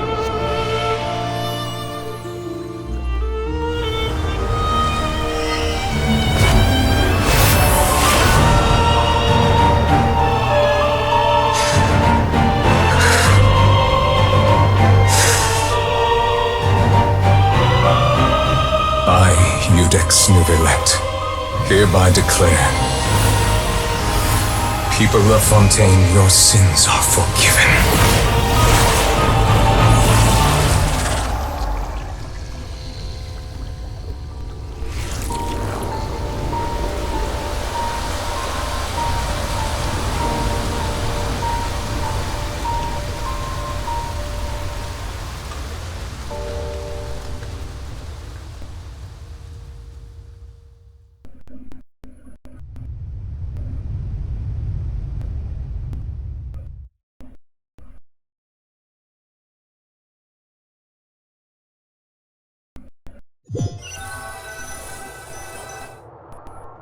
those cats stopped moving down there. They froze. What just happened? Has the death sentence been carried out? Was that bright light some sort of misdirection? I have a feeling that something huge just happened. But since we're all still alive and haven't been dissolved, I assume whatever happened was good for us. It's time to end this. We must mete out punishment to that beast. Didn't you say just a moment ago that it can't be defeated? I have gained the strength sufficient to deal with it. Through certain means, I now have the ability to separate the power of the primordial sea from that creature. We should seize the opportunity to pursue our quarry. Just now? Traveler, now that the oratories can no longer function, I require an executor to help me mete out justice. You mean me? The root of the calamities befalling Fontaine. The beast that enacts the prophecy. Its name is the all-devouring narwhal. Come with me, traveler. The hour of execution has come. Okay, we finished the longest story in history.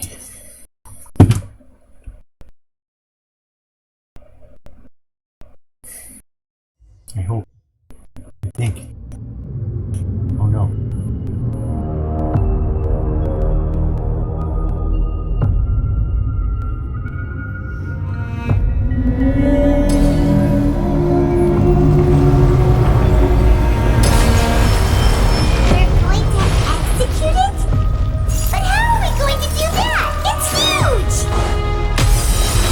Done my best to separate the power of the primordial sea from the wave.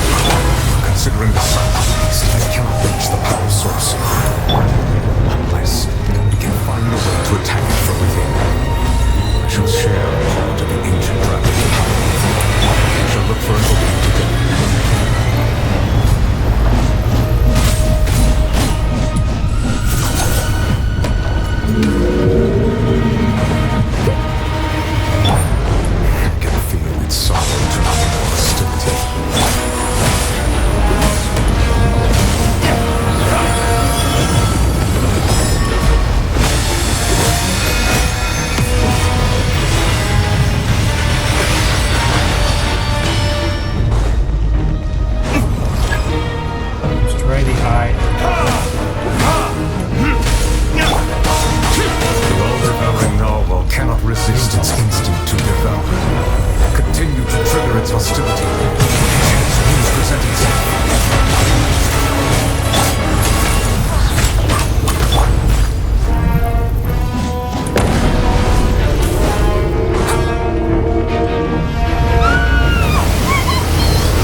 Thanks for helping with the cleanup.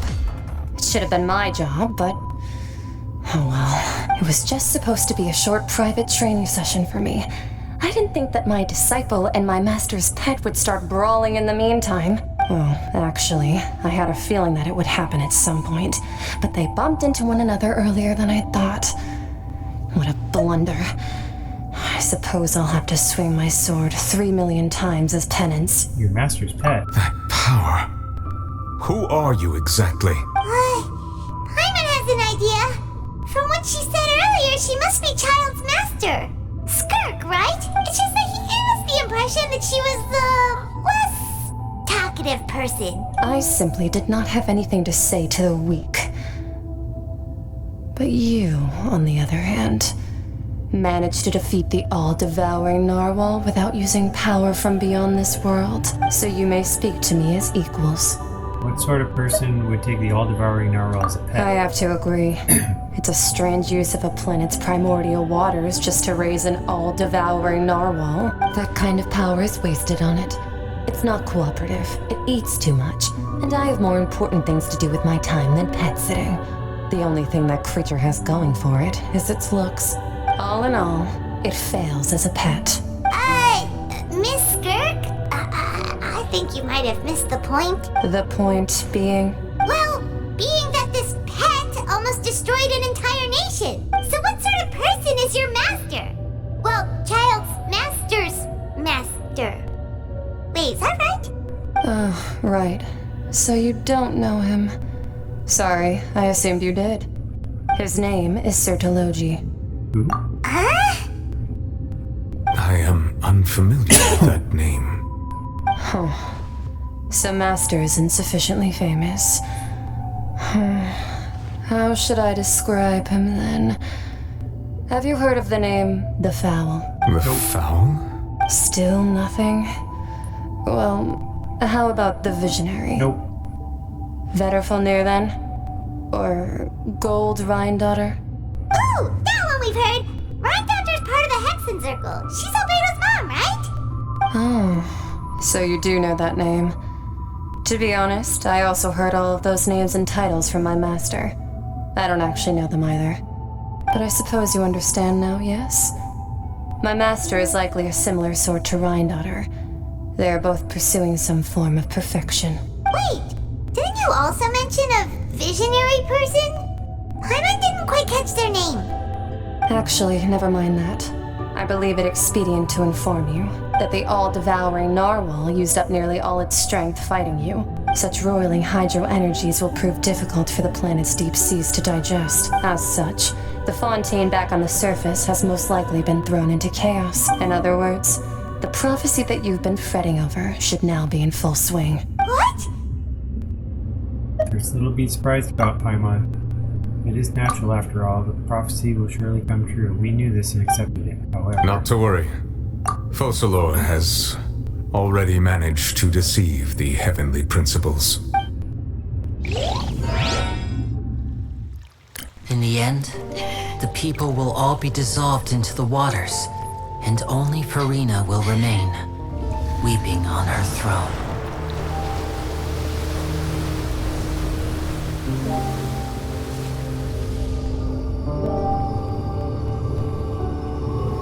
Only then will the sins of the people of Fontaine be washed away.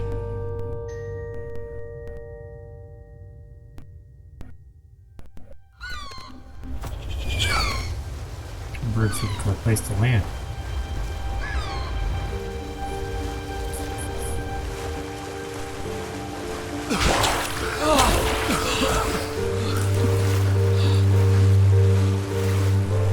Hey! Help! Over here!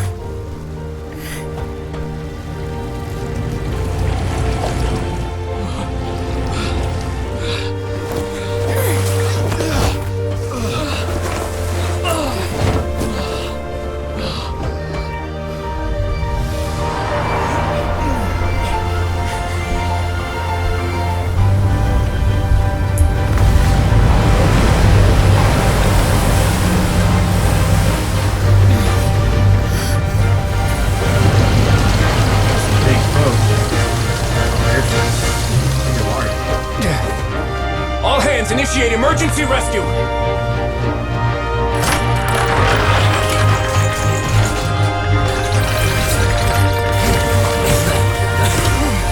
Hurry!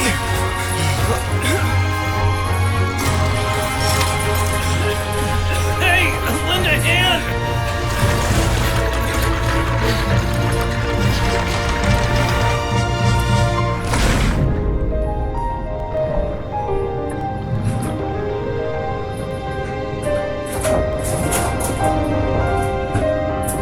Wow, he's strong.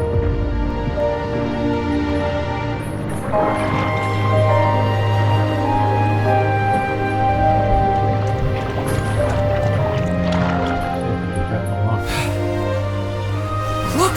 The water's receding!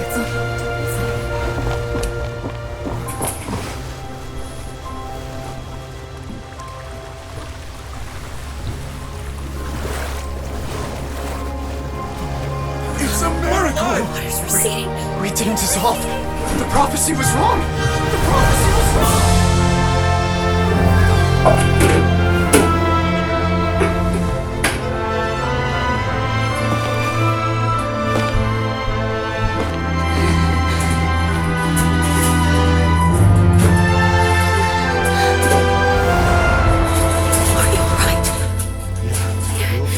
We're safe. The prophecy was wrong.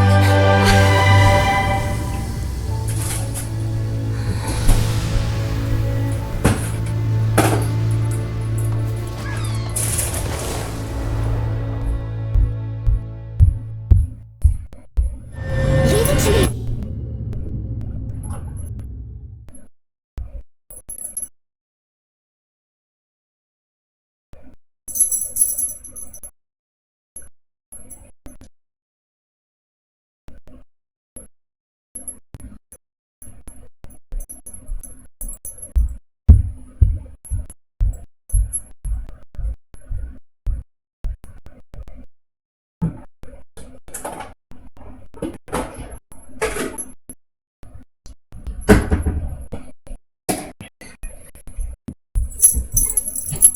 Look who we found.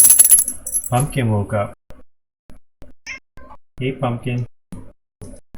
Hello.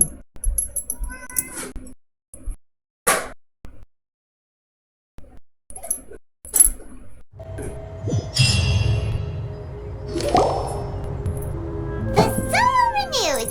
The Spina di Rosula talks post-disaster rebuilding. I recently visited Poisson to meet with Miss Navia, spokesperson of the Spina di Rosula, and we spoke about Poisson's present and future. Old soil can still give birth to new bloom, Miss Navia stated.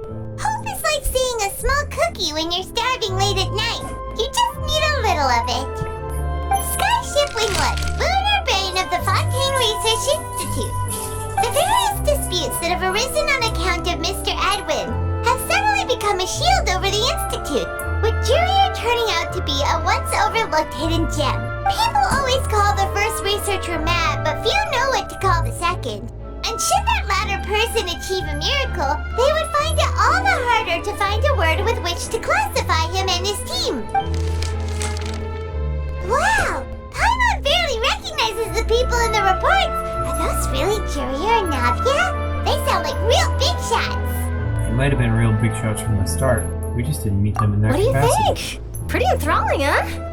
The Steambird's idea was pretty simple. With the disaster just having passed, we would print a free edition packed to the margins with good news to calm people down. The value for these big scoops lies in their inevitable follow-ups. We'll publish further reports and go into the stories behind those people. Edwin's assistant, Jurier, created a true flying ship, while Navia is leading people in the reconstruction of their home. I'm sure that these stories could draw even your well-traveled eye. The articles do make me curious about how things will play out. I'm curious too!